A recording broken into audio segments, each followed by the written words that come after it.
a bummer when you feel like people are waiting on you to fail. And I don't know how much of it seeps into Sam's brain, but that's kind of what ended up happening is all year long, no matter what he was doing, people were like, well, that's not really who he is. Pete in cut 2 talked about in his mind who Sam is, what he looks like away from pressure, and then what the sacks mounting at the end of the year meant. Every quarterback has a kryptonite, and if you can get in his face, hit him as he's throwing the football. Maybe he dials into Jigba a little bit too much and just fires that thing out there, kind of like what you saw again, right? He's just like, I'm getting rid of this football. I got a guy that's going to split me in half. So that's where he's making mistakes.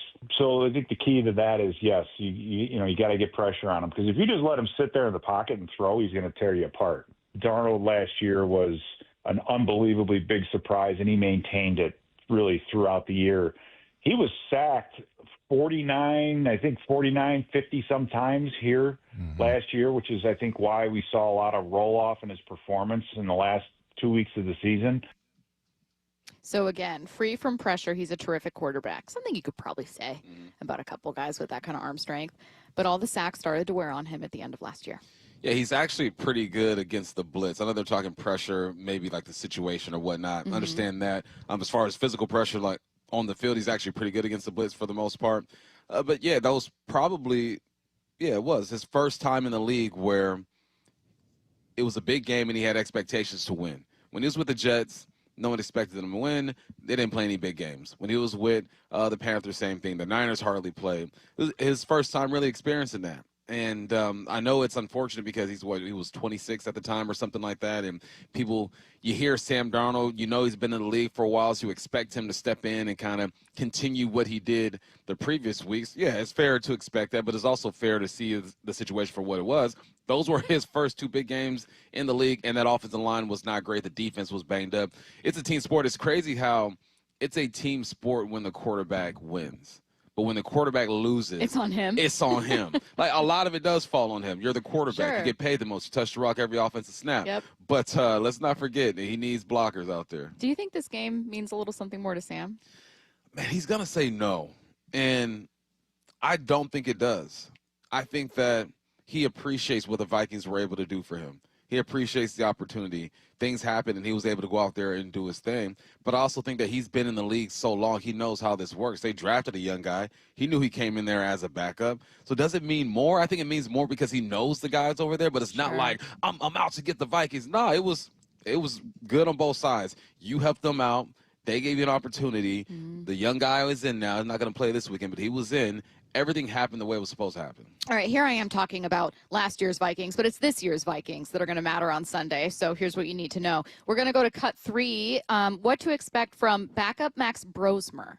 Brosmer was very impressive. He has the blessing and the curse of being able to execute and play well without getting a lot of snaps, which is kind of a curse because if you get that identity as a player, then people just look at you as a backup. Yeah, I mean, does he have a cannon for an arm? No, he doesn't have the height, weight, speed. That's why he was, not drafted. If he was 6'5", he would have been drafted. But he's done a really, really good job when he's had the opportunity to play. This entire state will go absolutely crazy if Brosmer plays well because he's a kind of a hometown kid, and they love him here. So the fans here are very excited, believe it or not, to see the backup quarterback.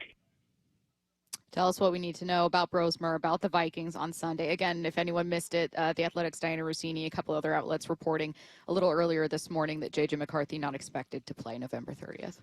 Well, he was a whopping 2 for 4 for 29 yards against the Bengals. That's 50%. He was a whopping 3 for 4 against the Chargers for 13 yards. 75%. So, no, listen, he's a timing type of quarterback.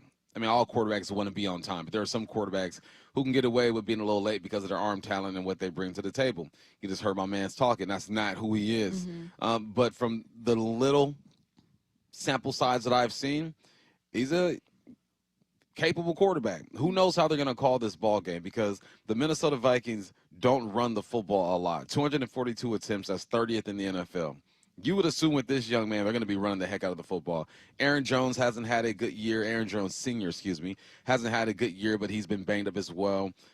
Missed 4 games with a hamstring, and then something's going on with his shoulder. So how likely are they to really lean on that run? You would assume they have to lean on the run with this guy, but guess who's really good against the run? It is your Seattle Seahawks, allowing 90 yards per game on the ground, 4th best in the NFL. This is a weird game because, defensively they're going to be aggressive. They have to be aggressive. Yeah. They blitz 42% of the time. That's first in the NFL. They have to try to create chaos defensively to help this young wideout. The thing about these young quarterback. The thing about these quarterbacks too, because we don't know about him, right? We don't really know if he can do this for 45 to 50 plays. You don't know what type of game plan they're going to have for him. Are they going to say, forget it, let's just throw that thing across the yard? Are they going to say, let's lean on the run? So the first few series is going to be like a fill out. Okay, what approach are they going to have with this guy? But he's young, man, so make him look young. All right, one more thing, and then we'll get to headline rewrites. Let's go to cut number 4. This was Daniel Jeremiah on with Brock and Salk talking about what's happened with this year's Vikings.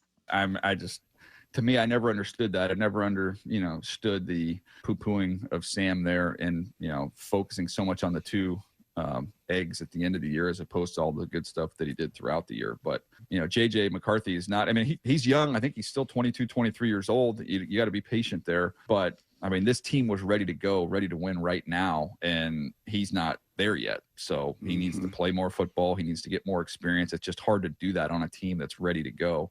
And the quarterback issue has plagued them. So that's, I don't think it's very complicated. It sure isn't. Right now, this team is 28th in total offense, down significantly from last year. Interesting to me, though, Bump, once again bringing it back to Sam Darnold, is that Brian Flores' Vikings defense is 11th overall.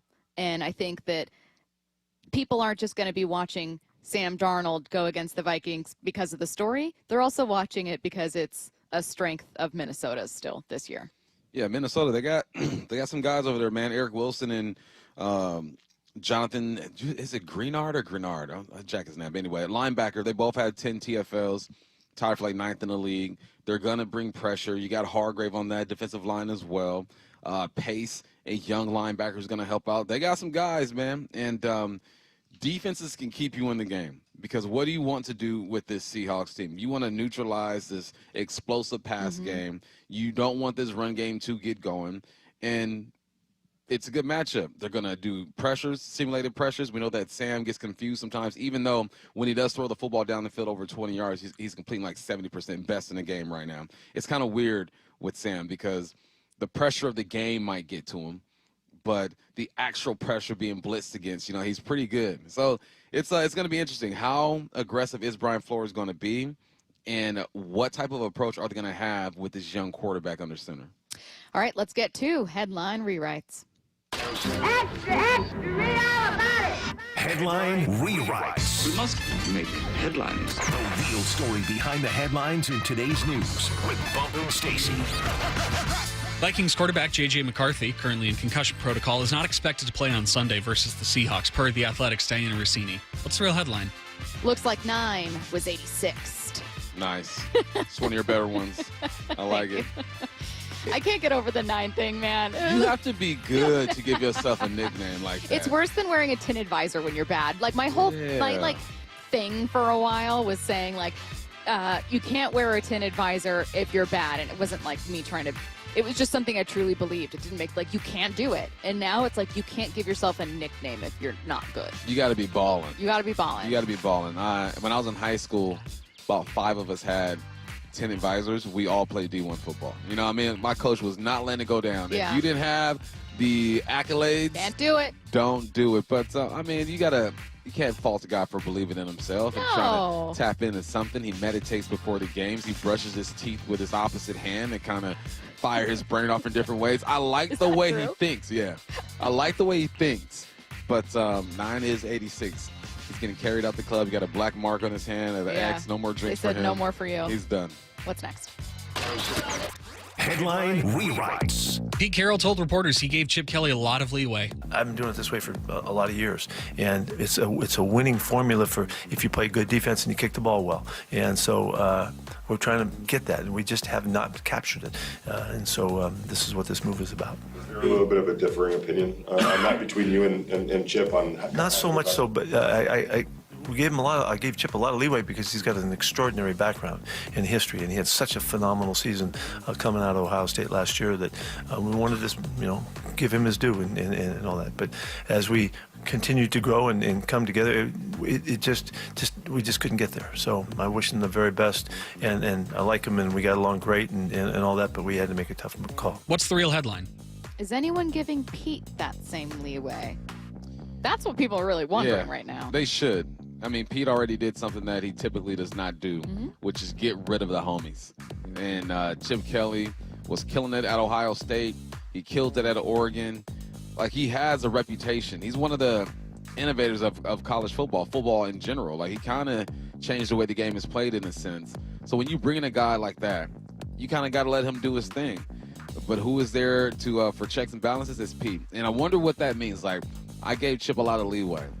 So what was he doing what wasn't he doing that you wanted him to do? Like, what I wish I could ask him and have those conversations with him, because there's not a lot of talent there anyway. So it's like Chip has his hands tied. Yeah. Pete has his hands tied. It's like, somebody got to go. It ain't going to be me, at least not now, so I got to fire my OC. That's just a weird situation. I think I read it as, hey, they've been bad all year offensively, so I don't know what happened behind the scenes, but, like, we did not move on in week 5. We did not, I let him try to figure it out for a long time, but it's almost December, and we are 30th in total offense, 31st in points, and our quarterback is leading the league with 13 interceptions. Yeah. You're running out of time to fix this. I just want, just the football nerd. Like, yeah. Tell me the scheme, Pete. Like, what didn't you like about his scheme? Oh, I'd love to know. I really would. What's Wouldn't next? we all?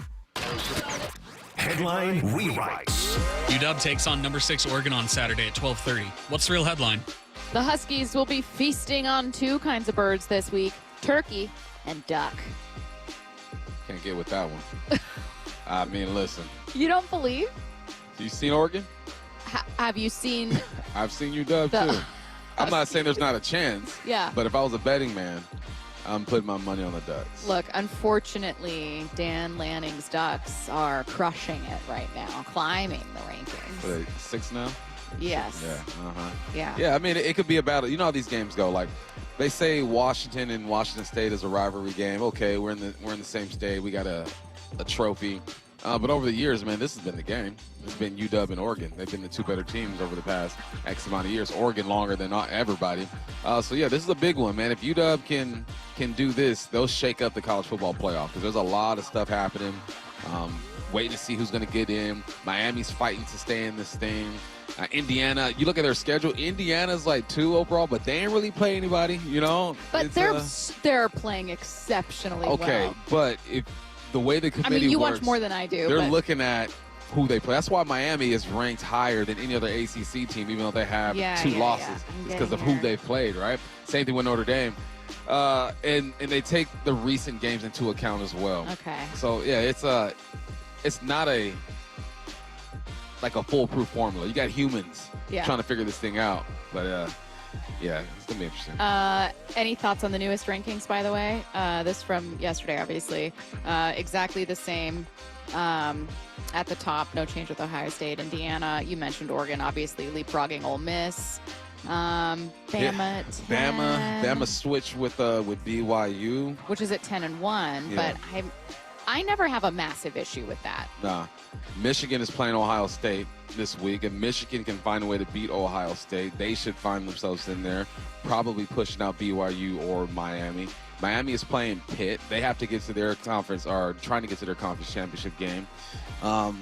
Yeah, this is it looks pretty legit. Yeah. There are a couple teams you can move around, but it looks legit. Washington Wednesday, powered by Star Rentals, the preferred supplier of the West's best contractors. Coming up next, previewing tomorrow's Thanksgiving lineup. It's Seattle Sports Mariners Thanksgiving. Holy smokes! All day today, 1 hour of every show is dedicated to the Mariners, their incredible ride this season. A season-saving diving catch by Victor Robles. And the bright future ahead. Naylor slides into second. He's got it. Nothing says Happy Thanksgiving like Thanksgiving with the AL West champion Mariners. And they got it! Wow! Julio, a tremendous catch slamming into the wall. And Seattle Sports. Hey, folks, this is it. The best weekend of the year for buying a TV. Forget inflation, because now you've got deflation with Black Friday pricing on top-rated brands like Samsung, LG, and Sony. Where's the best place to shop? It's not the clubs or online. Join the smart shoppers heading for video only, because they've got better than Black Friday deals. That's right, better. Don't believe it? Then bring your prices to video only and compare before you buy. Or you'll be sorry.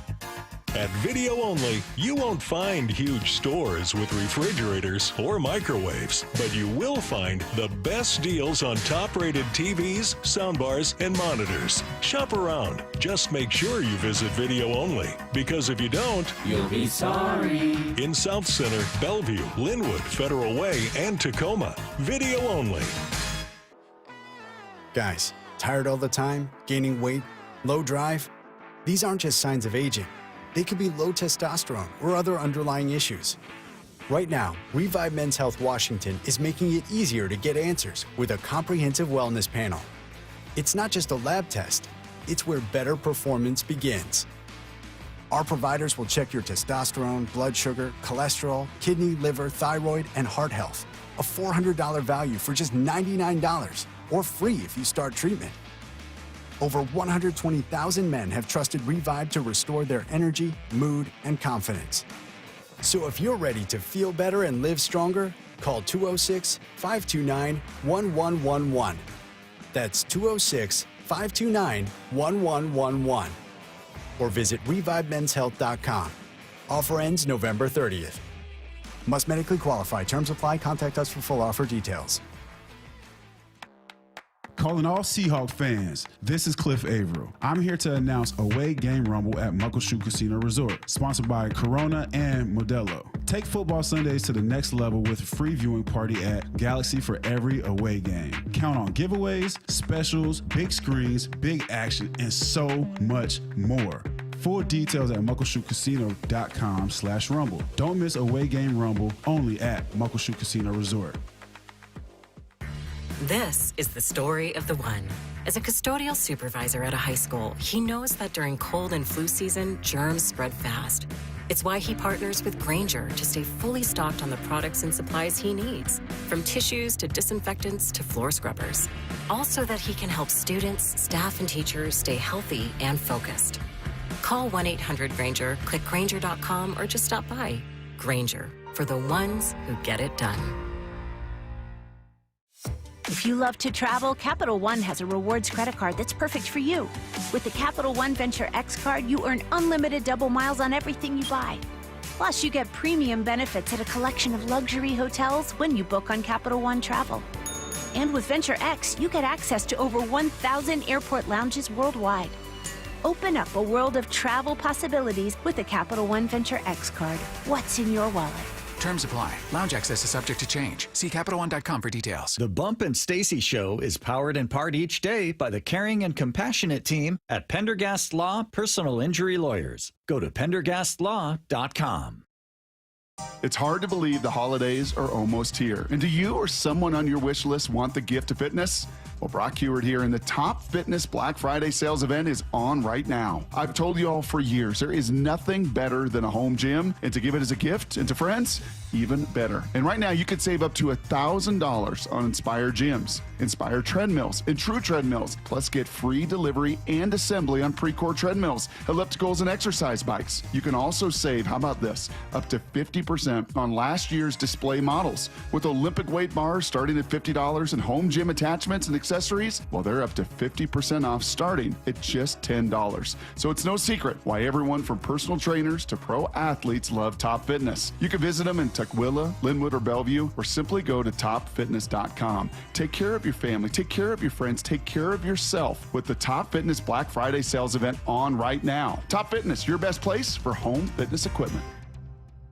You gave years, maybe decades to your job. You showed up, worked hard, and planned for retirement. But now the company's changed, or maybe you've taken a buyout or been forced into early retirement. So what happens next? I'm Jeff Jr., founder of Trajan Wealth. And if you've built up a 401k or thrift savings plan, now is the time to ask, is that money really working for you? Many workplace retirement plans offer limited options and even less guidance. At Trajan Wealth, we help people just like you roll over their accounts into IRAs with more flexibility and personalized investment strategies built around your goals. For households with $500,000 or more, let us build you a personalized plan. We operate on veteran values, service, trust, and doing what's right. Your next chapter starts now. Call Trajan Wealth, 206-466-3300. That's 206-466-3300. Advisory services offered through Trajan Wealth, LLC, an SEC-registered investment advisor. From the Quantum Fiber Studio, you're listening to Bumpin' Stacy. Weekdays 10 to 2. On Seattle Sports and 97.3 FM HD2.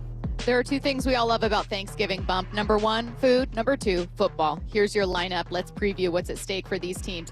So I'm going to go through all three, and then we'll cycle back. You've got Packers-Lions, your early window, 10 a.m. Chiefs-Cowboys, afternoon, 1 p.m. And then your Thursday night game is going to be Bengals at Ravens. We'll spend a little bit of time on the Black Friday game, Bears at Eagles. Let's head back to the morning. Packers at Lions.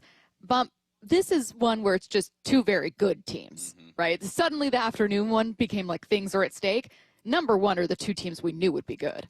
Yeah, Packers and the Lions. Obviously the big acquisition of Micah Parsons to the Packers. The Lions, they don't have the shine that they had last year, but you still see them. There's still a little shimmer going on over there.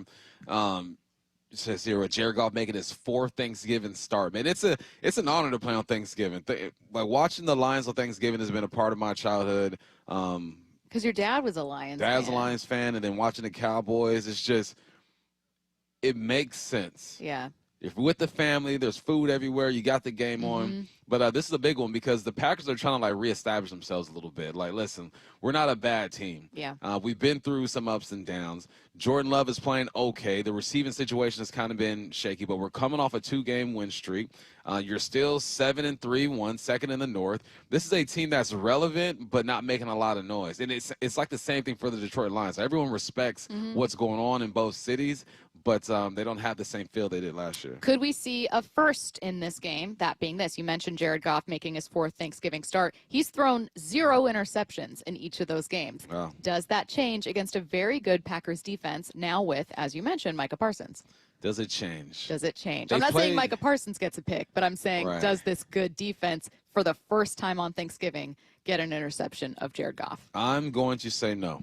I'm going to say Jared Goff is going to take care of the rock. You got Dan Campbell calling plays now. He wants more of an emphasis on the run game to open everything else up. Here's the question is, Amon-Ra St. Brown has had the drops this year. He's still, fourth in the league when it comes to receiving yards, but he's had the drops. He has to have an efficient ball game. But no, he will get sacked 4 times, though, Jared Goff. All right, let's go to the afternoon one, which to me is the most interesting, but we've also got some newsworthy items for the evening window.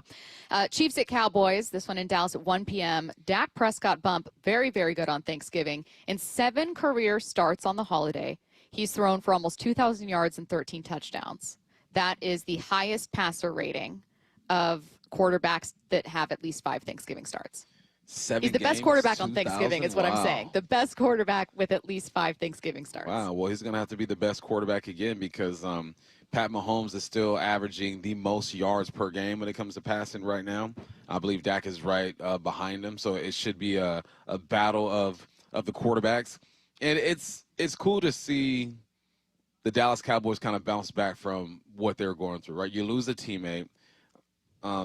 Passes away. You got Micah Parsons who's traded, but now you get healthy. You got Wilson over there who's healthy. They have a linebacker. I forget the young man's name. He's healthy, number 0. I'm not saying the Cowboys are back, but I am saying that if they win this one, they are on their way. I told you yesterday, if they split the Chiefs and the Lions, they got the Chiefs now and the Lions next week. If you split that, all right, they got an 82% chance of going to the playoffs if they win the rest of those games. And it's very doable because after that, you got the Vikings, the Chargers, Commanders, and the Giants. Very doable. This would be one of the biggest turnarounds I can remember in a long time. I was fully expecting that they are going to. This is how I saw the Cowboys season. Wow, the offense is even better than expected. What hubris they will have in trading Micah Parsons, because if they had him, they would be a top seed in the NFC, surely. They're not going to be a top seed. They may very well still make the playoffs without Micah Parsons. It will not be because their defense is suddenly better against the run, as Jerry Jones was hinting. It will be because their defense was just okay enough and their offense was exceptional. I mean, we listened yesterday to Dan Orlovsky talking about George Pickens' season. Yeah, and, I mean, the defense has gotten healthy, too. I mean, Quentin Williams did do something to that defense. You got Logan Wilson over there as well. It won't be because of the defense, but you're not going to be staring at the defense talking about, hey, pull your weight, pick up the slack a bit, because they have gotten better. Now, standing with you on that point about the Cowboys, or at least that potential, is Stephen A. Smith, cut 7. Take a listen.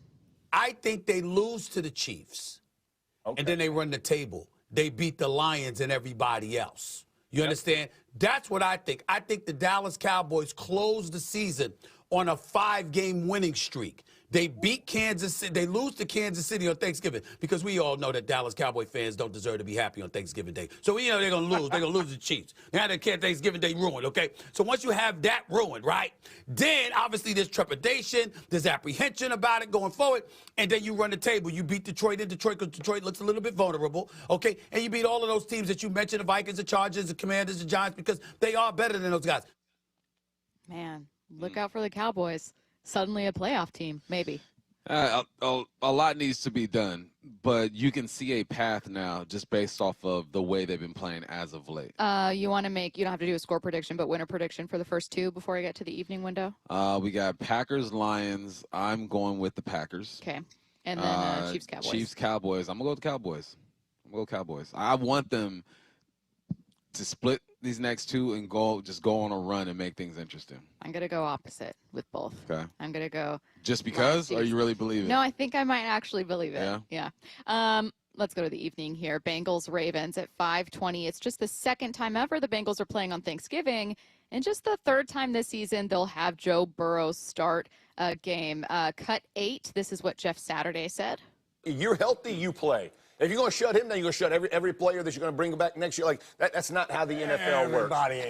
Listen, you are healthy, you play. Yeah. It speaks volumes to your locker room, to your community, to every. This is not Joe Burrow. Ain't that dude? He ain't just going to sit out because if he's healthy, go play. They're 1-8. Without him. I don't care what you get back in that locker room and you show everybody there is a chance. I mean, it's a very small chance, but there is a chance they can win this thing out and go to the playoffs. You do not bench your franchise quarterback because your season's gone bad. Their franchise quarterback agrees. Just yesterday, he told ESPN, I'm not ever going to go to somebody and say, yeah, I'm healthy, but I don't think I should go out there and play. That doesn't make a lot of sense to me. It does make sense that if you're trying to protect your franchise quarterback. It doesn't make sense if you are an athlete, if you are a leader, and you're one of the faces in the NFL. Competitors want to play. I don't care if my team is 0-7. If I'm healthy, I'm going to go out there and play, so I can appreciate that. The real story is the Ravens. I mean, they've won 5 games in a row. They are first in their division right now. First in their division at 6-5. They got the Bengals, the Steelers, the Patriots, the Packers, the Steelers. I could see them winning 4 more of these games. I think they'll beat the Bengals twice. I think they'll beat the Steelers. And then the last 3, Patriots, Packers, Steelers, one of those games I think they can get. But Lamar Jackson has to play better. He has to play better. Ravens for this one. I'm going Ravens. Yeah, I'm going Ravens. I'm going Ravens, too. It will be cool to see Joe Burrow back out there finally. But I still have very little faith in the Bengals defense, which started the year with being pretty great with takeaways, which is solid. But I'm going Ravens. Speaking of takeaways, let's get to the Black Friday game. Noon on Friday. This is not Friday night. Noon on Friday. Bears, your Chicago Bears, Bump, taking on the Eagles. The Bears have won 4 consecutive games. Each win, though, has been decided by 5 or fewer points. The Bears You know I love me some Bears, I man. know you love the Bears. You know I love me some Bears. You've man. been doing victory laps about the Bears, just like you did victory laps last year about Sam Darnold. Yeah, but you know what? The laps are gonna slow down now. It's because of your knees? That too. Because they're playing a legit defense with these Eagles, man. I know that they've had the struggles on offense. The Cowboys came back and scored, 21, 24 unanswered points. But this is a veteran team, and I think they're going to bounce back. And then you got the Packers after that, who I think is a better team as well. They could still finish the season.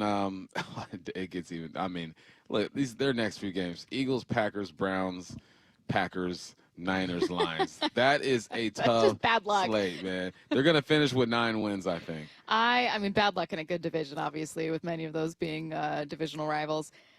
I don't see the Eagles losing in back-to-back weeks. Not against teams that they are better than. I think the Eagles have some dysfunction. Like, I believe in some of that dysfunction in the locker room, but I don't know. And while it's impressive that Chicago leads and has been leading pretty much all year, the NFL in takeaways with 24 and in turnover differential, they're plus 16. I'm with you on this one. The Eagles roster is just too good. And, by the way, Jalen Hurts had his 9th game last week with at least 2 rushing touchdowns and a touchdown pass. Yeah, it's a wrap. Bears, man, it was fun, dude. You guys had a beautiful. It was really fun. They had a beautiful run. Yeah, but you saw the end coming. Yeah. The summer is like summertime fling. It was so great in June. July was awesome. August starts, and you see it like, all right, well, I'm going back home after this. Yeah, the Bears said, we got to go now. Hey, I already got my ticket. I got my ticket. Coming up at 11, Mariners President of Baseball Operations, Jerry Dipoto, is going to join us. This is our Mariners Thanksgiving special. Most of what we're going to be doing is taking a look back on 2025, talking about things learned, memories made, maybe lessons carrying into 2026.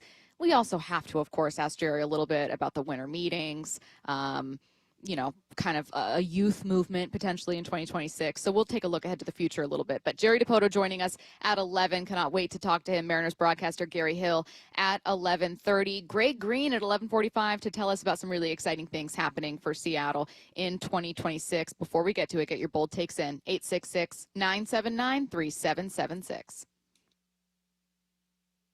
It's Seattle Sports Mariners Thanksgiving. Holy smokes! All day today, 1 hour of every show is dedicated to the Mariners, their incredible ride this season. A season-saving diving catch by Victor Robles. And the bright future ahead. Naylor slides into second. He's got it.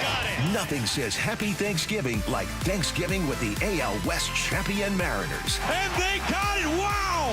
Julio, a tremendous catch slamming into the wall. And Seattle Sports.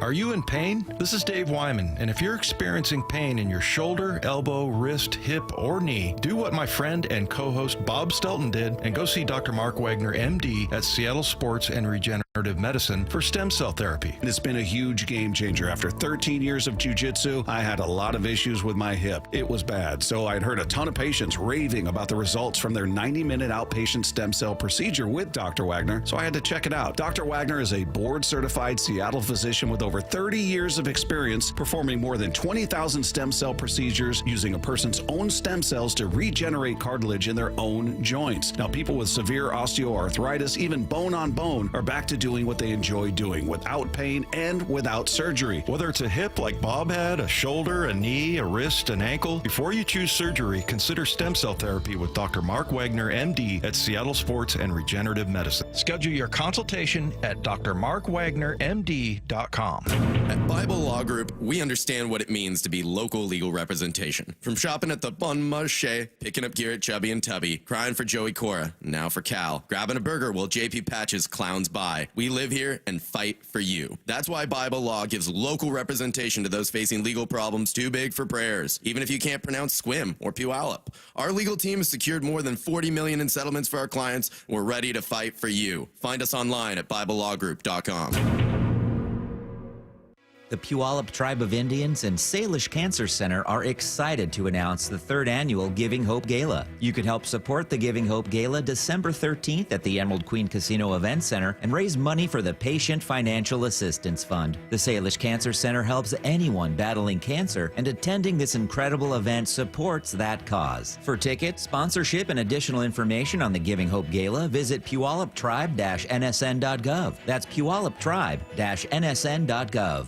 $5,000. That's the average amount of money people in the U.S. are now spending on gas in a year. $5,000. That's crazy. If you drive, you have to download Upside, the free app that gives you cash back every time you get gas. That's right. You can earn real cash back with Upside just by buying the gas you're already buying. You can literally start earning cash back today. I use Upside every time I fill up, and I've already made around $300. You're putting gas in your car anyway. Why not get real cash back? If you like free money, download Upside. I'm saving the cash I earn from using Upside to help pay for a vacation later this year. Download the free Upside app now to earn cash back every time you buy gas. Use promo code POWER to get an extra 25 cents per gallon on your first tank. You can cash out anytime right to your bank, PayPal, or a gift card for Amazon and other brands. Just download the free Upside app and use promo code POWER for a 25 cents per gallon bonus on your first tank. That's code POWER for a 25 cents per gallon bonus.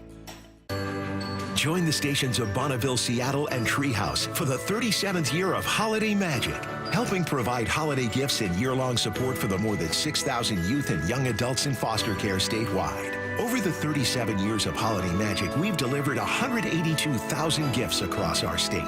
Text MAGIC to 888-973-5476 to learn more. Text MAGIC to 888-973-5476.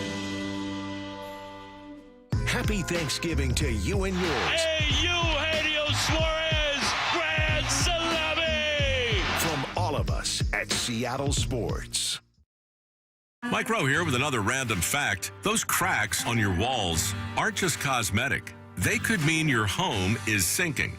Whether it's drywall cracks, exterior cracks, or sticking doors or windows, do yourself a favor. Call Groundworks.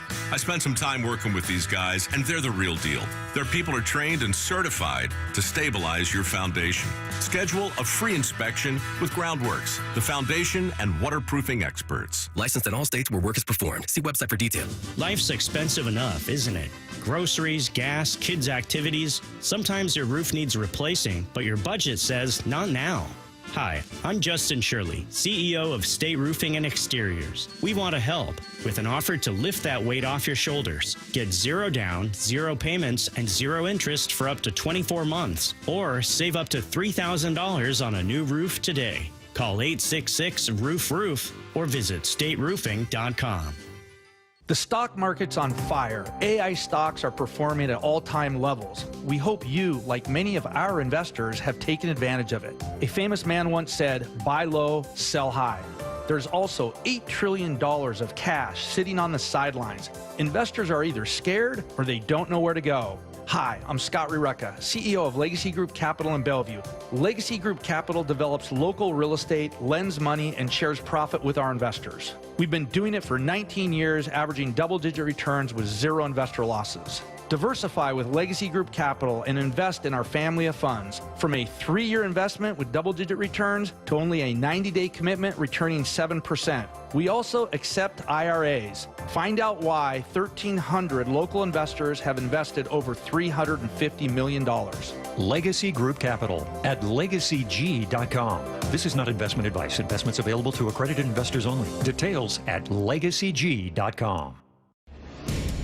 It's time for Bold Take Wednesday. Good job, Matt. It's Bold Take Wednesday. Of course, we are not here tomorrow with Thanksgiving. I do have a bold take about the Thanksgiving Day games in from Joe in Bellevue. Right. Other listeners sending in bold takes for Seahawks Vikings, which is Sunday, November 30th, 866-979-3776. I'm going to start with one of those. Bold take Wednesday, says the 253. Sam Darnold in a revenge game will throw for 4 tutties. For the bang. Now, it's not a revenge game. Now listen, the 253 did get a little excessive. They mentioned 0 interceptions for the second straight game. He'll show off his running skills by rushing for 40 yards and another touchdown. The defense sacks Minnesota's quarterback 10 times. Now that's asking for a lot, 253. That is. You got too bold, I think. That's like a Christmas ask right there. But- That's a wish list. But I also appreciate that level of audacious boldness. Yeah, I would love that's to what we see want, another right? no-turnover game for That's what Sam we Darnold. want. I'll say that. Be audacious. Be bold. Be bold. Be bold. Bold take. This was the Vikings one. Or excuse me, the Vikings one. The Thanksgiving one. From the 206, the Thanksgiving home games will be 0-4, including Black Friday. So that would be. I have it for you. That would be Lions, Cowboys, Ravens, Eagles. What do you mean? So the team that's supposed to win will lose, is what he's saying. No, all the home games will win. All the home Oh, wait, games no. Is will that what he win. said? Yes. Okay. 0-4. Yeah, no. All the road. Just kidding. I did the opposite. Sorry, Joe. So it'll be winners: Packers, Chiefs, Bengals, Bears. Okay. That doesn't feel likely to you. You No. seem suspicious of No, that. I one. mean, you never know. We were supposed to beat the Titans by 20, but you didn't. This is maybe the boldest take I've ever seen from the 253. K9 gets not just 3 touchdowns, 3 red zone touchdowns. He That said, is my bold. guy's not getting carries in the red zone. What That happened? is bold. I know, man. I give that man some love. Just honestly, let him get 1 or 2. Why do you think they go away from him? Well, in he the red zone? had a red zone carry last game. I don't know. It's just the style. They just feel like Zach Charbonnet can get downhill better than he can. I mean, he does get those touchdowns, He to does. be fair. He be Not every getting time, obviously, but I mean, he's been effective. Be getting them. What's yours? My bold take: who we playing this week? Vikings. The Vikings. The Bum's Vikings. got like 3 or 4 games instead of 4 years, so The Vikings will not score a touchdown. that's crazy. They will not score a touchdown. At all? Maybe a field goal. No touchdown will be scored for the Vikings. They are points per game 25th, averaging 20. No touchdowns. No for this guy. touchdowns. Nope. Are you sure? Positive. You're sure you want to commit I to saw that? the future. It You- just happened. You're standing 10 toes down on 10 that one. toes. Speaking of As the Gen Z kids say. slang, the girl in my drive-through Starbucks, sorry, Matt, she told me she said jelly belly. I love Jelly my belly. Gen Z. They're all Gen Z. All right, I so love them so context. much. I'm, like, what was collecting them. what was the conversation? She asked if I was working tomorrow. I said, "Oh no, for Thanksgiving." And I said, "Are you?" And she said, "Yeah." And I said, "Oh God, I'm so sorry." She goes, "Yeah, I'm really jelly belly." I said, "I love you." Oh, I bet. 866-979-3776. My mac and cheese will dominate everyone's turkey stuffing, says Weezy Kenmore. Okay. Best Let's of luck. go. Let's go. 240. Rashid Shaheed scores 2. I'd like to see that. I like to see 1, right? But 2 would be great, especially if 1 came in the kick return game. That'd be ideal. He's closer than it may seem from scoring a touchdown. Christian in the 206. Bold Take Friday on a Wednesday. Huskies beat the Ducks this weekend by 2 scores. He says 2 touchdowns, not 2 scores. Also, Christian doubling up. Seahawks get 2 defensive scores off that quarterback the Vikings throwing out there to the Wolves. And Shaheed finally returns a kick for a touchdown. That's 3. I mean, dang, that's a Black Friday deal right there. That's exactly what that is. You get a little bit of everything right there. What did you say you saw from Max Brosmer, who's going to be presumably starting for the Vikings against a very good Seattle defense? From the little that I could see. Yeah, because he's got very little action. What, like 8 6 throws. total, 8 throws, 5 8 for pass 8, attempts? 5 for 8 right now. He's a timing guy. I mean, he has a decent arm, and look, you got to run the football with him though. Don't set that young man up like that. Yeah. Or do so. That'll work. Ooh, bold take. Spoon finally gets his hands on the ball, not once but twice. So we're talking interceptions or just passes? Yes, interceptions, 2 interceptions, including returning 1 to the house. All right. Hey, look, Spoon is having himself a great season. I know he doesn't have the interceptions or whatnot, but the way that he influences this defense and the way he rallies to the football and forces things inside, he's responsible or was responsible for like 2 sacks last week. Spoon's having a good year. Bold take. Stacy gets an invite to the cookout, and she brings mac and cheese. Wow. Not Crafts, though. from scratch. I'm making mac and cheese from scratch. You know what? You got to save me some. Save me just a little piece of that. I want to see what you're working with. It's not going to be as good as Renee's. Of course. Renee been in the game for a long time. You know what I mean? Like, it's just. She Aaron Rodgers out here. That's what I'm saying. And I'm over here being Max Brosman. I've got 8 pass attempts. Going, Renee, I made this one time last year. I made it one time last year. Please, Renee. Okay. Let's see if I can get one more here. Someone said, what if the Hawks could feed Kane? I'm actually going to end with a question rather than a bold take. Someone said, don't put raisins in it. What if the Hawks could feed K9 like the Niners feed McCaffrey? Now, that would include a lot of passes to K9 because McCaffrey's their leader. McCaffrey had 30 touches last game. McCaffrey's their leader in receiving and rushing yards. 30 of them things. I don't know if that's not Ken's game. And it's not necessary. The Niners have to feed McCaffrey like that because they don't have much else going on over there. Yeah. All right, you guys. Really fun bold takes. I wish we had. I'm grateful to have Thanksgiving, but this is a really intriguing matchup to me on Sunday, and I wish we had even more time to talk to you guys about it. We are going to transition to an all Mariners second hour here now. Just so everyone knows, we are at Seahawks headquarters, Virginia Mason Athletic Center. We are going a 2-hour preview for this upcoming game beginning at noon. Wyman's going to join us. It's going to be the huddle, and then we're going to be joined by some players, some more of your favorite voices. So you will get back to a preview coming up at noon, from noon to 2. Before that, though, we've got some guests we're very, very excited about. Jerry DiPoto joins us next. JSN's a superstar. Wyman and Bob. JSN is a star. 8 catches, 167 yards, 2 touchdowns. Every afternoon at 2. He plays a little game with the acceleration. He'll choke it down a little bit, and the DB can only react to him. Then, at some point, he accelerates. And so that's where he gets just that little, what he's doing, Bob, is he's chasing edges. That's what that means. That's exactly what that means. Only on Seattle Sports and Seattle Sports on YouTube.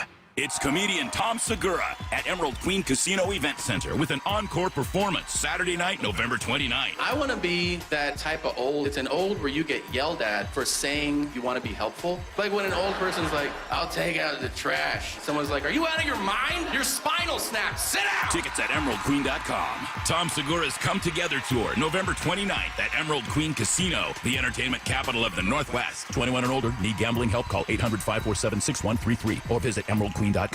Black Friday weekend is here. Once a year, you get the lowest prices on the top-rated brands of TV, Samsung, LG, and Sony TVs at stupid prices. You don't have to buy a no-name doorbuster TV with poor picture when you can get a good one for a few dollars more. Where's the best place to shop for these top brands? At Video Only, the only place where you can get better than Black Friday deals on Samsung, LG, and Sony. Better than clubs, better than online. Before you buy, check out the deals at Video Only, because if you don't, you'll be sorry. Running a business means wearing multiple hats. So if you're like me, you probably started out using your personal phone, taking client calls and texts nonstop. As my business grew, I needed something smarter. That's when I switched to Quo, the #1 business phone system. Quo works right on your phone or computer. No carrying 2 phones, no clunky landline, just one easy app you can try for free. Your team can share one number and handle calls and texts together, like a shared inbox. Any teammate can jump into the conversation, so customers get faster responses. And Quo's AI assistant summarizes your calls and responds to customers 24/7, so you never miss a lead or opportunity. All this starts at just $15 a month. That's basically 2 coffees. You can even keep your current business phone number. Find out why 90,000 businesses trust Quo. No missed calls, no missed customers. Try Quo for free at quo.com/sports. That's quo.com/sports to try Quo free. QUO.com/SPORTS. At Shane Company, there's no shortcuts, just craftsmanship. Because a friend wants your fine jewelry and dream engagement ring to be nothing short of perfect, no matter the price. Shane Company, your friend and jeweler. Dave Wyman here, joined by a very special guest, Dr. Daniel Landis, a multiple-time recipient of the Seattle Top Doctor Award. He's on the Swedish CyberKnife team treating prostate cancer and accepting new patients. Dr. Landis, how does CyberKnife compare to other prostate cancer treatments? So one of the advantages of the CyberKnife platform is that the treatment can be concluded in just 5 days, as opposed to other treatments that require anywhere from 26 to 42 days of radiation. How do patients feel about their experience? Patients overall tell me that their experience was really amazing. They had minimal disruption of their lives. They didn't have to take time off work. And they tell me it's like Star Trek, where you push a button and the cancer can go away. That really is amazing. It's almost too good to be true. If you, a friend, or a family member is diagnosed with prostate cancer, consider treatment with Swedish CyberKnife. Go to swedish.org/cyberknifeprostate. Treat prostate cancer with Swedish CyberKnife. Ready to order? Yes. We're earning unlimited 3% cash back on dining and entertainment with a Capital One Saver card. So let's just get one of everything. Everything? Fire everything. The Capital One Saver card is at table 27, and they're earning unlimited 3% cash back. Yes, Chef! This is so nice. Had a feeling you'd want 3% cash back on dessert. Ooh, tiramisu. Earn unlimited 3% cash back on dining and entertainment with the Capital One Saver card. Capital One, what's in your wallet? Terms apply. See CapitalOne.com for details. This is the story of the one. As a custodial supervisor at a high school, he knows that during cold and flu season, germs spread fast. It's why he partners with Grainger to stay fully stocked on the products and supplies he needs, from tissues to disinfectants to floor scrubbers. All so that he can help students, staff, and teachers stay healthy and focused. Call 1-800-GRAINGER, click Grainger.com, or just stop by. Grainger, for the ones who get it done. Powerhouse basketball programs UCLA and Gonzaga will renew a burgeoning rivalry when they square off in the 2025 Seattle Hoops Showdown December 13th at Climate Pledge Arena. Seattle Sports has your chance to win 2 tickets. Head to seattlesports.com/win to enter and see contest rules. That's seattlesports.com/win for your chance to win 2 tickets to see UCLA and Gonzaga in the 2025 Seattle Hoops Showdown December 13th at Climate Pledge Arena. Enter today. Contest ends November 30th. Stacy here. Sell your car to Wayscar Ford, and when they resell it, they share half their profit with you. That's right. Sell your car to Wayscar Ford, Isuzu, and Auburn. They'll pay you today for your car, and once they resell it, they'll share half their profit with you. WayscarFord.com. Let's go! This is Seattle Sports. Streaming through the Seattle Sports app. KIRO AM Seattle. KIRO FM HD2 Tacoma. Home of the Seahawks, Mariners, and everything Seattle sports. Seattle Sports Snapshot.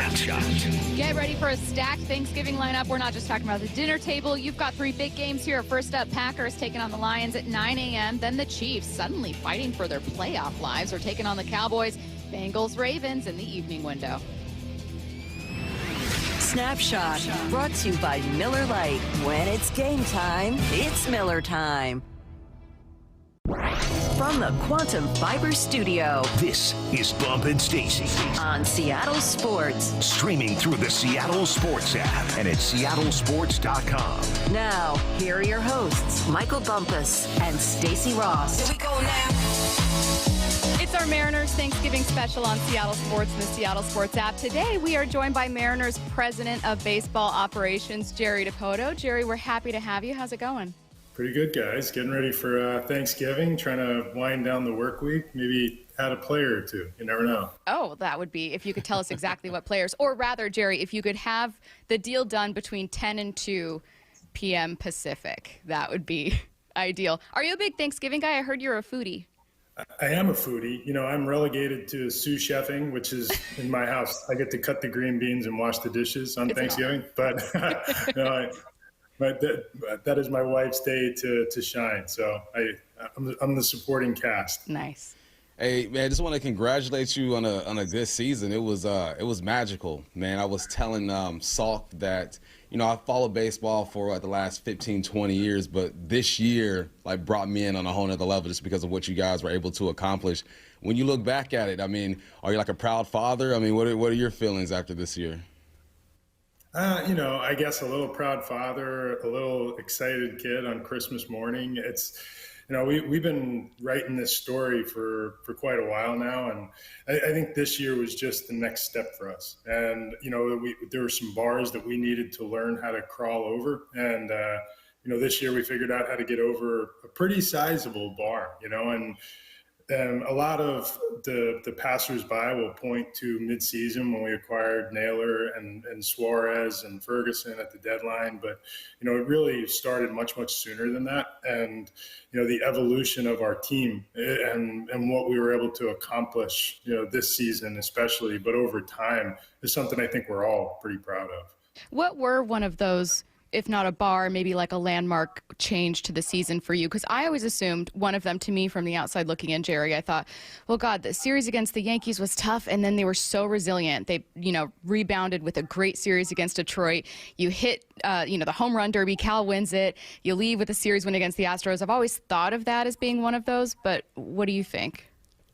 I definitely think that is one of them. Going into the All-Star break, the way we played against Detroit after, really taking it on the chin in New York, and especially the way we lost the final game in New York, with Wu having a no-hitter late and coughing the game up in a way that usually sticks with you for a while as a team.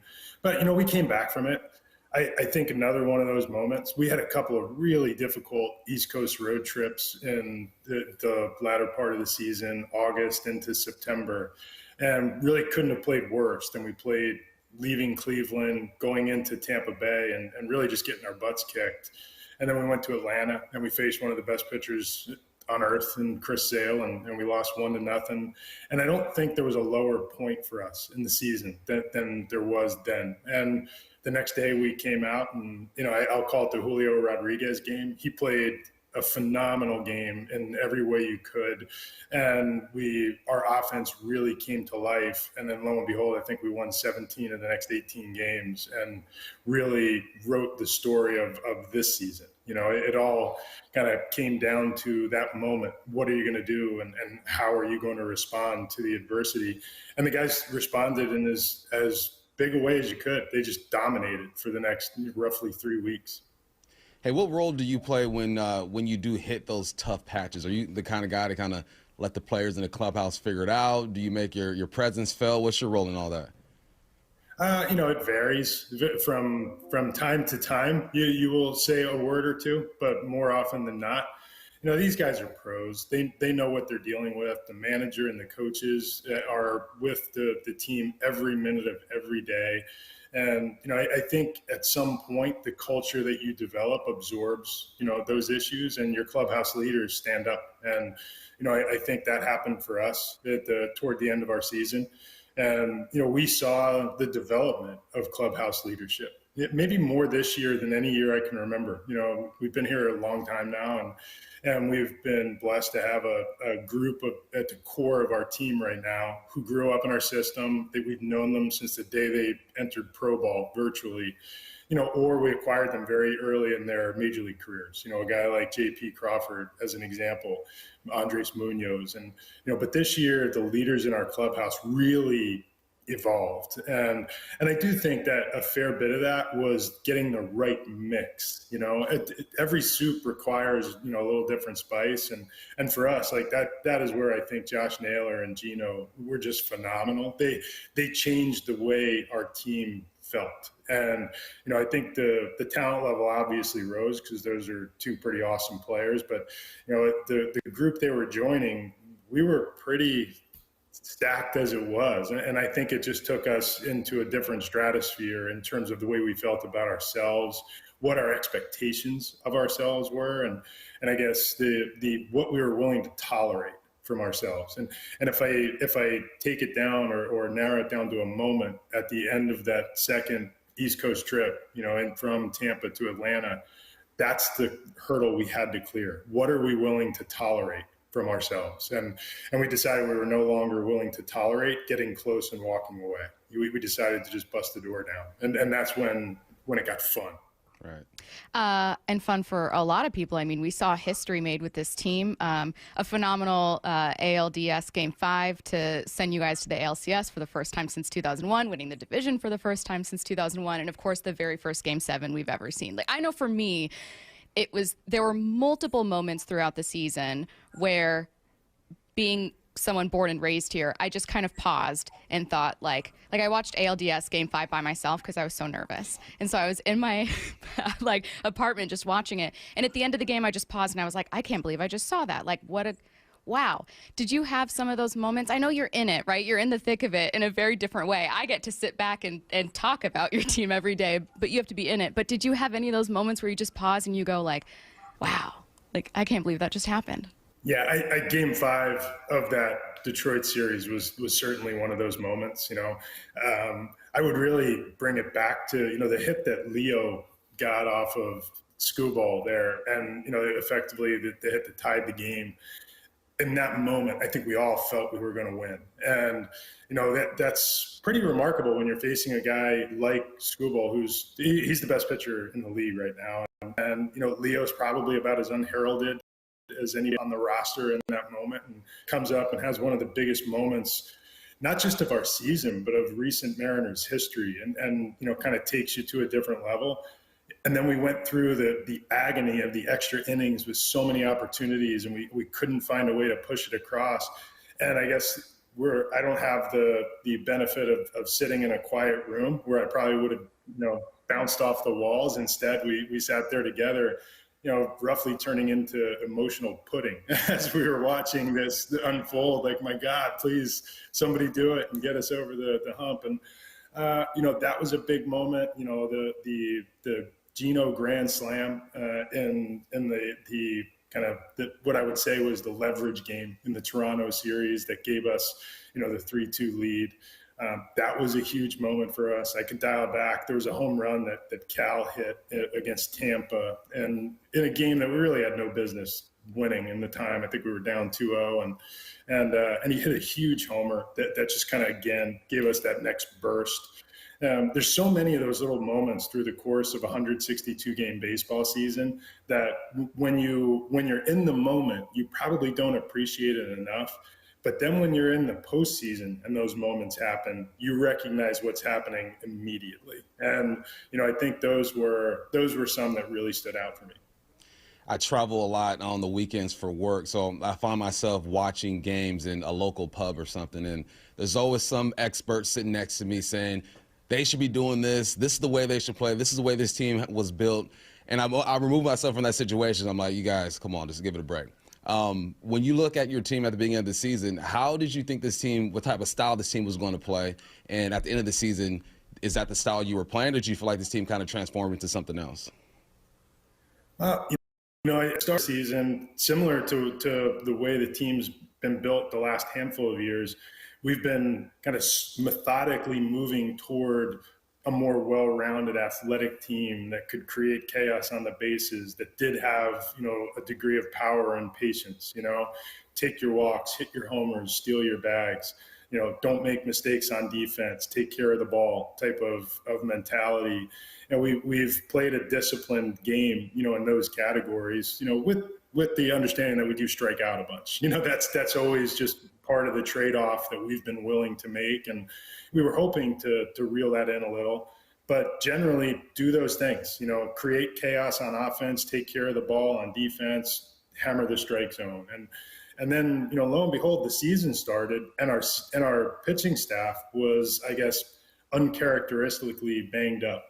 Maybe our secret power in recent years has been the ability to run starting rotation out there and maintain good health.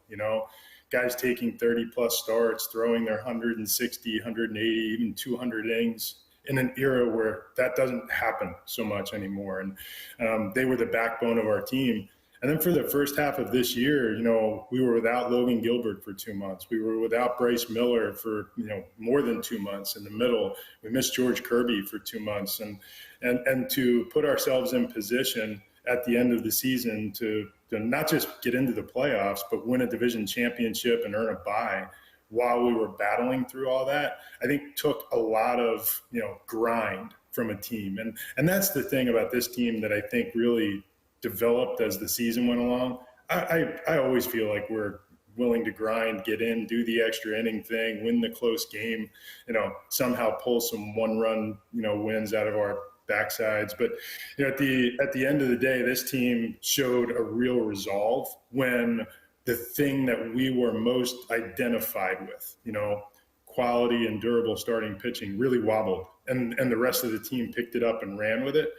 And what was different about this team is that when you look up at the end and you look at the advanced metrics, WRC plus, OPS plus, things like that, we had one of the 2 best offenses in the American League, and I think we were tied with the Dodgers as the 2nd best team in the big leagues in WRC plus. And I don't know if anybody would have pointed at the Mariners on opening day and said, that's the 2nd best offense in the league. But that's what the guys went out and did. And they proved they could win games in other ways. And it wasn't with, the notion that we did anything different than what we've been doing in recent years. We just did it better. And we had stars rise up and create, stars became stars. Cal was a really good player coming into this year who just became like an international celebrity.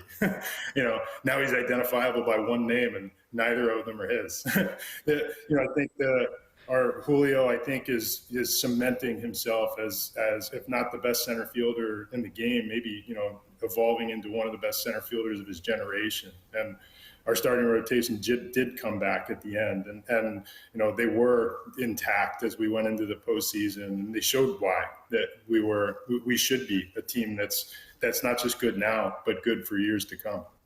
By the way, we're talking with Jerry DiPoto, Mariners president of baseball operations. If you're trying to get in on the 2026 action, single game tickets for the 2026 Mariners season are on sale now. Visit mariners.com/tickets to reserve your spot at some of the season's biggest games, including Randy Johnson's jersey retirement on May 2nd and the Mariners' 50th anniversary weekend, August 7th through 9th. You can get your seats today at mariners.com/tickets. Taking a slight look ahead here, the winter meetings seem chaotic to me. I have to imagine it is just pure chaos. Take us kind of behind the scenes and tell us what that experience is like from your point of view.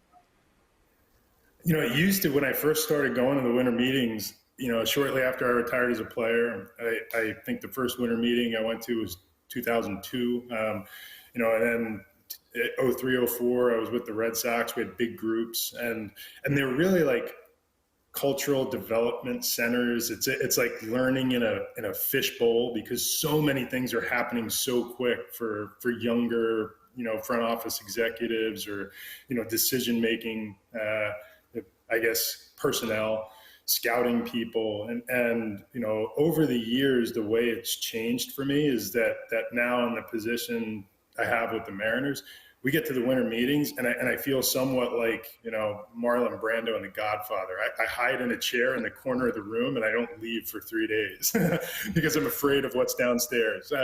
In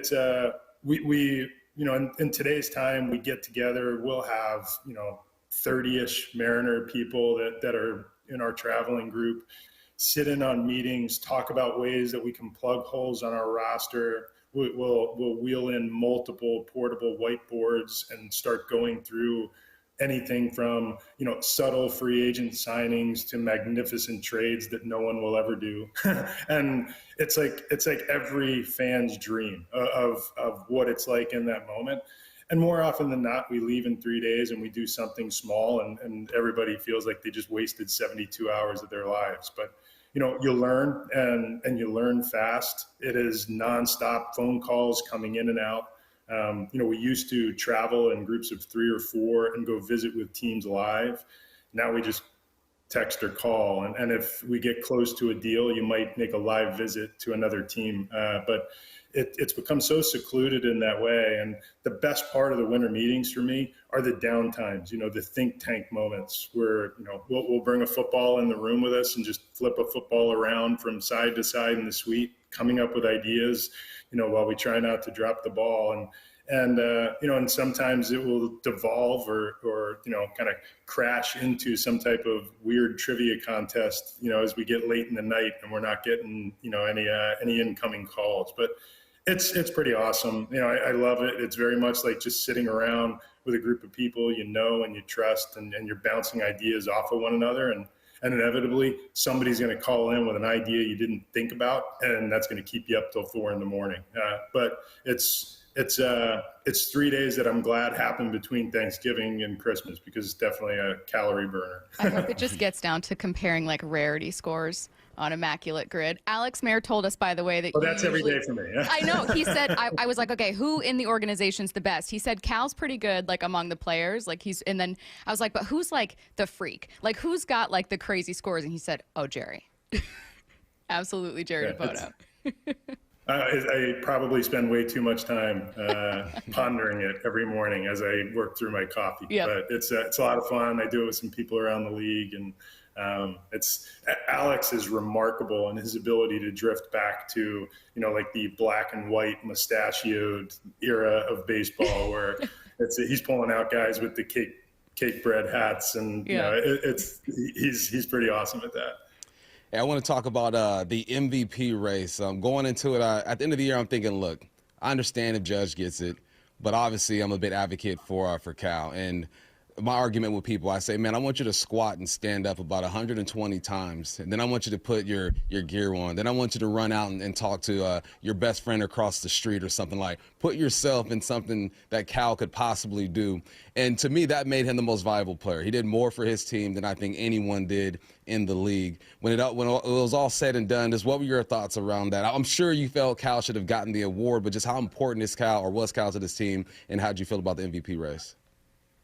I guess that I'm like you. I understand, that why Aaron Judge garnered so much interest. He's one of the best players of his generation. He's playing in the biggest market. He had an unbelievable year, doing things that guys just don't do.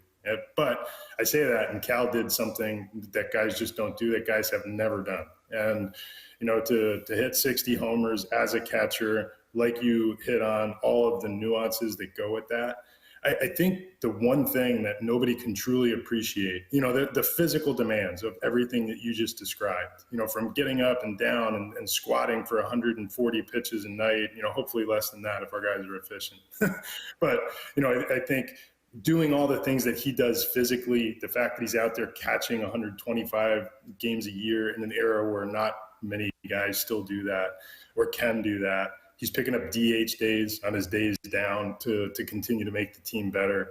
That's all physically demanding. What is emotionally or mentally draining is that he comes to the game every day, and we'll get there. He's one of the first guys to walk through the doors. And the preparation that goes into being a catcher, taking care of 13 pitchers, being in tune with that day's starting pitcher and then 8 relievers, what each of their stuff sets do in matchups against the 9-13 hitters on the other side, putting all of that in order, remembering it for the better part of, we'll call it 10 hours from start to finish in his day, and not forgetting in the biggest moment, this is what I wanted to create between Carlos Vargas and a left-hand pinch hitter that someone might use. That's a grind, and then he does it the next day. And while the 8 relievers, are the same, the opposing lineup probably changed and the starting pitcher is different. So, it's every day is a complete reset, mentally, emotionally. And the way I would equate it in thinking about sport is all that goes into being an NFL quarterback and preparing to play on Sunday and looking at the opposing defense and looking at Cal has to do it every day of the week. And, it's pretty fascinating because when you're looking at that many reps, it's not one pitch, it's 140. It's not caring for just yourself. It's caring for, 13 teammates. And then you have to go take your at-bats, which is, the thing that maybe he is most recognized for, but so much else goes into it. And that's, I think, there's no question he was the most valuable player in the league because of all that. You guys have an amazing farm system. And speaking of looking ahead, I'm not going to ask you, when are we going to see some of these guys? But it's, to me, a new kind of philosophical, fun conversation to have for us, at least, because you're now introducing these great prospects into a playoff-ready roster as opposed to kind of building up. And so Justin Hollander had mentioned kind of leaning on young players is always a good problem to have. I'm wondering what it actually looks like. What's the possibility of introducing those young players relatively early next year? And then how do you balance getting them that time and then leaving room for their lumps? And, we're still trying to get to a World Series in 2026. What's that process like? This is, for for those of us of a certain age, I remember throughout my my playing life, which was primarily in the 90s, the Atlanta Braves did this better than anybody. For years and years, the Yankees have done this very well. You can go out and you can make acquisitions. Each team is going to be built in a slightly different way, whether it's through draft and development, it's draft development and trade, as the most of our roster is built. You don't find too many teams that are built primarily through free agency. That's where you add your difference makers that kind of change the score at the end of the roster build. But, the Braves in the 90s had an unbelievable feel for when to introduce the next new player. And, and often they're replacing an MVP third baseman and Terry Pendleton, who they just let walk as a free agent so they can bring up young Chipper Jones and let him start playing. And, and the same thing happens on the other end of the diamond with future Hall of Famer Fred McGriff. And when they feel like Ryan Klesko is ready, they let him start playing. And it goes on throughout the course of their roster. You have to have a feel for when that time is coming. And the best way to adapt your roster to it is to acquire as many versatile players as you can.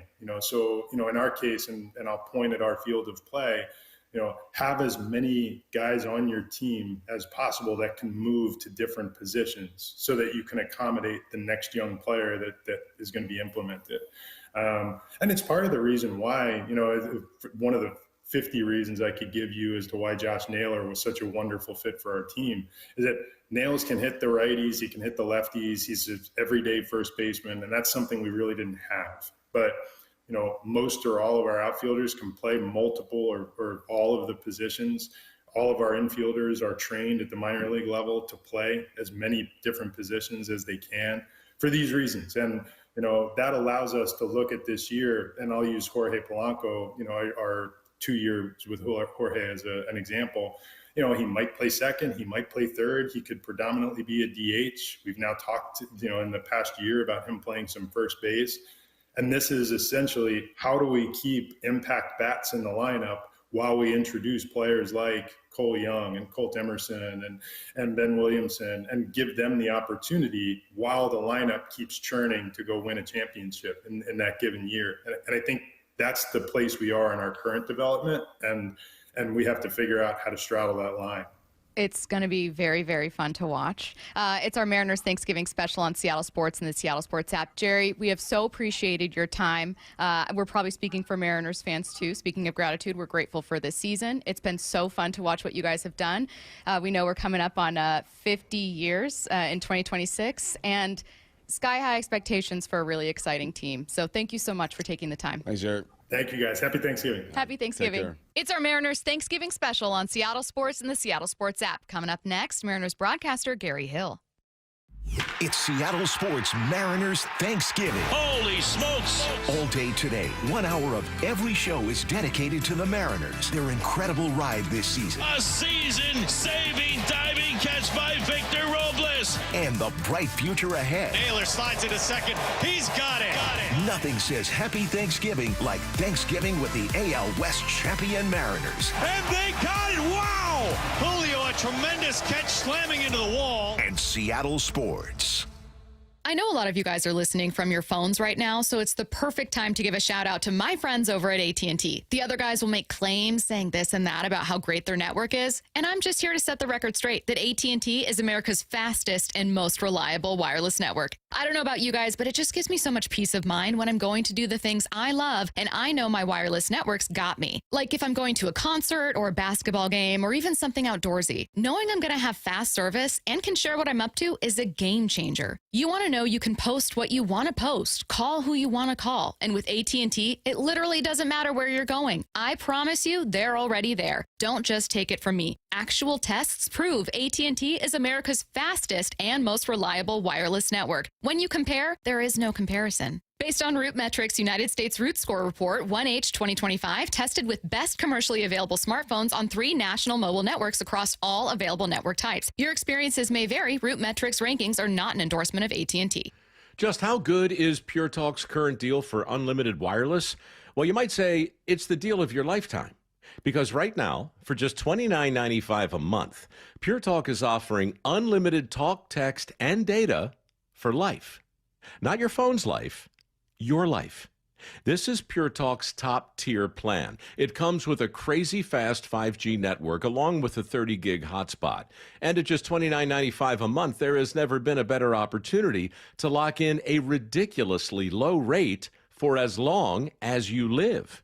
And save thousands and thousands of dollars along the way. This plan is normally $65 a month, but if you switch today, you will save over 50% every single month for the rest of your life. See what I mean? It really is the deal of your lifetime.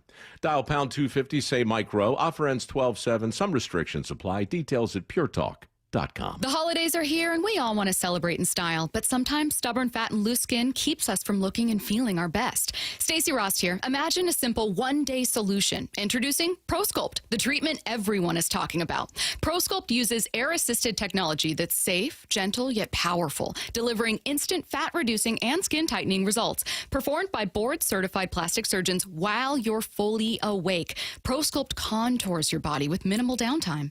It's designed to target problem areas. Your waistline, face, neck, arms, and thighs. Avoid wasting time and money on gimmicky lasers or fat-freezing methods. ProSculpt is one and done. ProSculpt gently removes unwanted fat, tightens loose skin with FDA-cleared plasma technology, all in a simple, guaranteed one-day procedure. Celebrate the holidays and get yourself a gift with a free consultation and get $250 off. Schedule at ProSculpt.com for powerful, permanent fat removal and skin tightening. It's ProSculpt.com. Guys, want long-term health you can count on? It starts with knowing your numbers. Right now, Revive Men's Health Washington is offering a comprehensive wellness panel, a $400 value for just $99. It checks your testosterone, blood sugar, cholesterol, kidney, liver, thyroid, and heart health. Take control of your health today and stay strong for the long haul. Offer ends November 30th. Call 206-529-1111. That's 206-529-1111. Or visit ReviveMen'sHealth.com today. Must medically qualify. Terms apply. Contact us for full offer details. Wishing you and yours a happy Thanksgiving. Touchdown, Seahawks! From your grateful friends at Seattle Sports. Fall rains can expose hidden roof problems, and once water gets in, the damage only gets worse. Is your roof ready for the season? Hi, Justin Shirley, CEO of State Roofing and Exteriors. At State Roofing and Exteriors, we repair and replace roofs with a quality you've trusted for decades. And yes, we also provide siding, windows, decks, and gutters to keep your entire home protected. Call 866-ROOF-ROOF or visit stateroofing.com today to schedule a free estimate. State Roofing and Exteriors, held to a higher standard since 1968. When it comes to the security of your business, doubts can creep in about who you're trusting to protect it. Are they a reliable service? How will I know if something happens? Are they keeping everyone safe? At Bay Alarm, we got you. For nearly 80 years, we've been putting our customers' minds at ease with our advanced technology and personalized support. Feeling insecure about your current security service? Visit bayalarm.com today to talk to a local security expert. Mike Rowe here with a fun fact. Did you know that 50% of the air that you breathe inside your home comes from your crawl space? Yeah. Whether your crawl space is wet, musty, or your floors are bouncy, do yourself a favor. Call Groundworks. I spent some time working with these guys, and they're the real deal. Their people are trained and certified to repair your crawl space.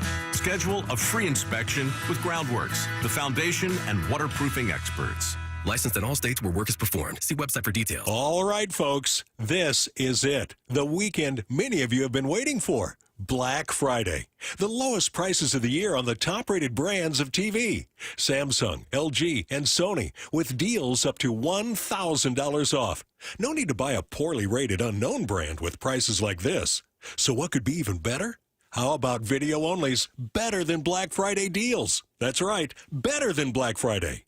Before you buy, check out video only, or you'll be sorry. From the Quantum Fiber Studio. This is Bumpin' Stacy. Weekdays 10 to 2. On Seattle Sports and 97.3 FM HD2. It's our Mariners Thanksgiving special on Seattle Sports and the Seattle Sports app. Joining us right now, Mariners broadcaster Gary Hill. Gary, how's it going? I'm doing very well. How are you? Fantastic. We had a great conversation with Shannon the other day about the off season, and both of us left the conversation feeling, man, I'm really excited about talking about this team in different ways. So I wanted to start by asking a similar question, which is, how has the way that you've been maybe approaching the off season and your questions for this team changed, considering how far they got last year? Yeah, I mean that's a really great question. It feels like to me the offseason started with the Josh Naylor signing, right? It feels like that was kind of, I don't know. I think there was a grieving point for everyone at the end of the season, and it's funny. I had a conversation with my wife about this, who said, "Why does it hurt so much, given how far they got? Right? Like they almost made it to the World Series, yet this is the worst it's ever hurt, ever." And I mean, that's the nature of it, I think, is the further you get, the closer you get to winning it all, the more it hurts. And I think about the American League, just kind of the domino of pain that went from Detroit getting ousted in 15 innings in 5 games, and then the Mariners and then the Blue Jays probably had the ultimate pain, nearly winning the World Series and getting turned away. So for me, when I think about the offseason, it feels like it started with the Naylor signing. Unfortunately for the Mariners, it started early. And I think about how important he was for the Mariners last season, how important he was to the lineup, and just him as a productive player, but then everything else surrounding him that he brings to the table.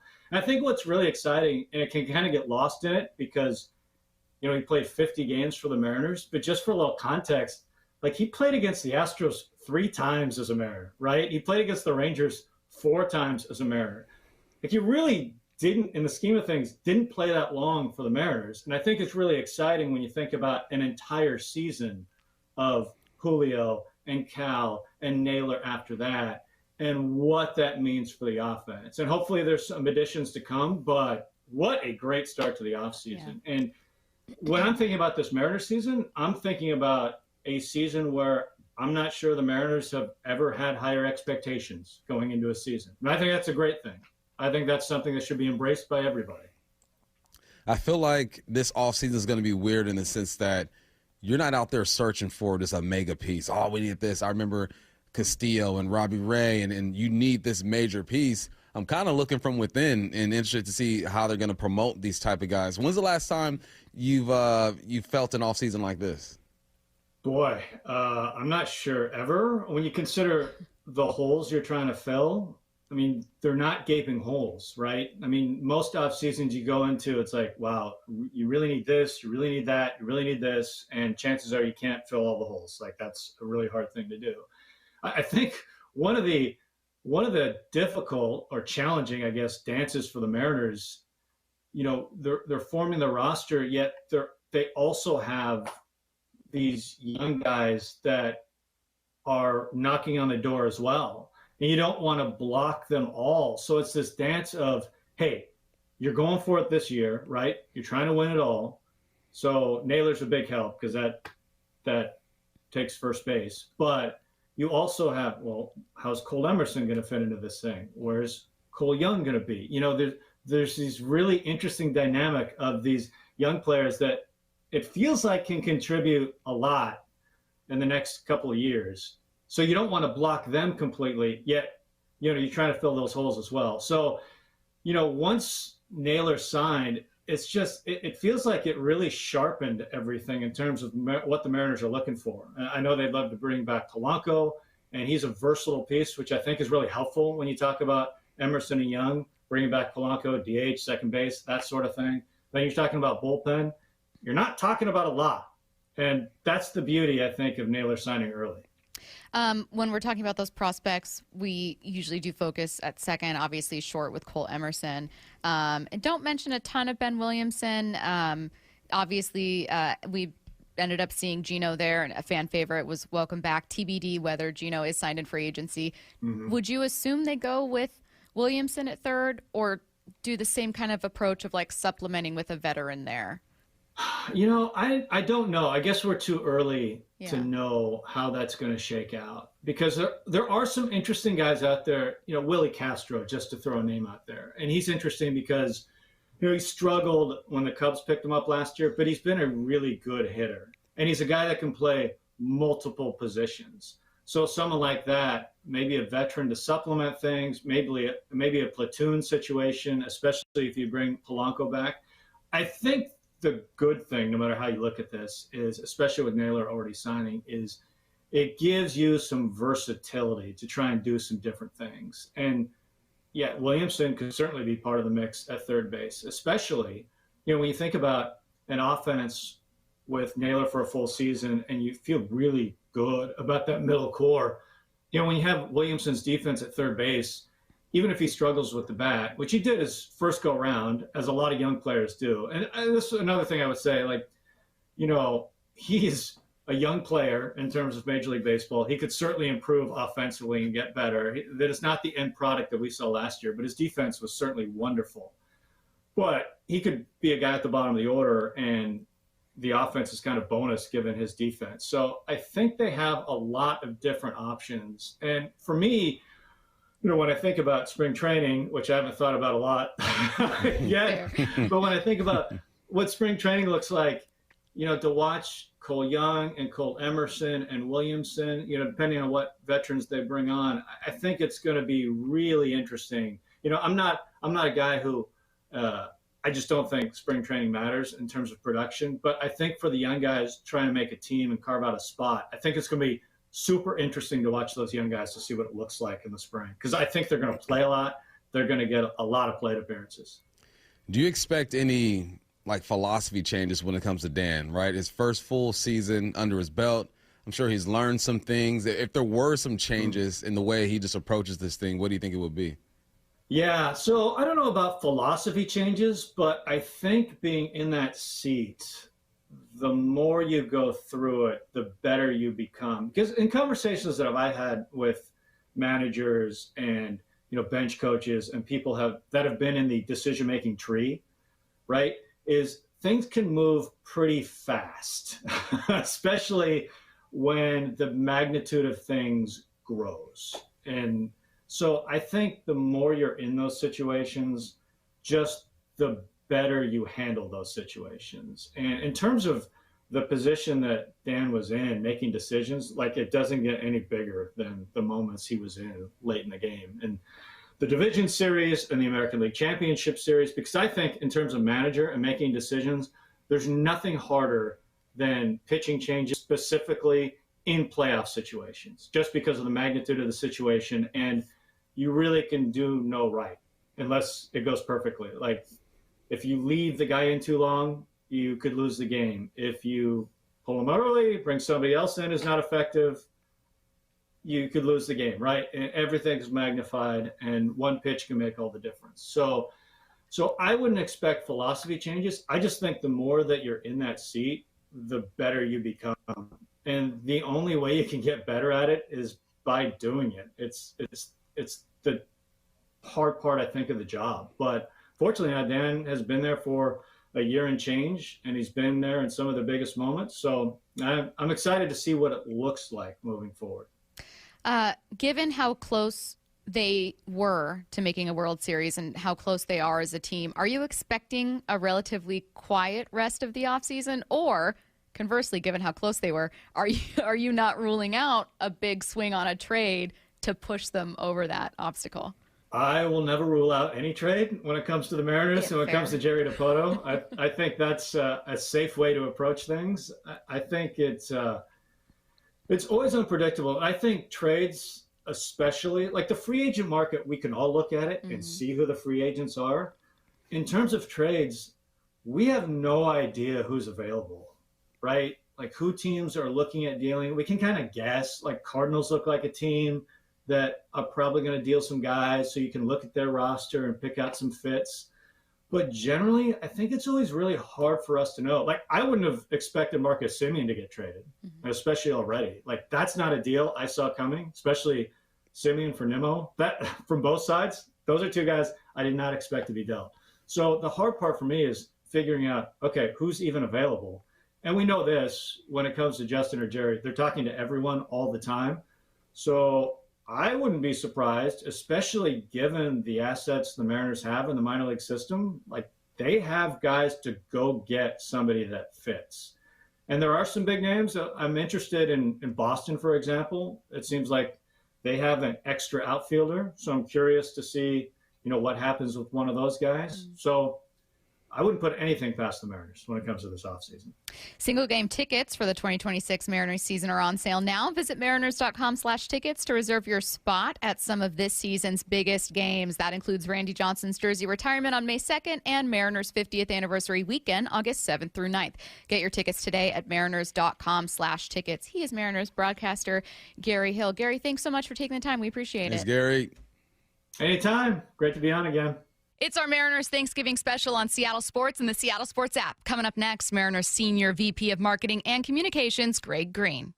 The one and only Mark Schlereth with Wyman and Bob. A lot of us expected them to win by multiple touchdowns. Turned out to be a bit closer than I think anybody was comfortable with. I thought the Seahawks dominated for the majority of three quarters, and I thought for the most part, the Seahawks handled them. You gave them like I said, a cheap touchdown drive late in the game and all that stuff. I thought the Seahawks dominated from start to finish to continue to put the foot on the pedal, so to speak. On Seattle Sports, on YouTube and the Seattle Sports app.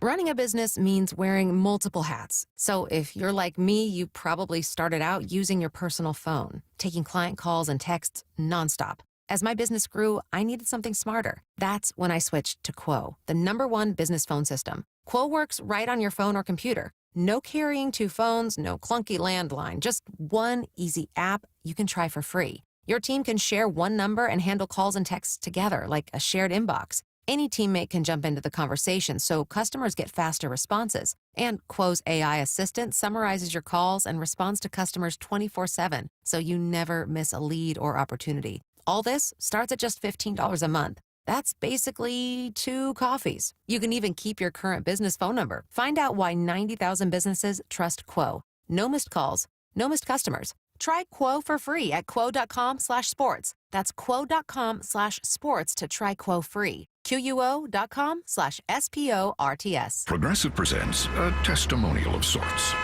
Hey, slow down! Oh, yeah? Well, you drive like my grandma. She's a very attentive and courteous driver who wears a seatbelt and always uses her turn signals. She's also a talented painter and has very low cholesterol. Not that that has anything to do with her driving, just thought a more complete picture of who she is might be interesting. Anyway, have a nice day. Safe driver? Get Snapshot from Progressive and get a personalized rate based on how you drive. Progressive Casualty Insurance Company and affiliates. Snapshot not available in California or from all agents. Surcharge possible for unsafe driving. Ready to order? Yes. We're earning unlimited 3% cash back on dining and entertainment with a Capital One Saver card. So let's just get one of everything. Everything? Fire everything. The Capital One Saver card is at table 27, and they're earning unlimited 3% cash back. Yes, Chef! This is so nice. Had a feeling you'd want 3% cash back on dessert. Ooh, tiramisu. Earn unlimited 3% cash back on dining and entertainment with the Capital One Saver card. Capital One, what's in your wallet? Terms apply. See CapitalOne.com for details. Caffeine doesn't have to be bitter or boring anymore. 5-Hour Energy shots are bringing the flavor and the energy. One of my personal favorites, Strawberry Banana, is giving smoothie vibes in a compact caffeinated shot. Whether you like your energy sour, fruity, or tropical, with 17 flavors, there's something for you. And yeah, it's got as much caffeine as a 12-ounce coffee, but 0 sugar and no crash. Big flavor, tiny bottle, tasty caffeine done right. You can grab yours in-store or hit up 5hourenergy.com or order on Amazon today.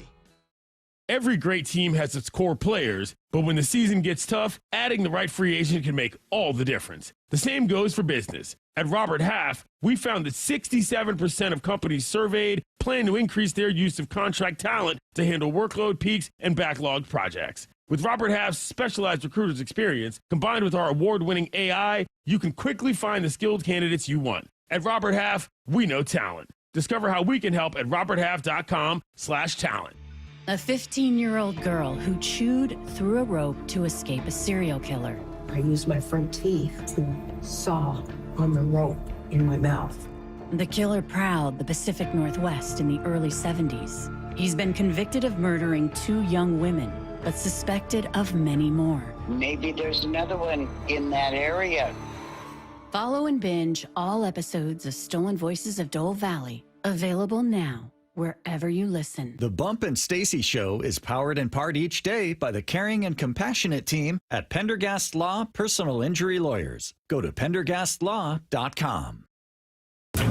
At Bible Law Group, our team reflects the same lessons learned by our founder, James Bible, while playing for legendary Husky coach Don James. Coach James always said it's amazing what gets done when nobody claims credit. That's the philosophy we carry into every case, because your victory is what matters at Bible Law Group. When your legal problems hit biblical levels and you feel like you're stuck in a lion's den of litigation, you need a legal team that won't back down. At Bible Law, we've secured over $40 million in settlements for our clients, and we're ready to fight for you. Find us online at BibleLawGroup.com. With football season comes colder weather, so if you need new windows and doors, don't drop the ball. Steve Rabel here with Keith Dashafee from locally owned Pella Windows and Doors of Western Washington. So Keith, what's your next big play? Well, Steve, right now get 40% off qualifying installs or no payments and no interest for 12 months on approved credit. Schedule a free consultation with Pella Windows and Doors of Western Washington. Go to PellaPNW.com. That's PellaPNW.com. Comcast Business is celebrating the holidays by giving your business the $1,000 holiday bonus when you switch to a gig speed internet package. Just imagine the thousands of possibilities of a $1,000 prepaid card. Like possibility number 12, a new laptop for the office holiday hero. Or possibility number 108, smart speakers to deck those hallways. Or possibility number 192, new equipment for the new year. Or possibility number 555, Bluetooth holiday lights for office decor. Switch to Comcast Business, designed for 100% reliability with business internet and wireless connect, plus advanced cybersecurity, and now get the $1,000 holiday bonus. Comcast Business, powering possibilities. Ends 12/14/25. New customers only with 2-year agreement. Requires qualifying gig package. Other restrictions apply. From the Quantum Fiber Studio. This is Bump and Stacy. Weekdays 10 to 2. On Seattle Sports and 97.3 FM HD2. It's our Mariners Thanksgiving special, and we're joined now by Greg Green, Mariners Senior Vice President of Marketing and Communications on the Emerald Queen Casino Sportsbook Hotline. Greg, how's it going? It is great. Happy Thanksgiving Eve to both of you. Happy Thanksgiving. I'm going to start with a Thanksgiving question before we get to some very important Mariners questions. And that's your go-to side. So we've been debating it all day. All the hosts had to choose our top 3. So what's your top 3 must-have sides on Thanksgiving? Can I go off the board a little bit? Because I just have one thing on Thanksgiving that is my absolute favorite thing to eat on Thanksgiving. Doesn't happen on Thanksgiving Day. It happens Friday, Saturday, and Sunday, where I just get to crush the leftovers and make sandwiches out of the leftover turkey. And you kind of pile everything you had on your plate into one sandwich. And that, for me, is where it's at. I love the leftover sandwich. I can appreciate the vision. It's much like when I used to get pizzas when I was younger. You save half of it because cold pizza is the best too, and then you only eat half. I can respect it. Let's talk about the Mariners celebrating their 50th anniversary in 2026. I know that you guys have so much planned, and we're going to get to some that's planned during the season. But what's really cool is there's something you guys are planning that fans can take part in right now, and that's deciding the top 50 greatest Mariners players. Greg, I need to know the rules of everything. So this is You want to get deep? You want me to give you the deep copy? I want to know. So players are voting too, right? How's this working? Yeah, so we set up criteria, and we set up the different voting blocks. So we get input from everybody, especially the fans. Fans can go to mariners.com/50 and vote for their top 50 Mariners. But we're also taking input from some of our longtime staff, media that have been in the marketplace for a long time, and our alumni as well, some of our players, including our Mariners Hall of Famers. And we're looking at, players that have had 4 seasons as a Mariner, or they were an all-star. They've been leaders in significant categories in Mariners baseball history, or if they're just part of a really amazing moment in Mariners history. Take, for example, Gaylord Perry, who, didn't pitch for 4 seasons here, but when he won his 300th game early in the 80s, that was a really special moment early on in our history. Is there any situation where you feel like there could be a current player on the top 50 list, or is that too hard to crack? Absolutely. Yeah. If you go to Mariners.com/50, you'll see a lot of the guys they'll be on the roster next year have made it. It would be tough to make a top 50 list without some of the names and some of the guys that contributed to this team last year and in recent memory as well. Again, that's mariners.com/50, and you can vote now through February 20th, 2026, obviously. And then it's going to be announced August 8th, right? August 8th, yeah. So we're going to have our culmination of our 50 season celebration on August 8th, a Saturday against the Rays. We're planning a pregame celebration to end all pregame celebrations and bringing back as many as 50 players as we can for a really incredible show at the ballpark.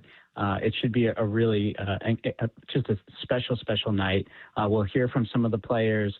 We'll get to go through some of the memories, and we'll reveal that top 50 list on August 8th. So I hope to see lots of Mariners fans out for that one. What was one of your most or more famous promotions from last year? What really got the people going? Well, what got the people going in the stands in Game 5 of the ALDS? It wasn't a promotion as much as our fish friend Humpy, who has risen to fame beyond our belief. We're dealing with some rumors that he may be going to the Boris agency, so we're kind of a little bit worried about that. But Humpy has really risen to superstardom, along with Cal, and we're excited for him, and we're excited for what he's going to bring next year. And speaking of next year, some really good promotions we announced last week. We unveiled our full promotion schedule, and Humpy is indeed on that. I don't know if you remember, we gave away those little shoulder plushes. It's like we had a moose about 6 inches tall that sat on your shoulder, had a little magnum in its bum, and then a magnet underneath, and it kind of sat there, and people put it on their hats, they put it on their shoulder, their backpacks. So Humpy is going to get the shoulder plush treatment next April 11th, which should be a very memorable night at the ballpark. A memorable night at the ballpark was also Ichiro's retirement ceremony. In this upcoming season, we have another great one with Randy Johnson. Yes. So to complete Ichiro, so it was announced at his number retirement ceremony that we're going to be creating a statue in his honor, which we will unveil on April 10th, and we'll also give fans an opportunity to take home a mini statue of their own on that day only. The first 10,000 or 20,000 fans will take home a statue, and then Randy will also have his number retired May 2nd of next year. So we will have two 51s hanging forever at the ballpark in Randy and Ichiro. So it should be a really memorable year. Again, going to take place on May 2nd. Also, while we have you, we wanted to ask just a clarifying question. So we know the final Mariners game aired on Root last year. Then we got news last week about MLB distributing games in 2026. We've gotten a ton of questions from fans, and we don't know how to answer them. So we wanted to ask you, who better to go to? So just some clarification on how fans can watch Mariners games on TV in 2026. Okay, so very simply put, you're gonna if you watched Mariners games on Comcast or Fubo or any other kind of linear network last year, you're going to be able to do the same next season. It'll probably be in the same channel spot or kind of in that channel area that you watched last year. So not fret, you will have Mariners baseball when you tune in there. We had Root Sports Stream last year. We'll have a new streaming product with our friends at MLB that will announce right around the start of spring training, so fans will be able to stream the games as well. And so the way you got Mariners baseball last year, whether it be streaming or through your cable or satellite provider, you'll be able to get it next year as well. Not to worry. We got you covered.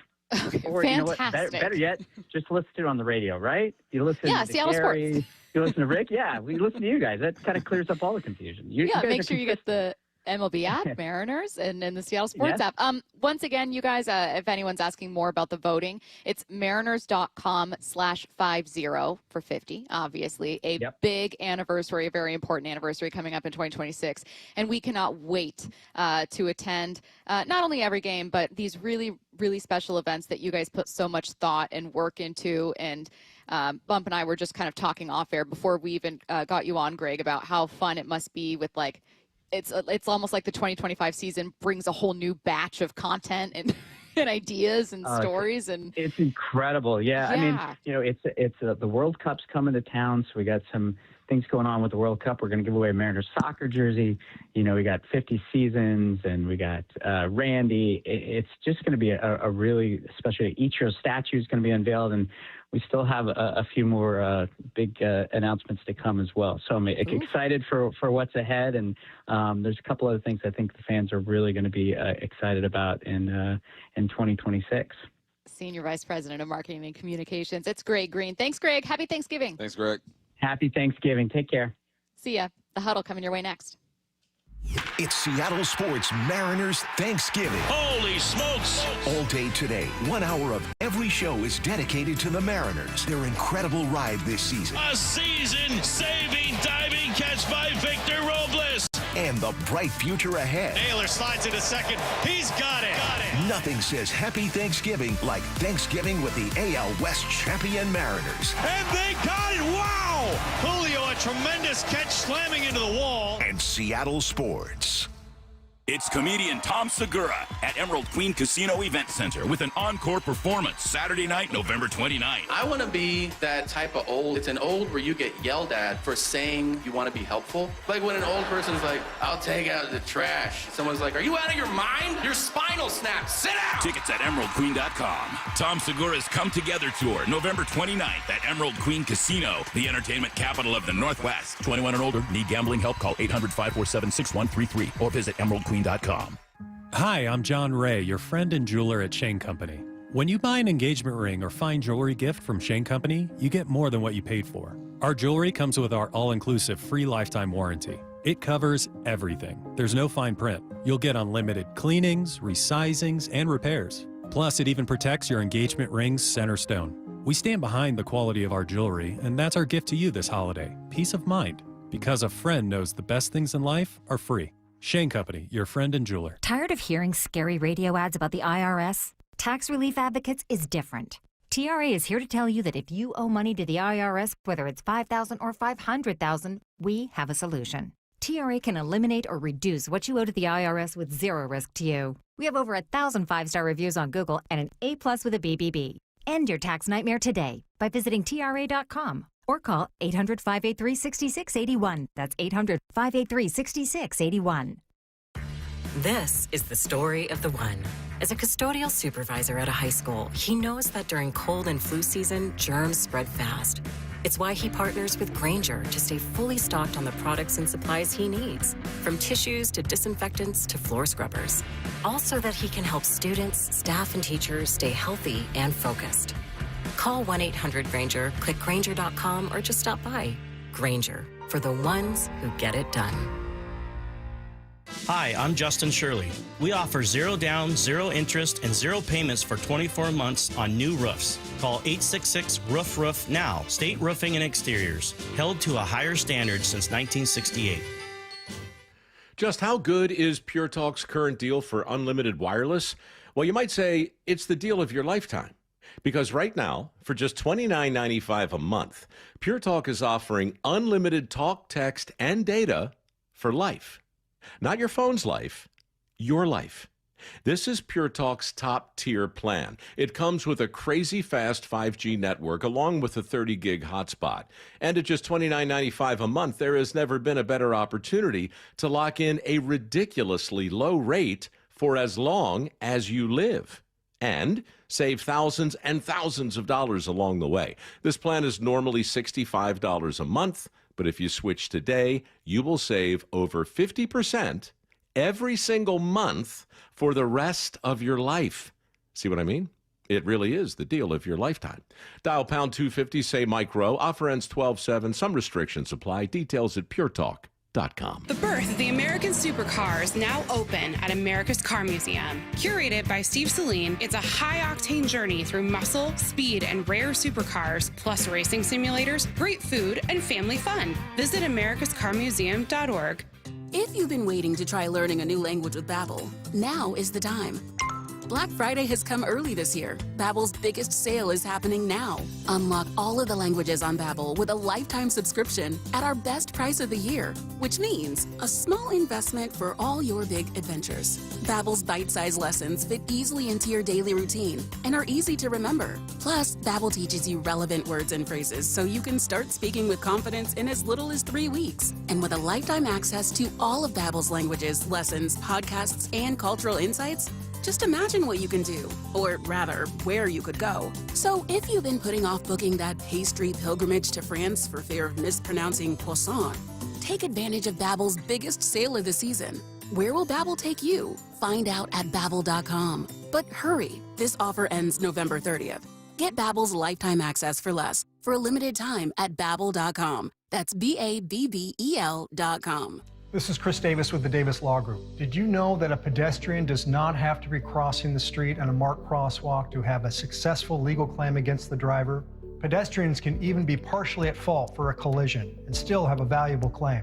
Call us today for a free consultation or get my free book on pedestrian accident law at WashingtonAccidentBooks.com. That's Davis Law Group, better service and even better results.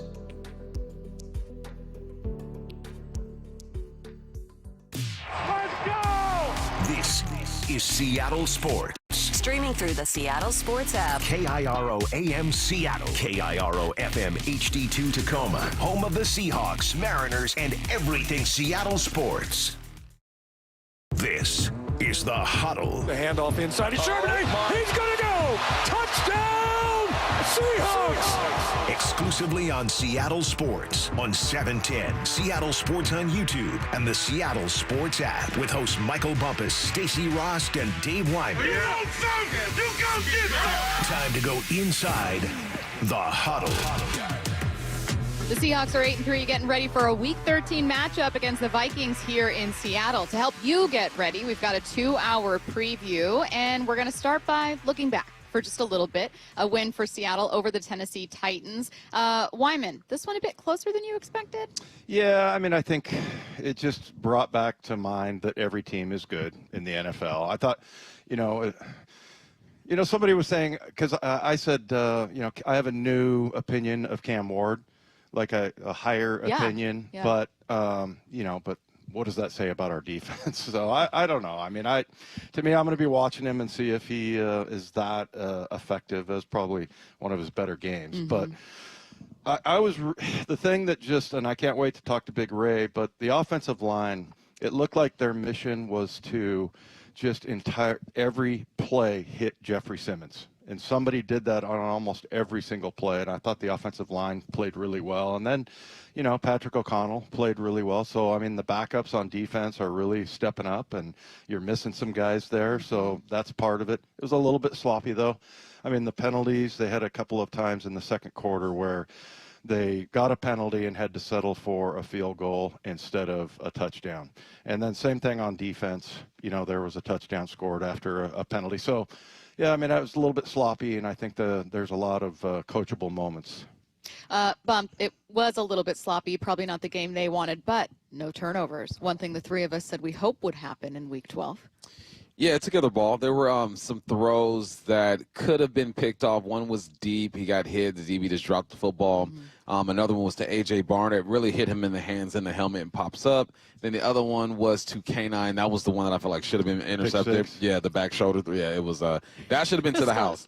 But here's the thing about Sam Darnold is that he will try to fit the football into small windows. And a lot of the receptions that JSN has received are caught were because Sam Darnold's fitting into small windows. So it's like you got to be careful, but I also want Sam to keep doing him at the same time. It's like be aggressive because you've only thrown the ball about 300 times, the second least in the NFL, yet you have the most explosive pass game in all the land and a receiver who's the best in the game right now. So there's a happy medium, but it's Cam Ward played his best game.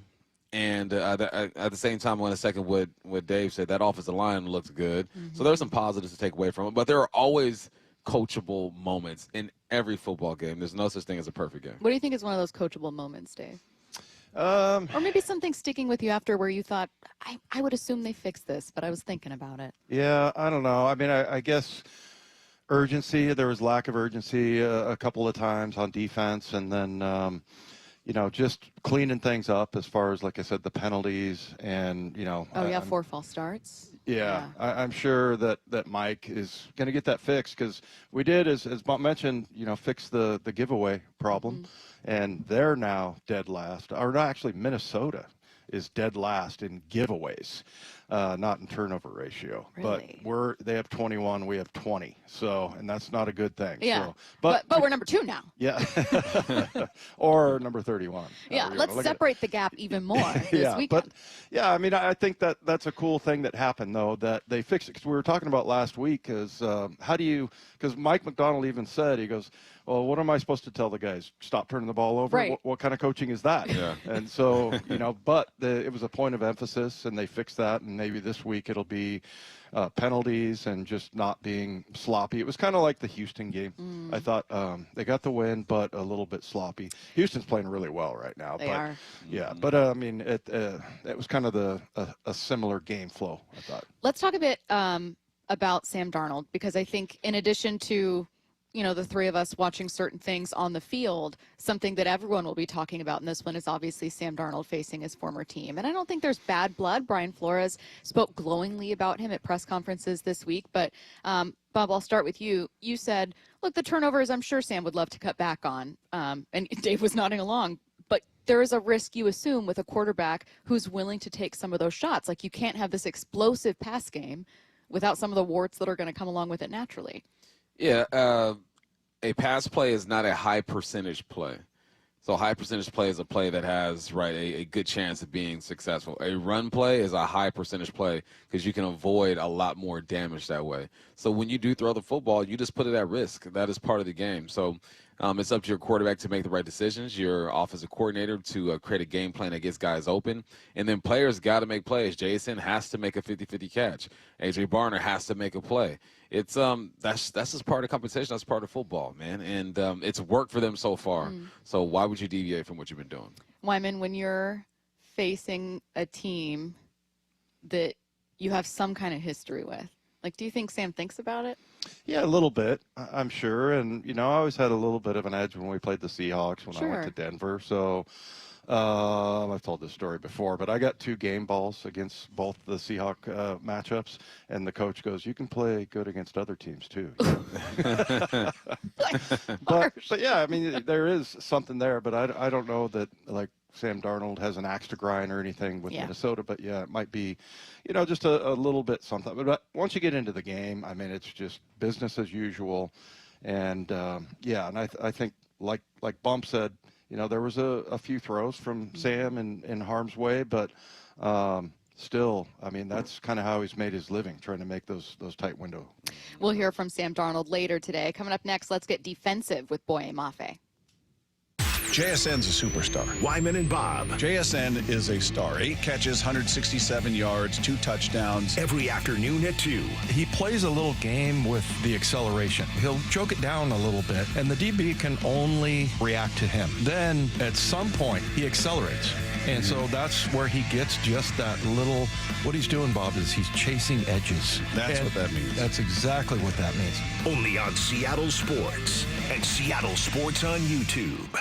You're listening to Leaf Filter Radio, and the guru of gutter protection himself, Chris Cunahan, is here to take your most pressing leaf-related questions and bring you a special Black Friday offer. Hey, everybody, Chris here. I understand we have Ron on the line. Ron, where are you calling from?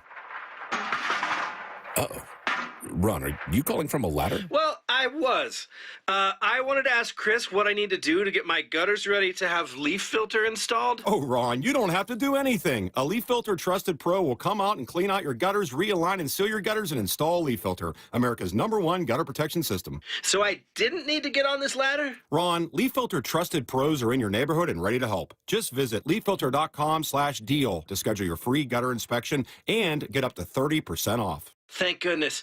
What was that site? That's leaffilter.com/deal. And now, as a special Black Friday offer, you can get a free gutter inspection, plus up to 35% off. This is our best offer of the season. Unlock it now at leaffilter.com/deal. See representative for warranty details. Emerald Queen Casino, the entertainment capital of the Northwest. The best place to watch all your favorite sports. Featuring wall-to-wall viewing screens, 6 windows, and 30 kiosks. Be there at emeraldqueen.com. Emerald Queen Casino, the entertainment capital of the Northwest. Guys, tired all the time? Gaining weight? Low drive? These aren't just signs of aging. They could be low testosterone or other underlying issues.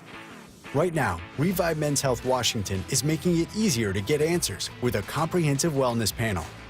It's not just a lab test, it's where better performance begins. Our providers will check your testosterone, blood sugar, cholesterol, kidney, liver, thyroid, and heart health. A $400 value for just $99, or free if you start treatment. Over 120,000 men have trusted Revive to restore their energy, mood, and confidence. So if you're ready to feel better and live stronger, call 206-529-1111. That's 206-529-1111. Or visit ReviveMen'sHealth.com. Offer ends November 30th. Must medically qualify. Terms apply. Contact us for full offer details. Black Friday weekend is here. Once a year, you get the lowest prices on the top-rated brands of TV, Samsung, LG, and Sony TVs at stupid prices. You don't have to buy a no-name doorbuster TV with poor picture when you can get a good one for a few dollars more. Where's the best place to shop for these top brands? At Video Only, the only place where you can get better than Black Friday deals on Samsung, LG, and Sony. Better than clubs, better than online. Before you buy, check out the deals at Video Only, because if you don't, you'll be sorry. Life's expensive enough, isn't it? Groceries, gas, kids' activities. Sometimes your roof needs replacing, but your budget says not now. Hi, I'm Justin Shirley, CEO of State Roofing and Exteriors. We want to help with an offer to lift that weight off your shoulders. Get 0 down, 0 payments, and 0 interest for up to 24 months, or save up to $3,000 on a new roof today. Call 866-ROOF-ROOF or visit stateroofing.com. Happy Thanksgiving to you and yours. Hey, you, Helio Suarez, Grand Salami! From all of us at Seattle Sports. Imagine all that could happen in 5 years. Jobs may change, kids will grow, new memes will come out, but also, what if you had reliable, intelligent Wi-Fi and the price didn't change for 5 years? Well, thanks to the Xfinity 5-year price guarantee, you actually don't have to worry about that part of your future. You're guaranteed 5 years of Wi-Fi that boosts speeds to your devices that need them the most, that finds and fixes any issues before you even notice them. It's like a super intelligent Wi-Fi that keeps you protected from threats online. Plus, well, you get incredible gaming speeds on multiple devices with no one battling for bandwidth. And for the next 5 years, all your devices will be working in perfect harmony. And you get our best equipment with no annual contracts, no fees, and no strings. So even though kids will grow up and you still won't understand 6, 7, your internet will stay sharp, reliable, and most importantly, the price will stay put. All with the Xfinity 5-year price guarantee. Lock in your price and unlock the possibilities. Xfinity, imagine that. Restrictions apply. Select plans only. At Shane Company, there's no shortcuts, just craftsmanship. Because a friend wants your fine jewelry and dream engagement ring to be nothing short of perfect, no matter the price. Shane Company, your friend and jeweler. Husky Nation, the rivalry is on, but this time it's bigger than football. This holiday season, we're taking a fight from the field to the table with Rivalry for a Reason, a competition fundraiser between UW and Oregon fans to tackle food insecurity across the Northwest. Every dollar you donate counts as a vote, and votes are unlimited. So let's outgive the Ducks and show our Husky pride. 100% goes to households in need, thanks to Safeway and Northwest Harvest. Visit dogsvsducks.org today. Back to the huddle, only on the home of the Seahawks, Seattle Sports. Joining us right now, Boy Mafe. Boy, let's continue the conversation we were just having off air. Obviously, Thanksgiving tomorrow. So you told us that who's in charge of cooking? Oh, so now as we gotten older, I feel like the family has decided everyone gets a dish. Oh, okay. So it's a little competition in there, you know, see who can cook actually. What's your dish? My dish this year is the macaroni. Let's go. I know. That's it's a big That's task. a big one. It's a big task. Are you going scratch, like? Yeah, oh yeah. Of course. Oven, all the whole nine. Smoked paprika. Yeah. Is that your favorite side dish as far as side dishes go? Macaroni. If you mess that up, ooh, you messed the meal. Yeah, for real. Mine's, everybody's giving me a hard time because mine's gravy.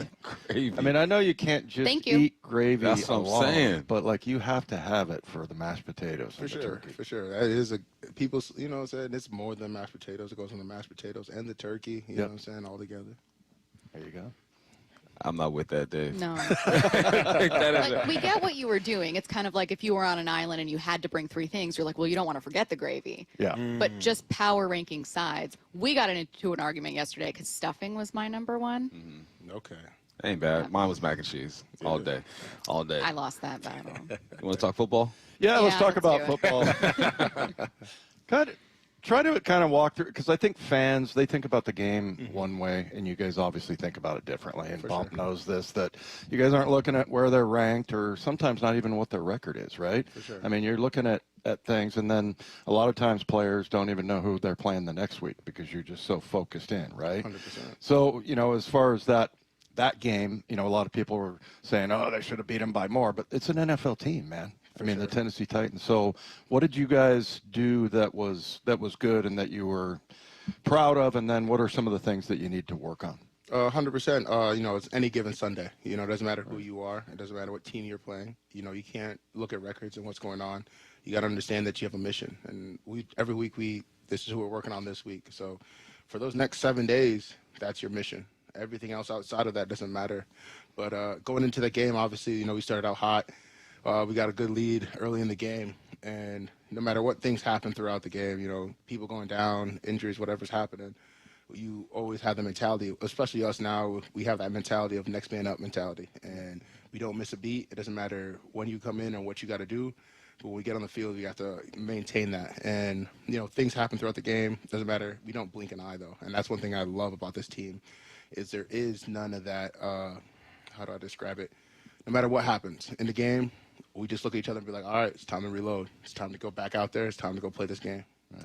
We're used to the 12s traveling to Arizona. We take that over all day. But it sounds like they were deep in Tennessee. What was that like? It was great. I felt like a home game, honestly. I was like, okay, well, they came out for this one. And I was appreciated it. You know, of course, the fact that our fans travel so well, it means a lot to us as players. You know, like you said, when you go on away road games, you're in someone else's house. But for them to travel as well as they did, it made it feel like it was a home atmosphere, and we felt confident, and it boosts your confidence because obviously, like, when we made big plays away, a lot of times it's quiet. You know, you make a sack away, you make a pick away, you make a touchdown away. It's quiet most of the time, but when you have fans that travel like that, then it makes it feel as if, you know, you get that energy when you do make a good play, when you make a big play. There's this group. I randomly followed them on Instagram called the End Zone Boys, and they're in Tennessee. Did you happen to warm up in the end zone? I'm telling you, look them up. I was interested. I wanted to ask you guys because they heckled the heck out of the ops when they come through. But it's all love. It's just an old school aggressive way. So I was wondering if you had an encounter with them. I didn't get to see all right. I was going to ask a follow-up on bumps, which is if there was a specific moment. Like, I was watching the broadcast. I didn't travel to see it, but so I couldn't see what you guys could, right? I'm not seeing the crowd. But then there was a pass to Cooper Kupp, and you hear Coop, and I was like, yeah, that's exactly. crazy. Was there a specific moment where you were like, wow? Honestly, I think it was when we came out. Normally, that's the biggest tell is like when we take the field as a team, and normally it's you hear either boos or you hear nothing. Yeah. And we hear cheers, and I was like, oh, okay, they're here today. Let's go. How about this week, Boye?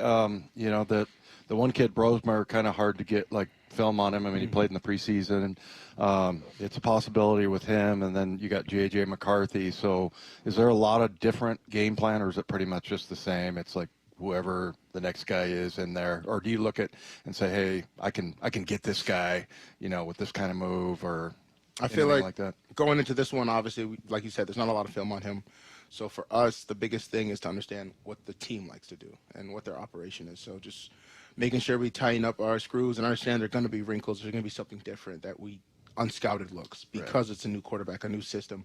So they may do things different, but just be understanding that we are who we are. And I feel like one thing I love about this team is no matter what the situation is, if the team is they're dominant in this or dominant in that, we remember who we are.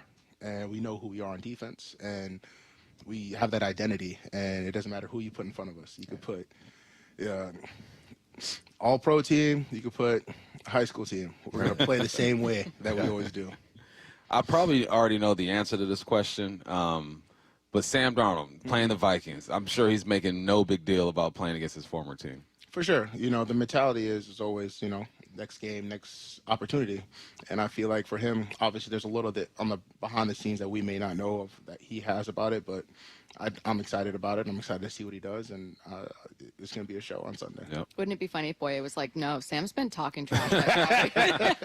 He's making it known. Boye, 12 different players on this defense have at least a sack this year, which is crazy. You're one of them.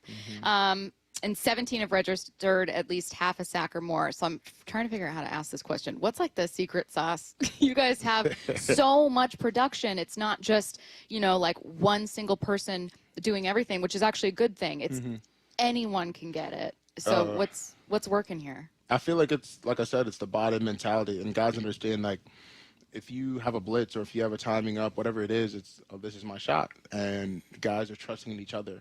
And we have such a great front. You have guys like Leo. You have guys like Law. You have guys like that who draw so much attention. And when you put all your attention on those guys, you never know. You might send a linebacker. You might send whatever you send, and they might come free. And, teams focus on a lot of guys in our defense. You can't really just focus on one guy. So at that point, that helps spread this production. Yeah. And we always look at production as a team aspect. We never look at it as an individual thing. Production for us is how, after every game, we look at, like, how did the team do? How did we do as a whole? And I feel like the fact that we do that makes it even easier for us. And no one's in a position where they, let me make sure I got to do my job on this. No, we're like, hey, if I hit an outside move and someone comes inside and cleans it up, that's good for everybody. Yeah. You mentioned Leonard Williams. He almost got a Reggie White, like, hip toss. I don't know if you remember that play where the guy's feet come up off the ground. I mean, that's a 330-pound man that he's, like, hucking around.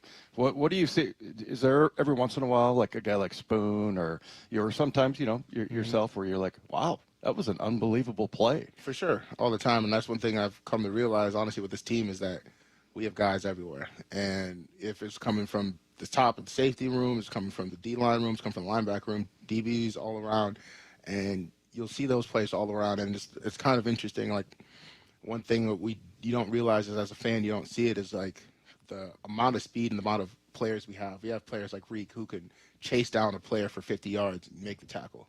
We have players like Spoon who can come from the roof 15 yards off the ball and make a TFL. You know what I'm saying? Like, those are things as fans you may not see, but in our room, and we understand, like, those are hard things to do, and we have guys who can do it. What's it like having the OG Diggs back in the building? He came in, he was already back to his old self, and it was great. It was great to have him back. Obviously, the energy and what he brings to the game, and he's that veteran presence, and I feel like that's a good addition for us, and I'm excited to have him around. What's his old self? Grumpy? No, he's They be talking, man. Like nonstop. Exactly. Well, he said one time that the weather here fits him because it's gloomy here. And he's gloomy. He's got a gloomy personality. There you go. He is Boye Mafe. Good luck on the mac and cheese. Are you like a little nervous? Big, man. This is big. This is a big deal. No, big. we're good. Have you been practicing? I did a little test run. Okay. It was good. Okay. I had some testers. He's a pro. He's always prepared. You guys have a wonderful Thanksgiving. Thank you. More of the Happy huddle coming Thanksgiving. your way next. Appreciate it. Brock and Salk. We spent a lot of time talking about JSN, Morning 6 to 10. but not nearly as much time talking about the move from DK to JSN. Celebrated yesterday as the all-time single season record. That was held by DK Metcalf. He's done all of this without the offense being built around him. If they were building everything around him, as I think DK wanted them to do, I don't think they would have had that kind of success. Only on Seattle Sports on 710 and the Seattle Sports YouTube page. 1-877 Cars for Kids. KARS Cars for Kids. 1-877 Cars for Kids. Donate your car today. 1-877 Cars for Kids. Donate your car today. Ready to get rid of that old car? Donate it to Cars for Kids. Call 1-877-CARS-FOR-KIDS to reach a friendly live agent.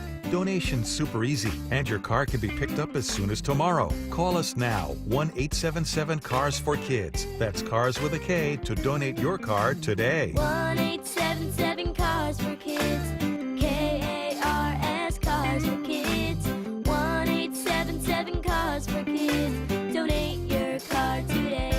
Hurry! It's your last chance to donate for 2025. Last chance! Donate now for a 2025 tax deduction. Running a business means wearing multiple hats. So if you're like me, you probably started out using your personal phone, taking client calls and texts nonstop. As my business grew, I needed something smarter. That's when I switched to Quo, the #1 business phone system. Quo works right on your phone or computer. No carrying 2 phones, no clunky landline, just one easy app you can try for free. Your team can share one number and handle calls and texts together like a shared inbox. Any teammate can jump into the conversation, so customers get faster responses. And Quo's AI assistant summarizes your calls and responds to customers 24/7, so you never miss a lead or opportunity. All this starts at just $15 a month. That's basically 2 coffees. You can even keep your current business phone number. Find out why 90,000 businesses trust Quo. No missed calls, no missed customers. Try Quo for free at quo.com/sports. That's quo.com/sports to try Quo free. QUO.com/SPORTS. It's hard to believe the holidays are almost here. And do you or someone on your wish list want the gift of fitness? Well, Brock Hewitt here, and the Top Fitness Black Friday sales event is on right now. I've told you all for years, there is nothing better than a home gym, and to give it as a gift and to friends, even better. And right now, you could save up to $1,000 on Inspire gyms, Inspire treadmills, and True treadmills, plus get free delivery and assembly on Precor treadmills, ellipticals, and exercise bikes. You can also save, how about this, up to 50% on last year's display models. With Olympic weight bars starting at $50 and home gym attachments and accessories, well, they're up to 50% off starting at just $10. So it's no secret why everyone from personal trainers to pro athletes love Top Fitness. You can visit them in Tukwila, Linwood, or Bellevue, or simply go to topfitness.com. Take care of your family, take care of your friends, take care of yourself with the Top Fitness Black Friday sales event on right now. Top Fitness, your best place for home fitness equipment. Wishing you and yours a happy Thanksgiving. Touchdown, Seahawks! From your grateful friends at Seattle Sports. Are your investment dollars working as hard as they should be? You've spent years building your future. Don't let outdated advice put it at risk. Hi, I'm Jeff Jr., founder of Trajan Wealth. We're a veteran-owned firm proud to bring a new standard of financial care to the Seattle area. Our nationally recognized advisors are fiduciaries, ethically bound to put your interests first. That's the highest standard of care in the industry. As a privately held company, we answer to you, our valued clients, not shareholders. For households with $500,000 or more, let us build you a customized plan. From Bellevue to Tacoma, get advice you can count on. It's time to take a fresh look at your financial plan. Call Trajan Wealth, 206-466-3300. That's 206-466-3300. Trajan Wealth. Plan smarter, dream bigger. Advisory services offered through Trajan Wealth, LLC, an SEC-registered investment advisor. Join the stations of Bonneville, Seattle, and Treehouse for the 37th year of Holiday Magic, helping provide holiday gifts and year-long support for the more than 6,000 youth and young adults in foster care statewide. Over the 37 years of Holiday Magic, we've delivered 182,000 gifts across our state. Text MAGIC to 888-973-5476 to learn more. Text MAGIC to 888-973-5476. All right, folks, this is it. The weekend many of you have been waiting for. Black Friday. The lowest prices of the year on the top-rated brands of TV. Samsung, LG, and Sony with deals up to $1,000 off. No need to buy a poorly rated unknown brand with prices like this. So what could be even better? How about video-only's better than Black Friday deals? That's right, better than Black Friday. Before you buy, check out video-only, or you'll be sorry. Back to the huddle, only on the home of the Seahawks, Seattle Sports. We are getting you ready for Week 13. It's back home, Lumen Field. Seahawks hosting the Minnesota Vikings. As a heads up, the Athletics' Diana Rossini reporting that Max Brosmer, right? Sure. Brosmer? is going to be starting in place of J.J. McCarthy. J.J. McCarthy remains in concussion protocol.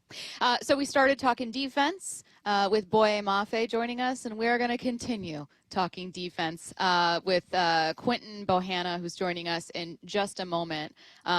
Before he comes in, I have to say, Dave, you describing your go-to approach for Thanksgiving feasts is leaving me with more questions than answers. The mashed potato volcano. Yeah. Why do you say that? Like you mean the mashed potato volcano? What's weird about that? Like it's a thing. Just Google it. Mashed potato volcano. Like a lot of people do this. No one does this on Thanksgiving. There's lots of children that do it. I think. I should be at the children's table. Maybe we'll ask. Something tells me that Quentin doesn't do this, but I don't know. We'll find out very quickly here. Hey, Quentin, how's it going? Seahawks defensive lineman Quentin Bohanna joining us right now. Do you go by Q, Quentin?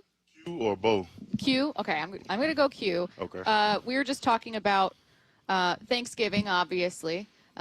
Tomorrow, Wyman makes what he calls a mashed potato volcano, a very complicated process. I'll give you the recipe. Yeah, if you have questions, let him know. What's your favorite side for Thanksgiving? I'm kind of like usual. I like dressing. Thank you. And my grandmother makes like chicken dressing specifically. So. Ooh. So that's like the same as stuffing, right? Yeah, basically. Okay. Yeah. It's got onions and celery in it. I can't do it. You can't she even don't do taste that them. though. She don't do it. Oh, she doesn't? She don't do it. I'm not big on that either. Everybody tell me I need to grow up. Yeah, same thing. Yeah. People always tell me about onions like you're like a child. I'm like, I've hated them for 61 years, man. Facts. I don't think they got anything to do with age. That's it, yeah. It's not going to change. I agree. All right, I'm coming to your mom's house for stuffing. I wish I could get there, man, the next I bet. 12 hours or so. Man. Well, I feel like D linemen and me are like some of the most athletic dudes on the field because y'all moving with all that weight is crazy to me, right? And most of you guys have played different positions coming up. What position did you play, and when did you say, all right, man, I'm in these trenches, let me go get it? Man, it's a crazy story. It's not crazy, but it'll be hard to believe. So I started my first organized year of football. I was 4, and I was a quarterback. Okay. So I was a quarterback from age 4 to 11. And so when I got to, it's funny. Don't listen to Dave laugh. So when I got to middle school, my coach was like, bro, you can either hit people or you can be a quarterback. But you ain't doing both. And I was like, man, coach, I like to hit people. And it was like, I kind of been on defensive side of the ball ever since. I was always bigger than everybody, kind of. Yeah. But I can throw for real, though. Can you still throw? Still can throw. Still got that arm. I'm a lefty. Okay. Really? I'm a lefty, yeah. Oh, man. So I just stuck to the defensive side, and it worked out. There you go. But the quarterback was fun, though. I ain't going to lie. Yeah. We got to get some film of you throwing left-handed. I can, if y'all want to see a show, every Friday we do the Les School of Ball drill. So Coach Les put us through tip drills and just stuff we go through in the game. Yeah. And so we get to run routes here and there, throw the ball. So I always put a show on Fridays. Wait, for real? Like you've thrown really it at do. one of so on like Fridays here. Yeah, so You'll be Friday's let kind of me like throw it. our laid back day. So we'll do a walk ball game, D-line versus D-line, 3-on-3. And they always just, Q, you got to be the all-time quarterback. They always want me to be the quarterback. And I get to show the arm off a little. I'm telling you got to ask them. They'll tell you. I'm We got to official. ask if we can come see it. Now we have to see. I've been around this team for a long time. Never heard a D lineman brag about his throwing arm. That's the good, first. man. Yeah. What about, were you a hooper? I most definitely was a hooper. Yeah, I'm born and raised from Memphis, Tennessee, so it's a big basketball city. Yeah. Kyle was there, Coach Calipari. He was there for a long time with the university. The Grizzlies, we had like the grind era. And it just came natural to me. I always loved football. That was my first. But I just needed something to do in my spare time, and I just so happened to be a good basketball player. Yeah. And being a lefty, again, it just worked out for me. Yeah. You leave me open, you can pretty much count them, whatever it is. So, yeah. What how was it like going back to Tennessee? I mean, did you see any family? Yeah, I did. Yeah. I actually got brothers and uncles live out there, and it's a short commute from Memphis to Nashville, so it was a great time. I ain't seen my family, I want to say, since right before camp started, late July, so it was good to see my pops came, aunt, cousin, so I had a great time. So I had like 20 tickets. I was gonna say that ticket request was crazy there. Huh? And then Tennessee, they do you with the Titans. They do you bad with the comp tickets. They put you way up top. Your head hurt, nose bleeding. So I had to come out of pocket, but it was most definitely worth it. I had a great weekend. That's what's up. And we won. So yeah. We talked to Boye, and he said the Seahawks fan presence was crazy out there. Yeah, I want. Personally, I feel like it was way more Seattle fans than Titans fans. Really? And they're not just at the game. Like, that was at the hotels, just around. It was crazy. That's crazy. It was, man, it was. You love that because it's like, you know, there's an extra push. And, you know, they traveling well. We playing it, they behind us. Man, it was crazy. Yeah. Felt like a home game. You and Brandon Peely are kind of a couple of guys that really made your stamp this year in the preseason. That's a tough room to break into, right? I mean, you got some really good players, guys with a lot of veteran leadership. But when did it kind of click for you? And was it during camp? Because you played well in the preseason as well. I want to say it clicked for me towards the end of last year. Okay. Kind of just seeing how, like. Before I say that, like you said, we have an exclusive room, like with ballers, dogs, and you know, to me, Byron Murphy, one of the most underrated players. Like, he probably the best A-gap defender in the NFL right now. But you know, but they gave me a chance, and Coach Mack and Coach AD, Coach Hines, they laid a clear plan out for us and said, y'all can help us, and you know, y'all do what y'all supposed to do, come back in shape, and they clicked for me then. They'll come back in April, OTAs ready to go, and we're going to go from there. And I just stuck to the word they gave me, put my own work behind it, and it's been looking good so far. Yep. And you've had a few stops, Cowboys, Lions, Titans as well. What's so different about Seattle when you look back at those other stops? Just how the team just so invested into us, like our well-being, our families, our mental, our just being comfortable. And then it's like when you get all that together, the football will take care of itself. And it's kind of exactly how it's been going. And just so appreciative for this situation that I'm in, the coaches, the team, the environment, the fans. Like, it's different. It's just like a comfortable at-home feeling. It ain't like you workers and you there entertainment. It's like we all just won out here in Seattle. Yep. Everybody kind of not worried about us everywhere else. But, you know, you get the winning and people get the good or bad. You know, they're going to talk and they get noticing it. But I still feel like it's just Seattle versus the world. And I've always been like that. Being from Memphis, you're so prideful. And it's kind of the same kind of vibe here. You got to work forward, work hard, still be on the look. Yeah. I like that. I enjoyed it. I get the feeling in our conversations with guys that you guys are also really close, that like locker room's good, defense is close, just like a tight group. Yeah, and not as defense, offense, special teams. Yeah. Like, all of, like, our locker room just close, tight fit group. Well, because Sam Darnold's got to see your arm, so then he's got to come over and be like, hey. See, Sam be so tapped, so locked in. I don't think he's seen it yet, but you got to show him. If he ever want to see and we can have a little throw off, I know he'll kill me, but he'll respect that. I think if it's like, I don't know how a throw off is going to happen. If it's like 10, just like dimes, you got him on one. It's simple. It's a crossbar game. I ain't gonna lie. I'm not gonna give me one. If it's so we'll have target practice basically. Yeah. That's how we'll compete. But if we was to compete, I'd give myself at least 3 or more. I'd take my over on the 3. Yeah. I believe in you. In my personal head, not on the bet. Yeah. You see at the Pro Bowl when they do that competition with the quarterbacks with the moving targets and everything. Man, I love to do that. That looks so fun. It does look fun. They need to put that in like Dave and Buster's or something. Pull up, bring JSN with you. Say, I've got him, and then we'll go off. Q, thanks so much for joining us. Happy Thanksgiving. We appreciate the time. All right, still to come. We're going to take a listen to some of our favorite voices going in the trenches with Ray Roberts, Steve Rabel joining us next. And coming up next, let's hear from the head coach, Mike McDonald. The one and only Mark Schlereth with Wyman and Bob. A lot of us expected them to win by multiple touchdowns. It turned out to be a bit closer than I think anybody was comfortable with. I thought the Seahawks dominated for the majority of 3 quarters, and I thought for the most part, Seahawks handled them. You know, you gave them like I said, a cheap touchdown drive late in the game and all that stuff. I thought the Seahawks dominated from start to finish to continue to put the foot on the pedal, so to speak. On Seattle Sports, on YouTube and the Seattle Sports app. We just want to have enough money for retirement. And travel to visit our grandchildren. I understand. That's why at Fisher Investments, we start by getting to know each other, so I can learn about your family, lifestyle, goals and needs, allowing us to tailor your portfolio. What about commission-based products? We don't sell those. We're a fiduciary, obligated to act in your best interest. So how do your management fees work? We have a simple management fee based on the value of your portfolio, so we do better when you do better. We appreciate that kind of transparency.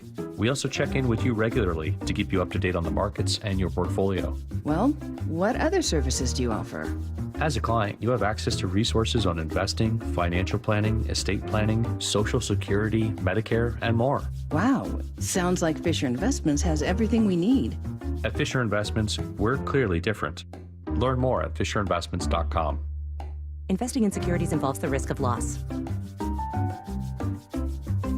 When it comes to the security of your business, doubts can creep in about who you're trusting to protect it. At Bay Alarm, we got you. For nearly 80 years, we've been putting our customers' minds at ease with our advanced technology and personalized support. Feeling insecure about your current security service? Visit bayalarm.com today. Hurry, it's your last chance to donate your car to Cars for Kids for 2025. Any car, running or not, can be picked up as soon as tomorrow. Act now for your maximum 2025 tax deduction and vacation voucher. Call 877 Cars for Kids to donate. That's Cars with a K.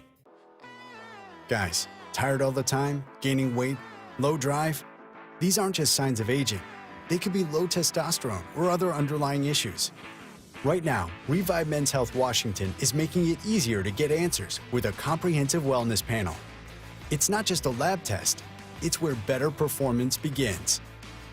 Our providers will check your testosterone, blood sugar, cholesterol, kidney, liver, thyroid, and heart health. A $400 value for just $99, or free if you start treatment. Over 120,000 men have trusted Revive to restore their energy, mood, and confidence. So if you're ready to feel better and live stronger, call 206-529-1111. That's 206-529-1111. Or visit ReviveMen'sHealth.com. Offer ends November 30th. Must medically qualify. Terms apply. Contact us for full offer details. This is Nancy Penrose, owner of Big Trees in Snohomish. For over 30 years, Big Trees has been helping homeowners and businesses move trees with advanced equipment and a professional and proven transplant process. Need a tree moved on your property or off-site? Trust the experts at Big Trees. Learn more about our transplanting process at bigtreesupply.com.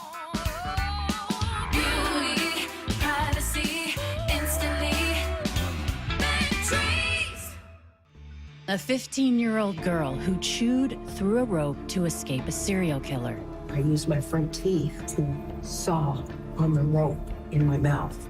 The killer prowled the Pacific Northwest in the early 70s. He's been convicted of murdering 2 young women, but suspected of many more. Maybe there's another one in that area. Follow and binge all episodes of Stolen Voices of Dole Valley, available now wherever you listen. You're listening to Leaf Filter Radio, and the guru of gutter protection himself, Chris Cunahan, is here to take your most pressing leaf-related questions and bring you a special Black Friday offer. Hey, everybody, Chris here. I understand we have Ron on the line. Ron, where are you calling from? Uh-oh. Ron, are you calling from a ladder? Well, I was. I wanted to ask Chris what I need to do to get my gutters ready to have leaf filter installed. Oh, Ron, you don't have to do anything. A Leaf Filter Trusted Pro will come out and clean out your gutters, realign and seal your gutters, and install Leaf Filter, America's #1 gutter protection system. So I didn't need to get on this ladder? Ron, Leaf Filter Trusted Pros are in your neighborhood and ready to help. Just visit leaffilter.com/deal to schedule your free gutter inspection and get up to 30% off. Thank goodness. What was that site? That's leaffilter.com/deal. And now, as a special Black Friday offer, you can get a free gutter inspection, plus up to 35% off. This is our best offer of the season. Unlock it now at leaffilter.com/deal. See representative for warranty details. This is The Huddle. Every Thursday from noon to 2. On Seattle Sports. Right now, Mike McDonald speaking with reporters at Seahawks headquarters. Let's take a listen. I know we got a lot of updates to go, so I can't think of all of them, so I'll let you ask. The number of roster moves that were made today, bringing back Quandre and some of the other decisions that were there. Yeah, bringing back Diggs was, it's pretty cool because we talked, him and I talked when we first got here last year and had a great conversation. Obviously, things worked out the way they did, but Excited for him to be back. I know the building's really excited. I think he's excited. I know a lot of our guys are really fired up, and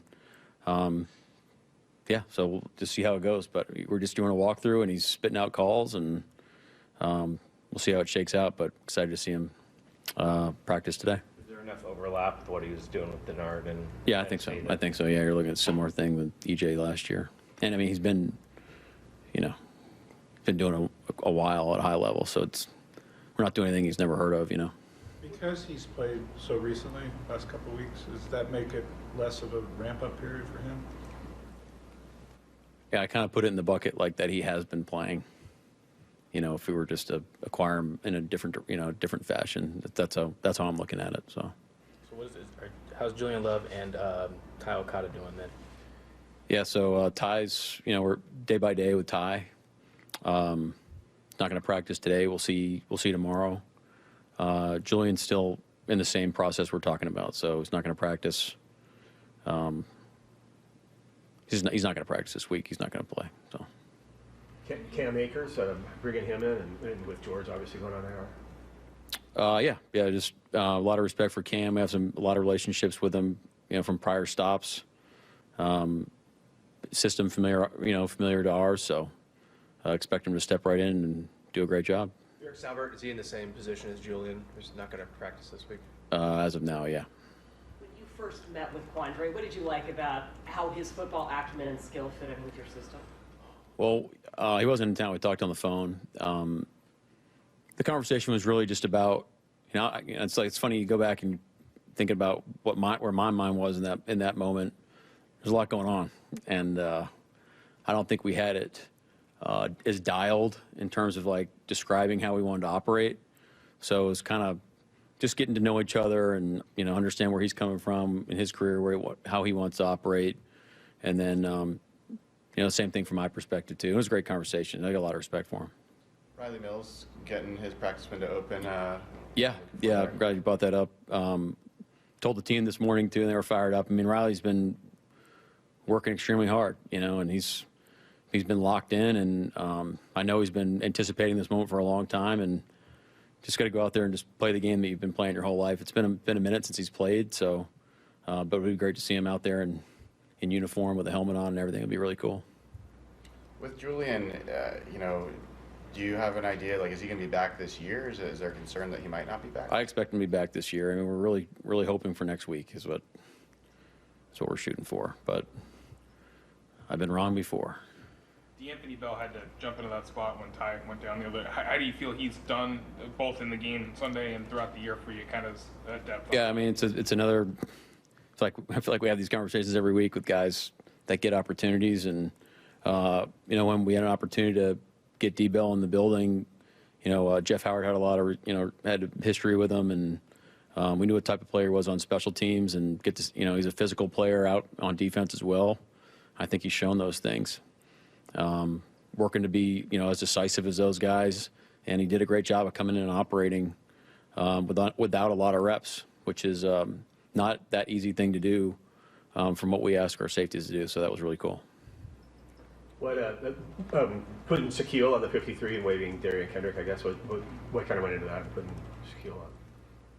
Yeah, I mean, we hope to get DK back. Just, Shaq's been doing a great job, and felt like that was the right move. And it wasn't just like a one-for-one, just subbing out DK for Shaq. There's some other things going on roster-wise, too, is what helped drive that decision. Getting Patrick O'Connell up to the 53. I know he's a guy you praised after games, but what has he done, over the course of the time you've been here to kind of build himself up to where he is now? Well, I describe him as steadfast. I mean, he gets here I see his car more often than not when I'm getting here. So that's, 6 a.m. or whatever. He's just here every day working on his body, preparing. And then he's a guy that's always been available. He takes a ton of reps. He practices 100 miles an hour all the time. And it's not like he's been, nobody's perfect in those moments, but as a coach, you respect the effort and the competitor and the guy that just keep coming back after he's gotten some situations where he's gotten not really the best news that reflects the effort that he's put forward, which is a tough situation. When you play well enough to be on an NFL team and you don't make the team, that's a hard thing to do, and so it speaks a lot for him to just go back and just keep attacking it like he did. And so that's why you're so happy for him, because Cody White's another example of that, of guys that just have stuck to it and had a great attitude, and that goes a long way with our team, because the guys realize too, they see them making plays all the time, and they realize that they're really good players, and then they see how they handle those types of situations, which is you can't help but respect those guys for that. Well, if he and Drake got a ton of reps in camp when guys were hurt and that's a away great from the point. team, obviously those reps are big for them to develop, but what did that do for the coaching staff maybe to see them in that role and kind of how they handled it? Yeah, it's a great point. I mean, again, we're gonna get a lot of plays. It's just sometimes they're at different speeds and different tempos, but we want to give guys opportunities, especially guys down the line on the roster, to develop and get better. And when you do have guys that aren't available that are your first and second stringers, that's great opportunities for those guys. And so, to your point, I think us seeing them do it for that amount of time probably gave them, we've been seeing since then, but it's a little bit more competitive in camp. So to see them in those situations is, gives us confidence as well. Offenses have the lowest percentage of run plays in the NFL against the Vikings defense, but the Vikings have been giving up a ton of rushing yards. What do they do to discourage teams from running the ball against them? That's a good question. I mean, they give you a lot of looks. They play different personnel packages. Guys aren't always in the same spots. They like to pressure certain, formations and things like that. So it probably adds some doubt to some game plans where you might not be getting some looks that you expect. So that might deter you from things. Or, if they're going to be so positive towards the run, that teams might feel like there are more opportunities. Similar to like the third down question you asked last week. Same idea. If they're going to commit to the run, teams might feel like they have more pass opportunities. There've been a number of guys with tackles for loss. I think third most in the NFL. Maybe it's the most in the NFL. That would lead you to believe it's an aggressive defense, but what else is it about being able to make those plays? Well, our front is just playing at an incredibly high level, and so it starts with them and how they play. If you're going to play in shell defense all the time, you're short on gaps. So guys have to account for multiple gaps on certain plays. So one, it takes a lot of chemistry and reps, so you understand how we're going to play certain plays. But also our guys up front have to be disruptive, and they have to do it in a team fashion. It's easy to just rip up the field and say you were aggressive, but it's another thing saying, well, okay, I can anticipate that I'm going to get a certain block based off a certain blocking surface, and then I can take a little bit more of a calculated chance to be disruptive. We prefer the latter in that situation. Do you, Ernest Jones, will he be able to practice this week, or do you know what yeah, EJ's trending on his normal workload, but still going to be a ramp. I don't think we're out of the woods yet. I think he's got to go test it out and see how it feels in full speed for us to start making some decisions. Brian Flores blitzes at almost a 60% rate the last few weeks. You tend to blitz less often.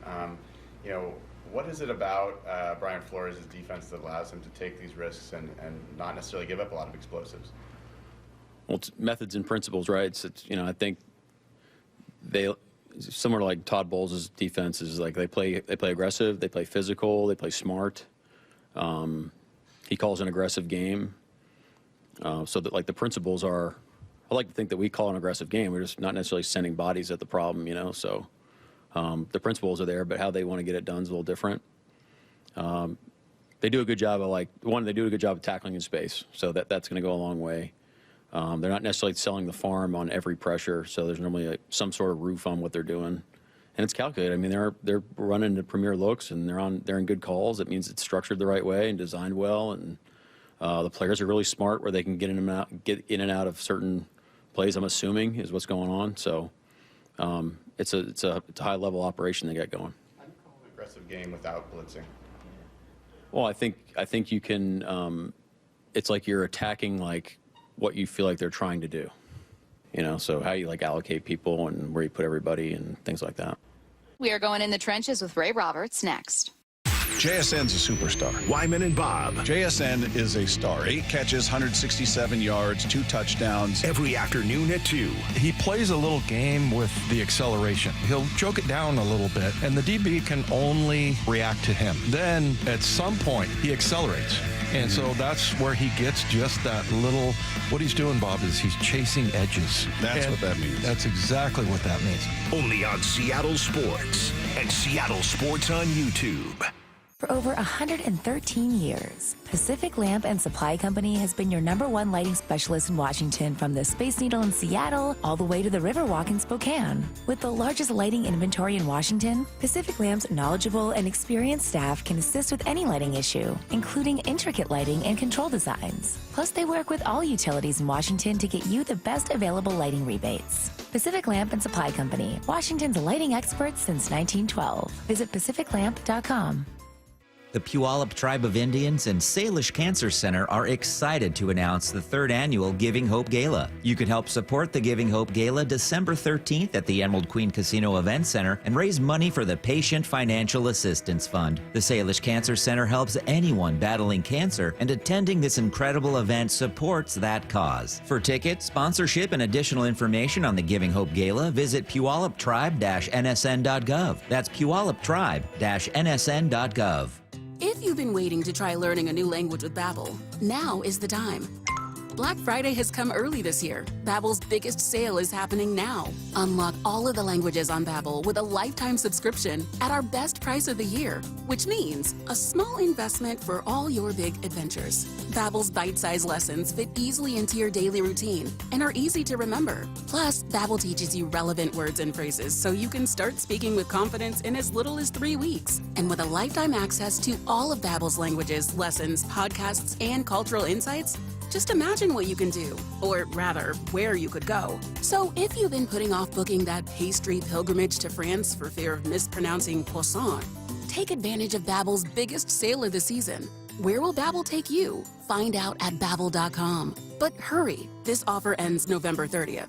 Get Babbel's lifetime access for less for a limited time at Babbel.com. That's Babbel.com. The Pacific Northwest is the perfect backdrop for the holiday season. J.P. Pendergast with Pendergast Law reminds us that the roadways don't always agree. It's that combination of additional travel, changes in routine, and winter weather that make this the most dangerous time of the year to be behind the wheel. Any safety tips to help commuters keep the holidays joyful? The #1 cause of accidents remains distracted driving, even during the holidays. So store that cell phone in a place that eliminates temptation. It's imperative we set the example for our teens. Also, be aware of abrupt changes in the weather and prepare for it. Sometimes it's as simple as allowing additional distance for following or stopping. Lastly, make sure your vehicle is properly maintained for winter. That includes four-wheel drive and chains when required at the pass. Please follow these safety precautions from my good friends at Pendergast Law and keep you and your neighbors safe this holiday season. Happy holidays from all of us at Pendergast Law. That's PendergastLaw.com. The holidays are here and we all want to celebrate in style, but sometimes stubborn fat and loose skin keeps us from looking and feeling our best. Stacy Ross here. Imagine a simple one-day solution. Introducing ProSculpt, the treatment everyone is talking about. ProSculpt uses air-assisted technology that's safe, gentle, yet powerful, delivering instant fat-reducing and skin-tightening results, performed by board-certified plastic surgeons while you're fully awake. ProSculpt contours your body with minimal downtime. It's designed to target problem areas, your waistline, face, neck, arms, and thighs. Avoid wasting time and money on gimmicky lasers or fat-freezing methods. ProSculpt is one and done. ProSculpt gently removes unwanted fat, tightens loose skin with FDA-cleared plasma technology, all in a simple, guaranteed one-day procedure. Celebrate the holidays and get yourself a gift with a free consultation and get $250 off. Schedule at ProSculpt.com for powerful, permanent fat removal and skin tightening. It's ProSculpt.com. Styles change. 12s grow. But Seahawks love? That's forever. From the young fans in their fresh new jerseys to the lifelong 12s in their throwback jackets. At the Pro Shop, we've got gear for 12s of every age and every walk of life. This is the Pro Shop. Shop official Seahawks gear in-store at Lumen Field and the Landing in Renton, or online at Seahawks.com/ProShop. This is Seattle Sports. Streaming through the Seattle Sports app. KIRO AM Seattle. KIRO FM HD2 Tacoma. This is The Huddle. The handoff inside. He's Charbonnet. He's going to go. Touchdown, Seahawks. Exclusively on Seattle Sports on 710, Seattle Sports on YouTube, and the Seattle Sports app with hosts Michael Bumpus, Stacy Rost, and Dave Wyman. You don't sound good. You go get it. Time to go inside The Huddle. We're going in the trenches with Ray Roberts joining us right now. Ray, how's it going? It's going all right. I was going to ask, why do I come on after the commercial that talks about permanent fat removal? It's just an accident. It was just an accident. What the heck? Nah, you've been on your mission, dog. You ain't need no fat removal. That's true.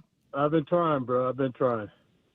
Well, you are refreshed from a vacation and getting ready to watch the Seahawks take on the Vikings here. But I wanted to ask you for a quick look back at the Titans and just to see what's sticking with you after this one. Ray, for me, the game was a little closer than I expected, but a win's a win. Happy to see there weren't turnovers. What about you? Well, I'm glad that we have Paul Moyer on our broadcast team because I can kind of get caught up in this, some of these chasing down these little rabbit holes that lead to nowhere. And so when Paul started reading over the stats and how we just really dominated this game, it just didn't look that way on the scoreboard, partly because of the 3 field goals in the first half and then the punt return. We pretty much dominated this team. And that's at this point of the season, it's about stacking wins. And I know that, people like the style points. I like it when it looks, when they play well and it looks pretty and all that kind of stuff too. But man, you'd much rather stack this win than to not stack the win. And so I walked away with it with that in mind. Hey, Rabel just dragged his old bones in here, and him and I were sitting on the plane, and I kept bothering him because I was so excited about what the offensive line did. And, Ray, it looked to me like they said, okay, we're going to hit Jeffrey Simmons on every play, no matter what it is. And, we saw Charles Cross, like he was on a run play. He was out of bounds and came back in bounds to just smoked Simmons. I love that. And he was getting frustrated, man. He was wagging his finger in people's faces. And, do you think that they kind of did that, or did that just kind of stand out? Or do you think they really had like a game plan like that? And have you ever been part of that? Yeah, I would say that there's certain guys that you want to just wear them down. I remember when I was in Detroit and we came back to play the Seahawks, and we're just like, man, what are we going to do about Sam Adams and Cortez Kennedy? Like, we can maybe have a plan for one of them, but not both of them. And so we're just like, all right, we're in the first half. We're going to just make them run sideline to sideline. We just want them to get tired as all get out because just coming straight up the field, they'd probably dominate our interior offensive line. And so we ran toss after sweep after sweep, and then they got tired and worn down. Then we're able to run the ball at them a little bit more. And then I will say, Dave, you sent me the text about Olu, and so I went back and watched the film, and he is playing with a different edge to him. He's playing as if I'm not giving this job back. It's like the Wally Pipp leave your glove on the mound kind of a thing, and you never get it back. And he's playing with a different energy. Does it always look pretty? No. Does the offensive line always look pretty? Not, absolutely not. But these dudes are playing great football, and I was glad that you asked me this question, and I'm sorry if I'm a little bit long-winded, but I've been thinking about this all day. We've talked a lot about Sam Darnold and how he's dropping dimes and how JSN, nobody can cover him and all these different kinds of things.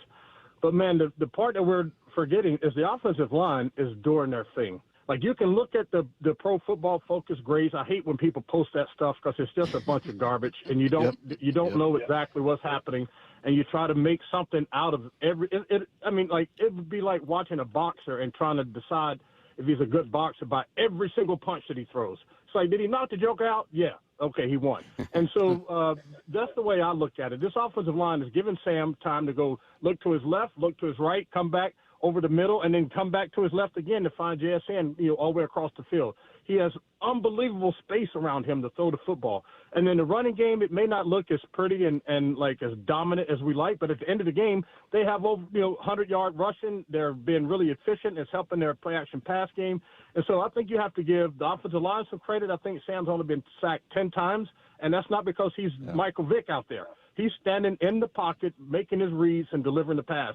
So you got to give, the offensive coordinator for the play design. You got to give the offensive line coach credit for coaching, and you got to give the offensive line some credit for doing stuff. None of these great numbers that JSN is doing and the things that Sam are doing, none of that stuff would be possible if the offensive line was playing the way it was last year, where Geno was getting hit, 30, 40% of the time. So when we start talking about who's the MVPs of the team, you have to look at the offensive line as a whole, and don't go bug me with these, on true pass sets or play action pass sets. Like, nobody talks like that in the locker room, I promise you.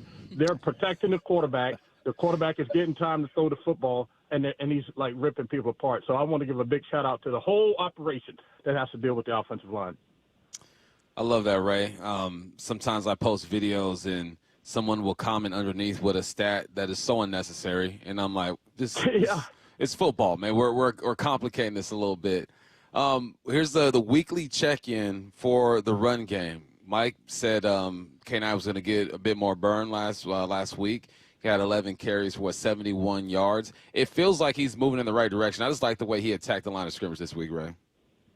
Yeah, absolutely. I think in the pregame we heard him, or maybe it's a postgame, and he was talking to Jen Mueller, and he said he used a comment like getting on the right track. And he wasn't saying like getting on the right track, with the offensive line in the run game. He was talking about his angle to the actual to the gap where they're running the football, like getting on the right track to kind of manipulate the blocks the right way, to set up the blocks the right way. That's what he was talking about. And he's running with a little bit more, I don't want to say determination, because he's always run that way, but it seems more purposeful, I guess, as his approach to the whole. And then also Charbonnet. Charbonnet looks healthy. Like the way he got to the edge on the one touchdown, kind of was, started like over the center guard and kind of slid to the outside and got around the corner and got in the end zone. He looks fast. He looks strong.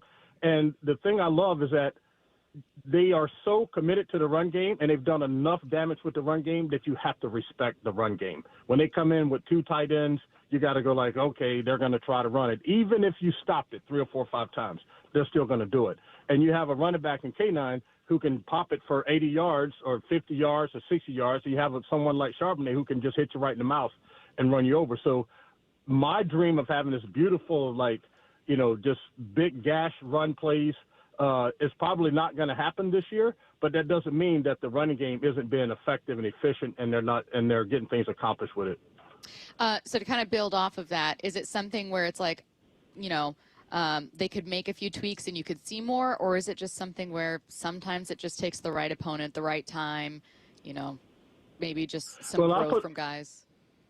I'll put it to you this way. Yeah. I really feel like even though the outside zone is kind of like the Kubiak thing, and it creates a whole lot of opportunities for the play action and stuff like that, they run the ball better between the tackles. When they're pulling a guard, or they're pulling a guard in the tight end, when they're blocking down on one side and pulling the backside, like they just seem more effective running the ball that way. So if I was them, I would do more of that. And then also, I can't remember the year that the Colts won the Super Bowl, and I think I brought this up last year too. The Colts only averaged about 70 yards a game rushing up into the playoffs. And then in the playoffs, they found 3 plays, and they dressed them up in like multiple different formations. And throughout the playoffs, they averaged almost 140 yards a game rushing. And I remember asking Howard Mudd, like, what was the difference? And he said, we just found 2 or 3 plays that these dudes felt very confident in that they could block, and we just put all these different motions and formations with it. But if you look at the structure of the play, it was 2 or 3 plays that we ran. And so we averaged, I think they averaged, I want to say maybe 140 yards a game rushing throughout the playoffs, when the last week of the season was the first time I think they rushed for like over 100 yards during the regular season. So there's always time for it to get going and get clicking. And it seems like every week they're finding 1 or 2 little wrinkles that may open up the running game a little bit. So there's always that you can kind of lean on, that it can pop at any moment. But I do think that they should run the ball between the tackles a little more. Always good to hear from you, Ray. Happy Thanksgiving, by the way. Oh, same to you. I'm going to try not to put on about 8 or 9 or 10 or 12 pounds. No. You should try to put on. You should make an active effort to do so. The only thing about that, though, is I've been working so hard to get the weight off that when I get it on, I'm gonna have to work even twice as hard to get it off again. So I have to I may have to eat a lot across a few days versus just one sitting and knocking it out that way. Ray, we'll see you Sunday. Thanks, Ray. All right, you guys have a good one. All right, now. Peace. Voice of the Seahawks, Steve Rabel, joins us next. Every morning at 7:45, Brock Eward tackles 3 football questions as only he can. We've been talking about JSN, but take me even deeper into the numbers. He would be 34th in the league in yards receiving if you only counted his 20-plus yard completions. I mean, it's just insane. The anticipation, the hand-eye coordination, the high point, all that he's got, that's why he's leading the league in that stat. Catch every Blue 88 on the Seattle Sports app. Progressive knows road trips without your pet can be tough. Hi, this is Next Stop Dog Boarding. Hi, it's Scott again. How's Squeaks doing? You can tell if he's stressed by his eyebrows. Oh, and his breathing should sound like this. Scott, Squeaks is exactly the same as last time you called. Okay, let's talk in 20 to see if anything's changed. With Progressive, your pet is covered up to $1,000 in vet bills in case of a car accident. So next time, you can take your pet with you.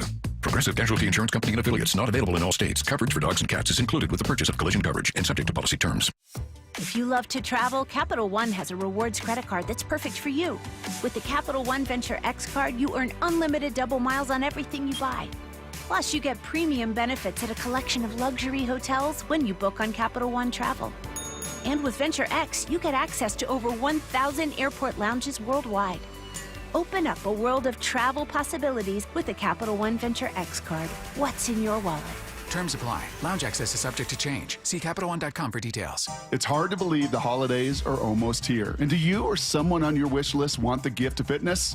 Well, Brock Eward here, and the Top Fitness Black Friday sales event is on right now. I've told you all for years, there is nothing better than a home gym, and to give it as a gift and to friends, even better. And right now, you could save up to $1,000 on Inspire gyms, Inspire treadmills, and True treadmills, plus get free delivery and assembly on Precor treadmills, ellipticals, and exercise bikes. You can also save, how about this, up to 50% on last year's display models. With Olympic weight bars starting at $50 and home gym attachments and accessories, well, they're up to 50% off starting at just $10. So it's no secret why everyone from personal trainers to pro athletes love Top Fitness. You can visit them in Tukwila, Linwood, or Bellevue, or simply go to topfitness.com. Take care of your family, take care of your friends, take care of yourself with the Top Fitness Black Friday sales event on right now. Top Fitness, your best place for home fitness equipment.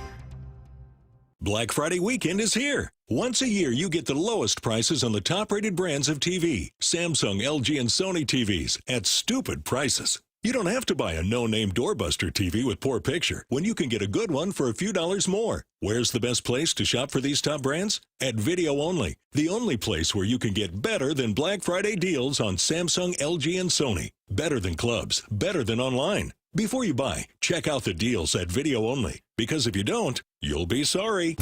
Sometimes we hang on to our old attorneys and coaches too long. They've been around, they've done good work. But when the legal game changes, you need a team that is hungry to win now. At Bible Law Group, we're that faster, hard-hitting legal team, ready to fight for every inch in the courtroom. With over 40 million closed for our clients, we know how to win, and we're ready to take on the biggest legal case of your career with you. Don't stick with a playbook that's gone stale. Switch to the legal team that's ready to win now. Let Bible Law Group be your linebacker in the courtroom. Find us online at BibleLawGroup.com. You gave years, maybe decades to your job. You showed up, worked hard, and planned for retirement. But now the company's changed, or maybe you've taken a buyout or been forced into early retirement. So what happens next? I'm Jeff Jr., founder of Trajan Wealth. And if you've built up a 401k or thrift savings plan, now is the time to ask, is that money really working for you? Many workplace retirement plans offer limited options and even less guidance. At Trajan Wealth, we help people just like you roll over their accounts into IRAs with more flexibility and personalized investment strategies built around your goals. For households with $500,000 or more, let us build you a personalized plan. We operate on veteran values, service, trust, and doing what's right. Your next chapter starts now. Call Trajan Wealth, 206-466-3300. That's 206-466-3300. Advisory services offered through Trajan Wealth, LLC, an SEC-registered investment advisor. Happy Thanksgiving to you and yours. Hey, Eugenio Suarez, Grand Salami! From all of us at Seattle Sports. At Shane Company, there's no shortcuts, just craftsmanship. Because a friend wants your fine jewelry and dream engagement ring to be nothing short of perfect, no matter the price. Shane Company, your friend and jeweler. It's comedian Tom Segura at Emerald Queen Casino Event Center with an encore performance Saturday night, November 29th. I want to be that type of old. It's an old where you get yelled at for saying you want to be helpful. Like when an old person's like, I'll take out the trash. Someone's like, are you out of your mind? Your spinal snapped. Sit down. Tickets at emeraldqueen.com. Tom Segura's Come Together Tour, November 29th at Emerald Queen Casino, the entertainment capital of the Northwest. 21 and older. Need gambling help? Call 800-547-6133 or visit emeraldqueen.com. Black Friday comfort sale is on now at Home Comfort Alliance. Save up to 75% on furnaces, ACs, heat pumps, EV chargers, generators, and more. And take 18 months to pay with 0% financing. Call before December 1st. Visit homecomfortalliance.com. Back to the huddle, only on the home of the Seahawks, Seattle Sports. Joining us now, the voice of the Seahawks, Steve Rabel, in person. Happy Thanksgiving, Raves. Hey guys, happy Thanksgiving to you. Happy to have you here. Pleasure. And I'm happy that we get to watch this team back at home. In fact, I think 3 of their next 4 going to be here in Seattle, I'm pretty sure. I think they go on the road for Atlanta and then back here for Raves 2. is 1 week at a time. Okay, 1 week at a time. Sorry, I'm talking with 3 former players Yeah, here. it sure seems like a long time. I mean, it seems like we've been on the road a lot. I don't know what it is, but something does. Well, it's because they've been super long trips. And we still have Yeah. 2 more long trips. You know, we got Atlanta and Carolina yet. But who's counting? I mean, we're just focused on this one. We play at Apparently home this me. week. Apparently you Well, against Minnesota. I'd like to look to Minnesota then Okay. for this Sunday. I'm going to bring in a bit of a question that I started off air, which is it's always hard to tell what to expect from a quarterback you haven't seen before, and it sure sounds like a lot of the Seahawks players and Mike McDonald have been asked about it, and their answers, Raves, I think are really intriguing with, like, you just go on what you think the team likes to do. Yeah. I mean, ultimately, they're not going to change the entire offense Yeah. just because you got a guy in there who hasn't thrown many passes in a real game, threw some in preseason. So you're going to keep your offense, but you're going to find those things that he does well, those plays that he likes, and the ones that you think you can succeed at. Now, you know, you also have to take into consideration what they have around him. And that is 2 really good wide receivers. And so any quarterback, in fact, any guy who's ever played football at any level, at some point can just take a snap and throw it as far as you can and let somebody try to run under it. And, you know, even a blind squirrel finds a nut once in a while. And so you just hopefully can get the ball downfield. You got to expect things like that, too. Just rear back and throw it. But it's, can you confuse him? Can you get to him? Can you get him off his spot? Can you get him concerned? We were talking, Dave and I, during the break. You get a big number 99 filling up his grill a couple of times, and that'll make him start to think, I maybe should have stuck with lacrosse. I was going to say, I'd rethink my career. Yeah, exactly. Well, we talked to Quentin Bohanna, and he was talking about Byron Murphy as well. And that's what we've heard from Jaron Reed, too. Remember, he said he's strong as bleep, and he kept saying all these things. And when you look at Byron, he's another guy that kind of an unsung hero, but Quentin told us that he's the best A-gap player in the league. And, you know, he's kind of, I would say, of all the guys that we talk about during the game and everything, probably the least, but probably does like the most unsung hero type of things during the game. Yeah, the dirty work inside. Leo talked about that today, and just the fact that those guys are unselfish, and they have to be, because we have all seen, we've played, we know, we've watched it for years and years. There are guys who are, yeah, I'm a team guy, but he's there to get sacks. He's there for himself. He's there to make it more difficult on the general manager at the end of the season to either sign him to a new contract or somebody else is going to come in and swoop him up as a unrestricted free agent. So there are those guys out there. This group, and you just listen to them talk every week about, listen, he's going in, he's taking up 2 guys so that so-and-so can get a sack. I'm going to take up 2 guys so that he can loop around me and put pressure on the quarterback. All of us want to try to get there, but we'll do our jobs so that Spoon can come through on a corner blitz and get a sack. And that's the best kind of defense to have. Those are the best guys to have as teammates. And Murph is that kind of guy. I mean, he's quiet as the day is long, and then he goes out there and just plays like crazy, across the front. It's going to be fun to watch this week because this offensive line for Minnesota has been kind of banged up a little bit during the course of the season. They've had guys step in and move positions and all that. We've been actually fairly lucky when you think about it. you lose Sundell, but Olu's come in, and as Dave was talking to you guys, he did bug the living daylights out of me on the plane. Hey, look at this play as we're watching the But those guys up front did a really good job, and I mean all across the front. Yeah, you're going to get beat once in a while, but for the most part, they did a good job, I thought. Raves, you've been part of this program, this organization since the start. Yeah. Played. Thanks for reminding me. Hey, it's a blessing, man. It is, isn't it? You've seen Largent. You've seen Blades, Galloway, Ingram, Corn Robinson, DK, Tyler. What makes JSN different from these guys? Because he's got a little bit of all of them. He's got a part that all the best parts of all those guys he can do. I mean, he's not as big as DK, obviously, or as strong, but he makes contested catches. He is quicker than Steve was, but Steve ran great routes, got in and out of his break, had fabulous hands. He has all those things. He can run across the field. He's got the speed to separate across the field, and he's also got the blessing, does JSN, of having a quarterback who can just drop the ball right in the basket when he needs to, and can also drill it at 100 miles an hour to the back corner of the end zone for a completion. He is, I think, the most complete receiver I have seen since Jerry Rice. Jerry Rice, a little bit bigger body, but not that much. Everybody thought Jerry was a big guy, and so you get there and stand next to him, but he was just so focused on being a great receiver. And the stories about him catching bricks from his father, when they were throwing bricks up to his dad, who was a bricklayer, and it made his hands stronger. Those were the kinds of things, that and just going out and being such a precise route runner. That's what JSN is.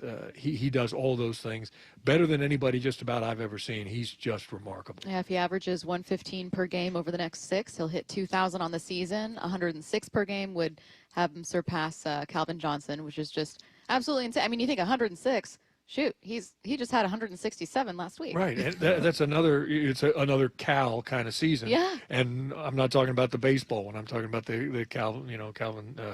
It's just fun to watch him, and I know Dave gets tired of it when we're in the booth, and all of a sudden, because I got to focus on the ball, so I'm watching the quarterback, and I'm watching Sam rear back and throw, and then you pull the glasses away to see the whole field. Where's it going? And invariably, he's got a man open, and the next breath, it's JSN. He just is remarkable. You're a receiver, Bump. I don't know how he does it all the time against all the different coverages. He just finds a way to get open. He's got a different thing about him. Sometimes you can't even really explain it. It's just the body control, tracking the ball, feel of the game, all the things that you mentioned. He's a complete receiver. Do you guys find yourself laughing sometimes on the broadcast, or maybe in a state of disbelief? Yeah, I find myself jealous as hell, I can tell you that. Just watching that's what, in its purest state, that's what you want that position to be. And on top of that, he's a great blocker downfield. Yeah. He's a terrific teammate. He's a quiet, humble guy. His mom, I meet every time at the games, his mom is down on the sidelines, and she and his brother find me, and they say hello, and they're wonderful people. It just really makes you angry that somebody could be that good and that good a person. Yeah. He's got it all. Hey, he Ray, really does. If you ran that 4.3 like you, he have 2,000 already, though. So a sneaky speed, like Steve did, like Yoda did. A sneaky speed. He'd get past people, the best cornerbacks in the game, and he'd leave them standing back there. I think he left a number off there. You said 4.3. Yeah, well, it was 3.5. 4.3 flat. It was 4.35. But who's counting? I mean, really? 5 now? No, 4.35. That's what I've always 7. said. No. 5 years ago, it was 4.37. Now, Rabes, your fastest was how fast? 4.35. That's impressive. Yeah, that's pretty unbelievable. And I in an entire career, I didn't even have a Steve Largent season. So great speed or good speed doesn't necessarily do it for you unless you know what to do with it. Who was on the timer, I wonder? And Wyman, what was yours? Uncle. Your dad or your uncle, yeah. No, I think it was only a 37-yard run. Now that I think about it. Do you remember the look on JSN's face when they were in that production meeting? Yes. Was it when you told him this? I go, JSN, can you believe this guy used to play receiver? And he got almost like he was embarrassed. He got this big grin. I have to say it was kind of cute. And I did, and I couldn't read whether he actually was saying, and that was kind of neat, or I have no earthly belief that this guy could ever have played anything. Like, what if he was just where at? Yeah, exactly. Or what's going by on? the way, I'm glad, number one, to hear Bump say, because you played receiver in the NFL, you don't really understand what it is about JSN, because that's been a question of mine. Is because all those guys that you just listed off, Corin Robinson to me was the most wildly athletic person I've ever seen. Watching him at practice, it was like watching when a deer hops across the highway. I mean, it was ridiculous. Corin was crazy. But yeah, I mean, I'm glad to hear that, because I mean, a lot of times people are like, well, what makes him so great? And I'm like, don't really know. He just makes plays. Well, I hope that we hear one of those dumbfounded, wildly impressed moments from you guys on I hope Sunday. we hear more than one. Yeah, exactly. About several. Voice of the Seahawks, Steve Rabel. Thanks, Rapes. Thanks, guys. Coming up next, Leonard Williams. JSN's a superstar. Wyman and Bob. JSN is a star. 8 catches, 167 yards, 2 touchdowns. Every afternoon at 2. He plays a little game with the acceleration. He'll choke it down a little bit, and the DB can only react to him. Then, at some point, he accelerates. And so that's where he gets just that little, what he's doing, Bob, is he's chasing edges. That's what that means. That's exactly what that means. Only on Seattle Sports and Seattle Sports on YouTube. Cliff Averill here, giving a big shout out to the biggest and the best in the Northwest. That's right, I'm talking about Muckleshoot Casino Resort. Time and time again, they've been voted the best resort and best casino with the best chicken wings. There's nothing like being the very best, so come check out everything this place has to offer. Hey, when they say the biggest and the best, they mean it. Everything's on the table at Muckleshoot Casino Resort. Find out more at muckleshootcasino.com, and please game responsibly. With football season comes colder weather, so if you need new windows and doors, don't drop the ball. Steve Rabel here with Keith Dashafeet from locally owned Pella Windows and Doors of Western Washington. So Keith, what's your next big play? Well, Steve, right now get 40% off qualifying installs or no payments and no interest for 12 months on approved credit. Schedule a free consultation with Pella Windows and Doors of Western Washington. Go to PellaPNW.com. That's PellaPNW.com. I know a lot of you guys are listening from your phones right now, so it's the perfect time to give a shout out to my friends over at AT&T. The other guys will make claims saying this and that about how great their network is, and I'm just here to set the record straight that AT&T is America's fastest and most reliable wireless network. I don't know about you guys, but it just gives me so much peace of mind when I'm going to do the things I love, and I know my wireless network's got me. Like if I'm going to a concert or a basketball game or even something outdoorsy. Knowing I'm going to have fast service and can share what I'm up to is a game changer. You want to know you can post what you want to post, call who you want to call, and with AT&T, it literally doesn't matter where you're going. I promise you, they're already there. Don't just take it from me. Actual tests prove AT&T is America's fastest and most reliable wireless network. When you compare, there is no comparison. Based on RootMetrics' United States Root Score Report, 1H 2025 tested with best commercially available smartphones on 3 national mobile networks across all available network types. Your experiences may vary. RootMetrics rankings are not an endorsement of AT&T. Hey, folks, this is it. The best weekend of the year for buying a TV. Forget inflation, because now you've got deflation with Black Friday pricing on top-rated brands like Samsung, LG, and Sony. Where's the best place to shop? It's not the clubs or online. Join the smart shoppers heading for video only, because they've got better than Black Friday deals. That's right, better. Don't believe it? Then bring your prices to video only and compare before you buy. Or you'll be sorry.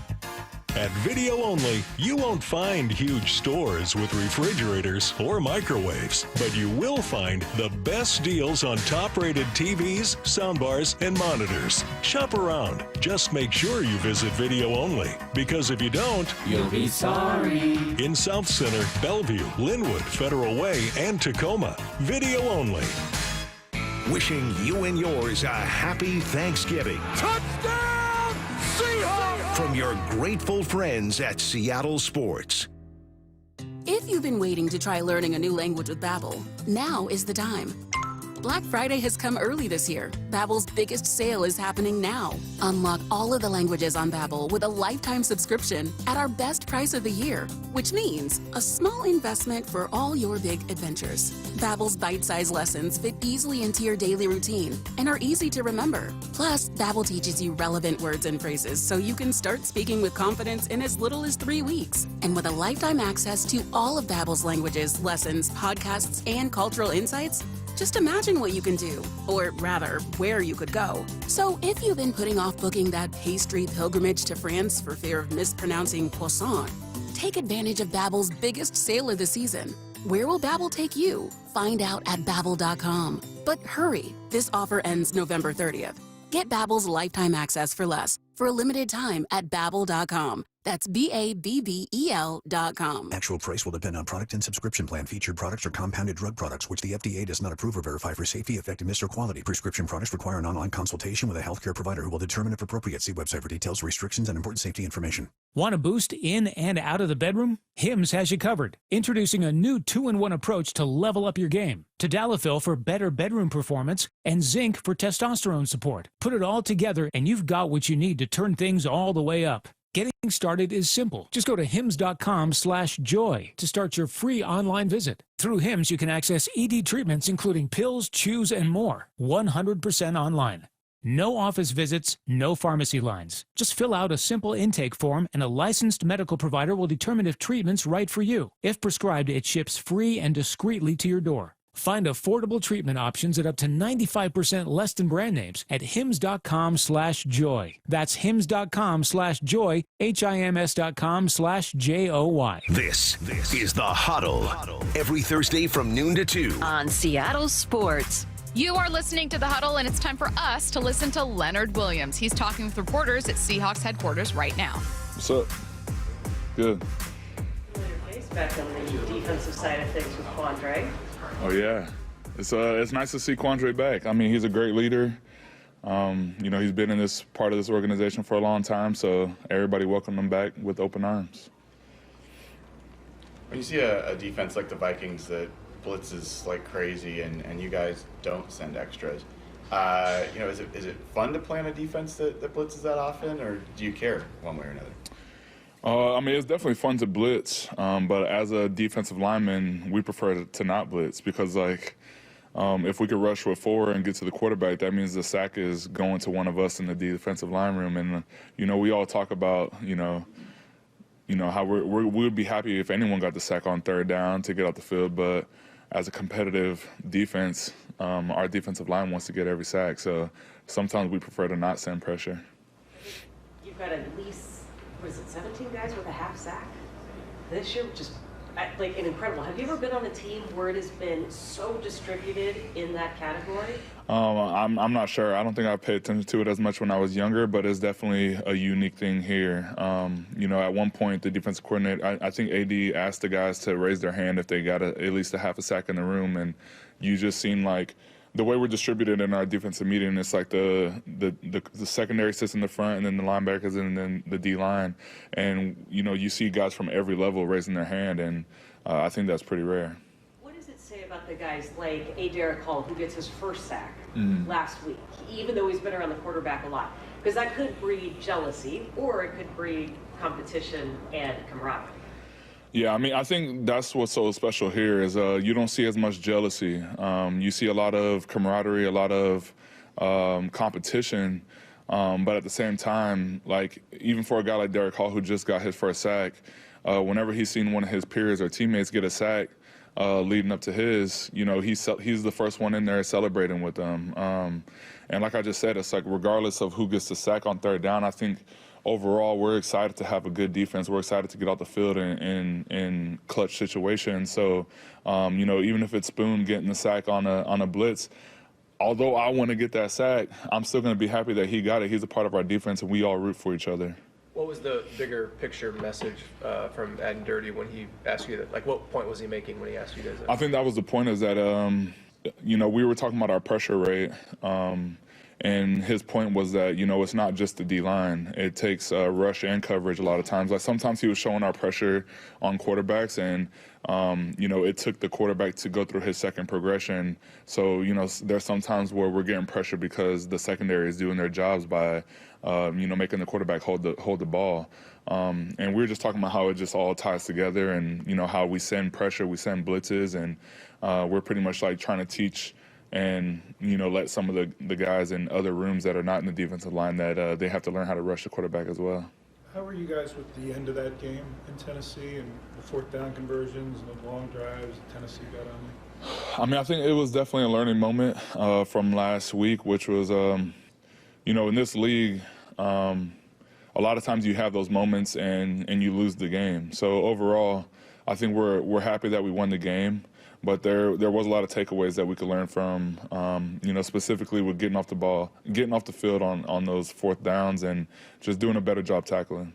Was it simply a matter of Ward ran around a lot and it was just kind of hard to get to him, or were there some other things you could have done there with some of the plays he was making? I think there was definitely some things we could have done there, but, at the same time, we got to give them credit. I think, he made some pretty impressive throws. I remember hitting him out of bounds all the way to our left, and he threw the ball completely across the field and just made a good play. Sometimes in football that's just going to happen. I think, where our defense does good is we swarm to the ball regardless of the situation, and a lot of times we stop those situations. When a quarterback's making a great play like that, we still get off the field. And, that's overall what stood out to me is that we kept fighting. I think you guys have the best, or near the best, first half scoring differential. So you're jumping out and leading. How is that alone helping defensive pass rush? I mean, it helps a lot because, one, our offense is staying on the field, sustaining drives long enough for our defense to recover from the last series. And, we're getting our wind and our legs back. So by the time we go back out there, we're ready to go. And then also when you get a jump on a team, they pretty much have to score.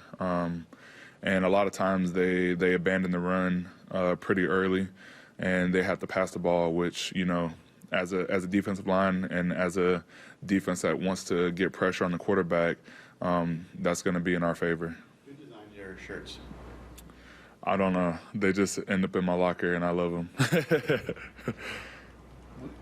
During camp, when Ernest was still coming back, and then Tyrese Knight was gone for a while, we saw Patrick O'Connell and Drake get a lot of first-team reps. What kind of confidence did that give you guys as a defense, seeing them in that role, doing it for that long stretch? I mean, I think, Pat and Drake, just from a work ethic standpoint, gives us confidence in them.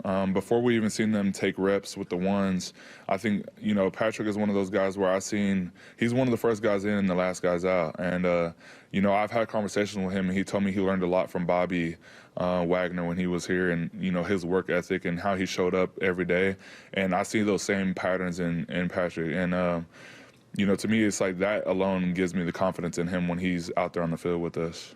How about how physical he played in that game? I mean, he played great. He was coming down hills, hitting his holes. And, a lot of times they tell defensive linemen, like, hold the O-lineman off of our linebackers. And, sometimes, like I just said, us wanting to be selfish and get to the quarterback, it's the same way in the run game. It's like sometimes I want to shed the block so I can make the play.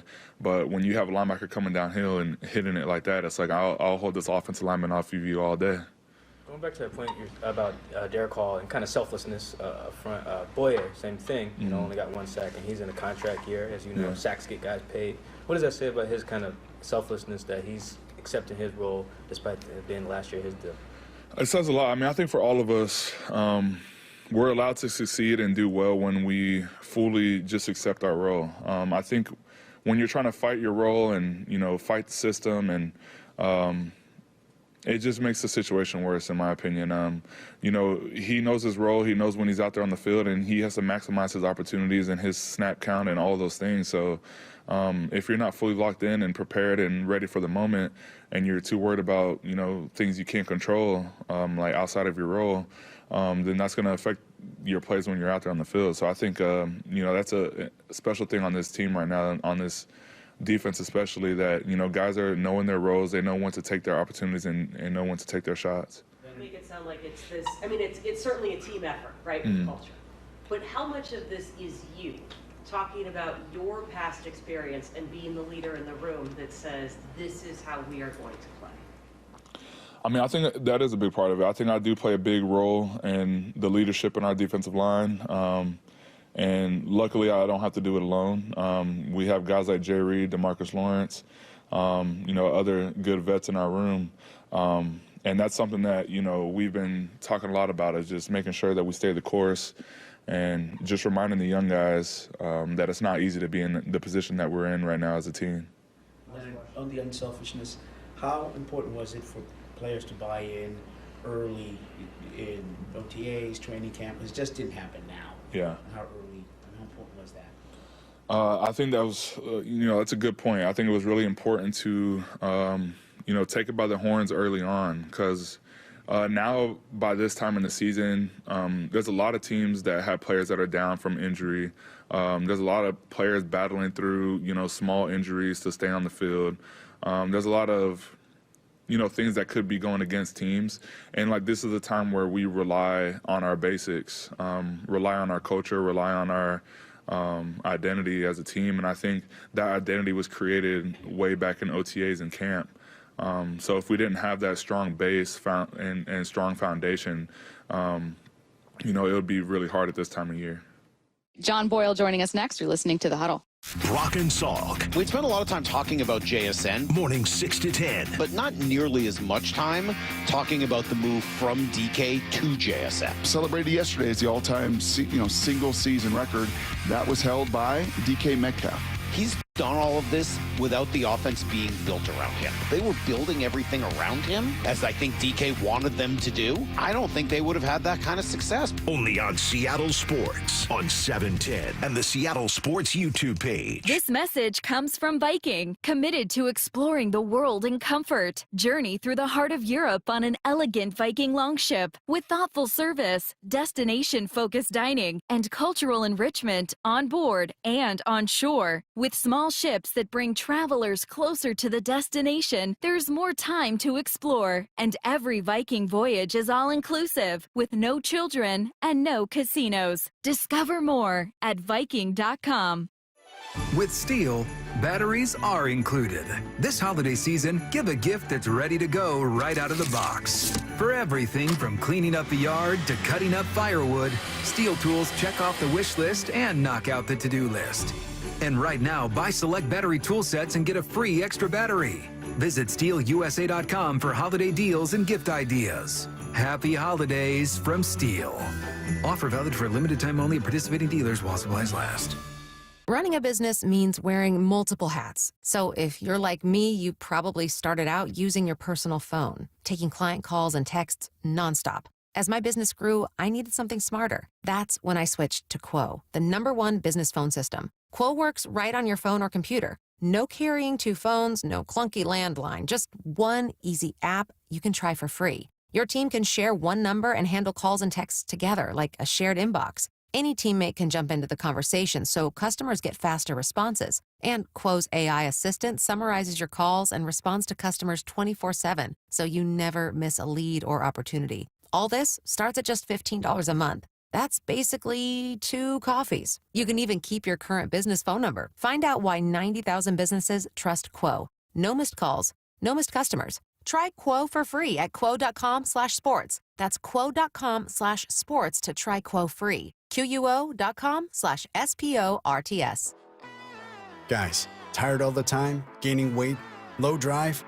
These aren't just signs of aging. They could be low testosterone or other underlying issues. Right now, Revive Men's Health Washington is making it easier to get answers with a comprehensive wellness panel. It's not just a lab test, it's where better performance begins. Our providers will check your testosterone, blood sugar, cholesterol, kidney, liver, thyroid, and heart health. A $400 value for just $99, or free if you start treatment. Over 120,000 men have trusted Revive to restore their energy, mood, and confidence. So if you're ready to feel better and live stronger, call 206-529-1111. That's 206-529-1111. Or visit ReviveMen'sHealth.com. Offer ends November 30th. Must medically qualify. Terms apply. Contact us for full offer details. A 15-year-old girl who chewed through a rope to escape a serial killer. I used my front teeth to saw on the rope in my mouth. The killer prowled the Pacific Northwest in the early 70s. He's been convicted of murdering 2 young women, but suspected of many more. Maybe there's another one in that area. Follow and binge all episodes of Stolen Voices of Dole Valley, available now wherever you listen. Back to the huddle, only on the home of the Seahawks, Seattle Sports. Seahawks.com reporter John Boyle joining us right now. We will continue to preview Sunday's game and then wrap up with some of our final thoughts. Before we get to any of that, though, tomorrow is Thanksgiving, Boyle, and we've been asking every player to join us, and now we'll ask you your favorite Thanksgiving side. There is a wrong answer, by the way. There is a wrong answer. Yeah. Is the wrong answer the cranberry sauce, but in a can where it still has the lines on it? Yeah, unfortunately it is. I like that just for nostalgia, if nothing else. I think probably some sort of sweet potato dish would be my favorite, but I can't decide exactly how Very I prep acceptable. it. Not marshmallows on it, though. Not a big marshmallow guy. Marshmallows? Yeah, some people do. I'm not crazy, right? People do that? Yeah, people do that. Yeah. They do what? Put like marshmallows on like top a of layer sweet of potatoes. marshmallows on It's like top of sweet baked potatoes. on the Yeah. top, right? Really? Yeah. Oh, Yeah. okay. Not All my right. thing. Okay. I see what's happening here. All right.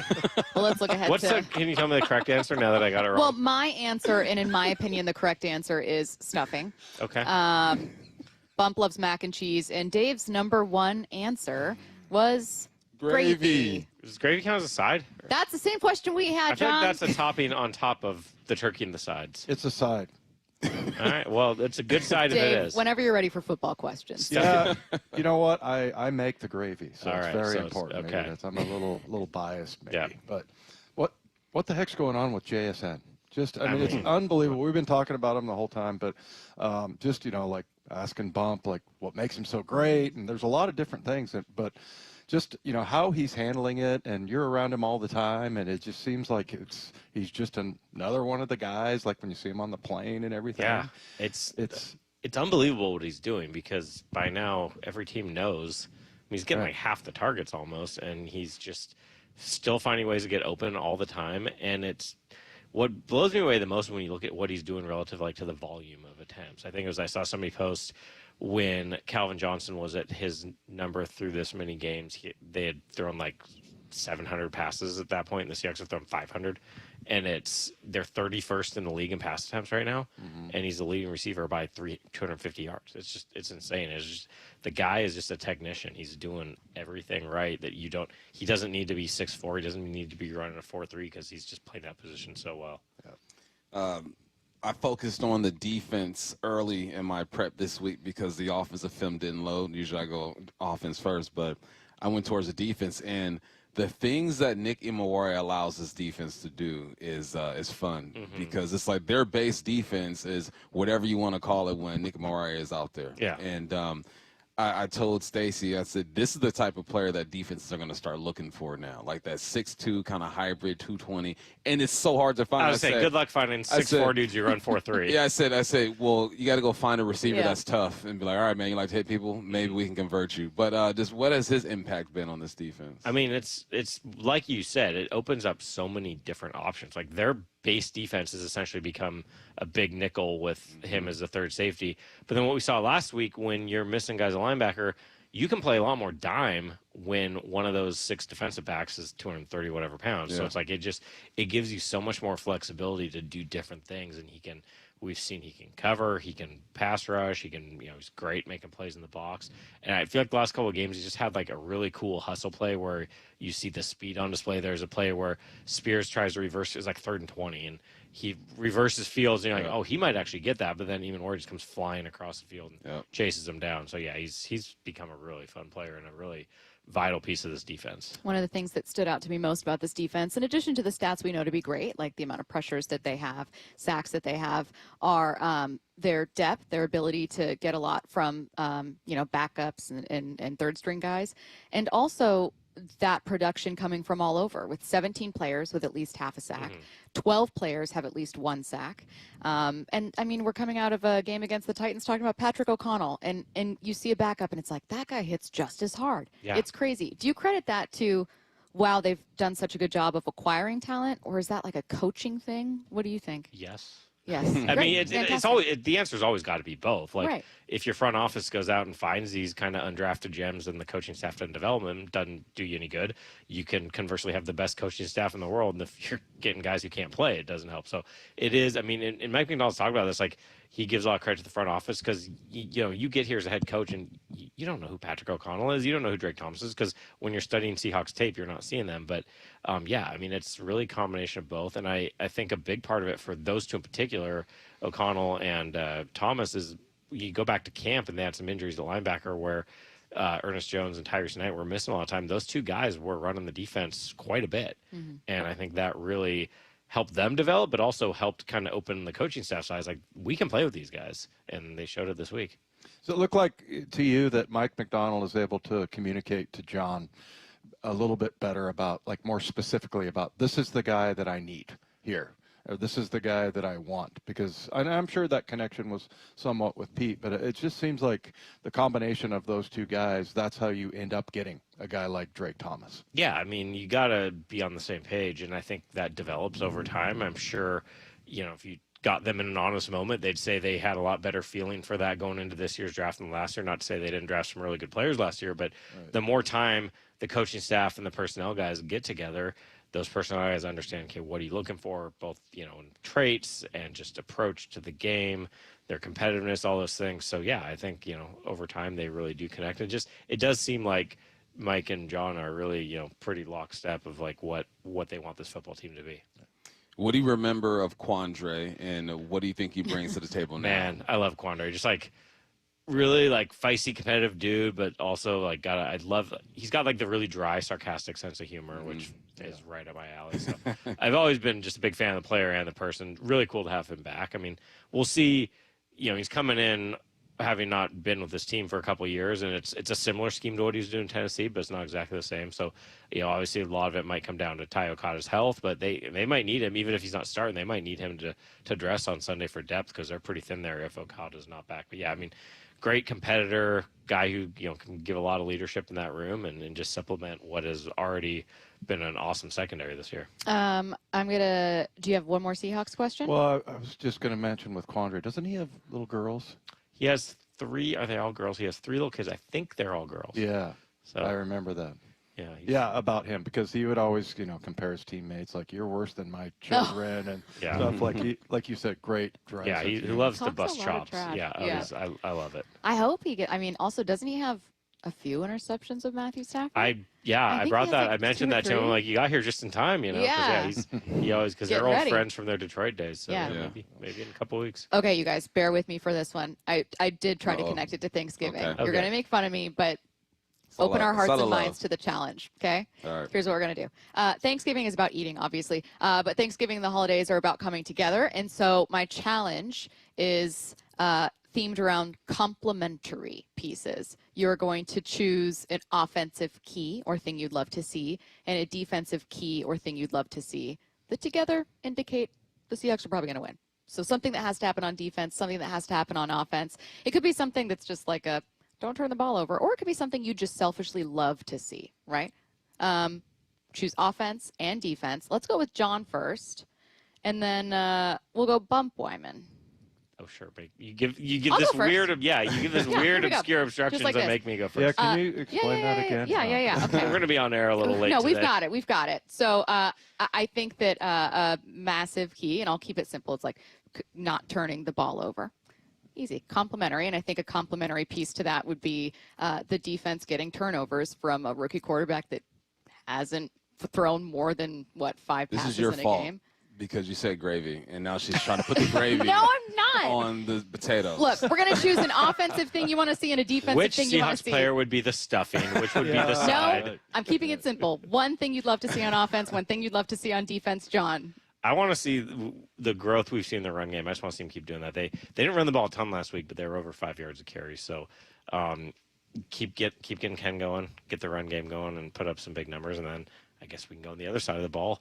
One of the best run defenses in the NFL. They've yet to allow a 100-yard rusher this season, or going back to last year, 20-game streak. So, just winning the run game, both sides. Complimentary bump. take the ball away out the air.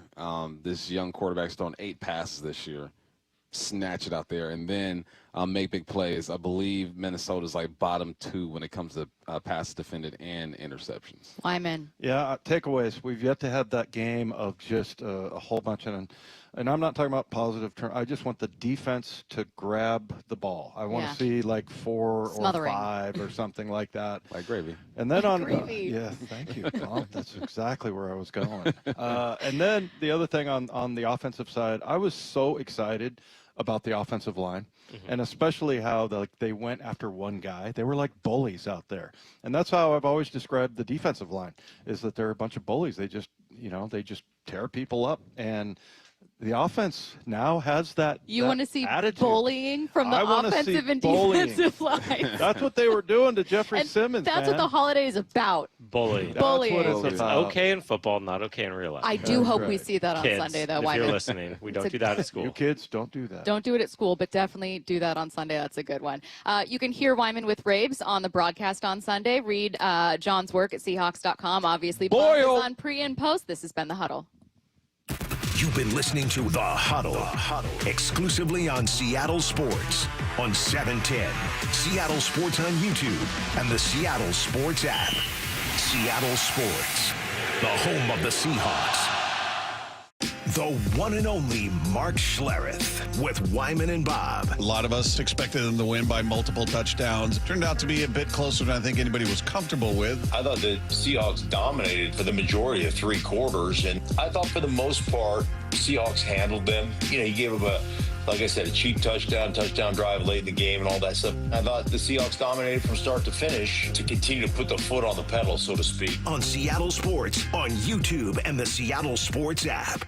When it comes to the security of your business, doubts can creep in about who you're trusting to protect it. At Bay Alarm, we got you. For nearly 80 years, we've been putting our customers' minds at ease with our advanced technology and personalized support. Feeling insecure about your current security service? Visit bayalarm.com today. Hey, it's Dr. Coogan with Eastside Weight Loss Clinic, and I have great news. We're having our biggest sale of the year. Over $300 off our normal pricing through December 19th. We know it's hard to stay on track during the holidays, and we want to help. This could be the year you actually lose weight over the holidays and set yourself up for success in January. The best part, you can lose weight and still enjoy those special holiday dinners. No shots, no exercise, no fake food, just a plan that teaches you how to reset your metabolism and keep the weight off for good. Free consultation at eastsideweightlossclinic.com. Yeah, Mike Salk here, and I've worked with Eastside Weight Loss Clinic for years, and this is the biggest sale I've ever seen from them. $300 off? I did the program myself, losing 35 pounds in just 8 weeks. Take advantage of this awesome sale before the holidays. Join the 4,000 clients who we've helped lose 20 to 30 pounds in 60 days and take advantage of our lowest pricing of the year. Even if you want to start in January, lock in these prices now. Our remote programs allow you to lose weight from anywhere. Schedule your free consultation at eastsideweightlossclinic.com. Dr. Ryan Coogan, D.C. Results may vary. Imagine all that could happen in 5 years. Jobs may change, kids will grow, new memes will come out, but also,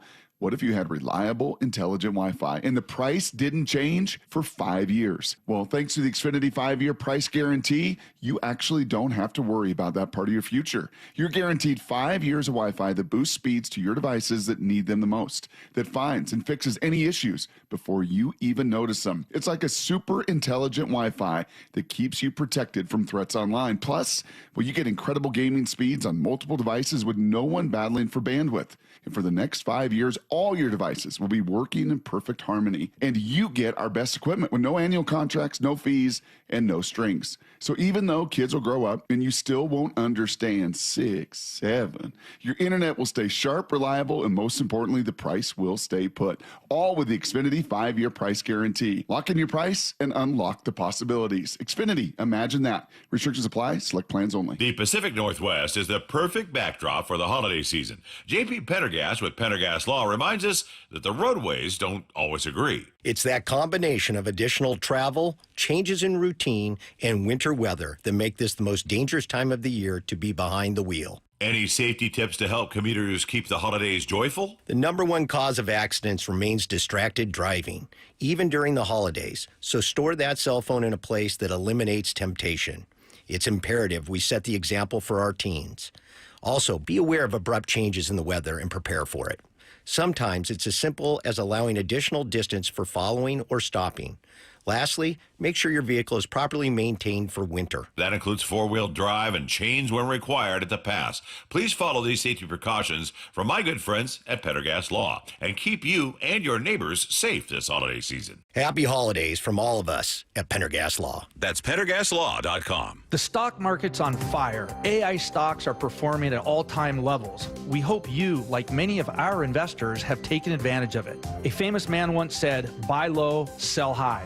There's also $8 trillion of cash sitting on the sidelines. Investors are either scared or they don't know where to go. Hi, I'm Scott Rureka, CEO of Legacy Group Capital in Bellevue. Legacy Group Capital develops local real estate, lends money, and shares profit with our investors. We've been doing it for 19 years, averaging double-digit returns with zero investor losses. Diversify with Legacy Group Capital and invest in our family of funds. From a 3-year investment with double-digit returns to only a 90-day commitment returning 7%. We also accept IRAs. Find out why 1,300 local investors have invested over $350 million. Legacy Group Capital at LegacyG.com. This is not investment advice. Investments available to accredited investors only. Details at LegacyG.com. I saw her texting coming up to a stop sign, and so I saw the accident coming, and she T-boned us. In the blink of an eye, Crystal's life changed when she suffered a severe spinal injury. The pain was something I had never experienced before in my neck. I got massage therapy. I saw a chiropractor. I was prescribed muscle relaxers so I could sleep. I got depressed. Nothing was relieving the pain. Drugs, sleepless nights, and depression. Sound familiar? I'm Dr. Mark Shelley, a chiropractic physician and board-certified functional neurologist. At Sound Pain Solutions, our treatments include high-dose laser combined with spinal decompression and other comprehensive therapies to rehabilitate damaged discs. We use treatments that are non-surgical, FDA-cleared, drug and pain-free. I was able to get off my pain medicines, and I was able to sleep through the night, and that was what I was desperate for. To learn if you're a candidate for our treatment, call us. Sound Pain Solutions. 855-996-0025 or click soundpainsolutions.com. Stacy here. Sell your car to Wayscar Ford, and when they resell it, they share half their profit with you. That's right. Sell your car to Wayscar Ford, Isuzu, and Auburn. They'll pay you today for your car, and once they resell it, they'll share half their profit with you. WayscarFord.com. Let's go! This is Seattle Sports. Streaming through the Seattle Sports app. KIRO AM Seattle. KIRO FM HD2 Tacoma. Seattle Sports Snapshot.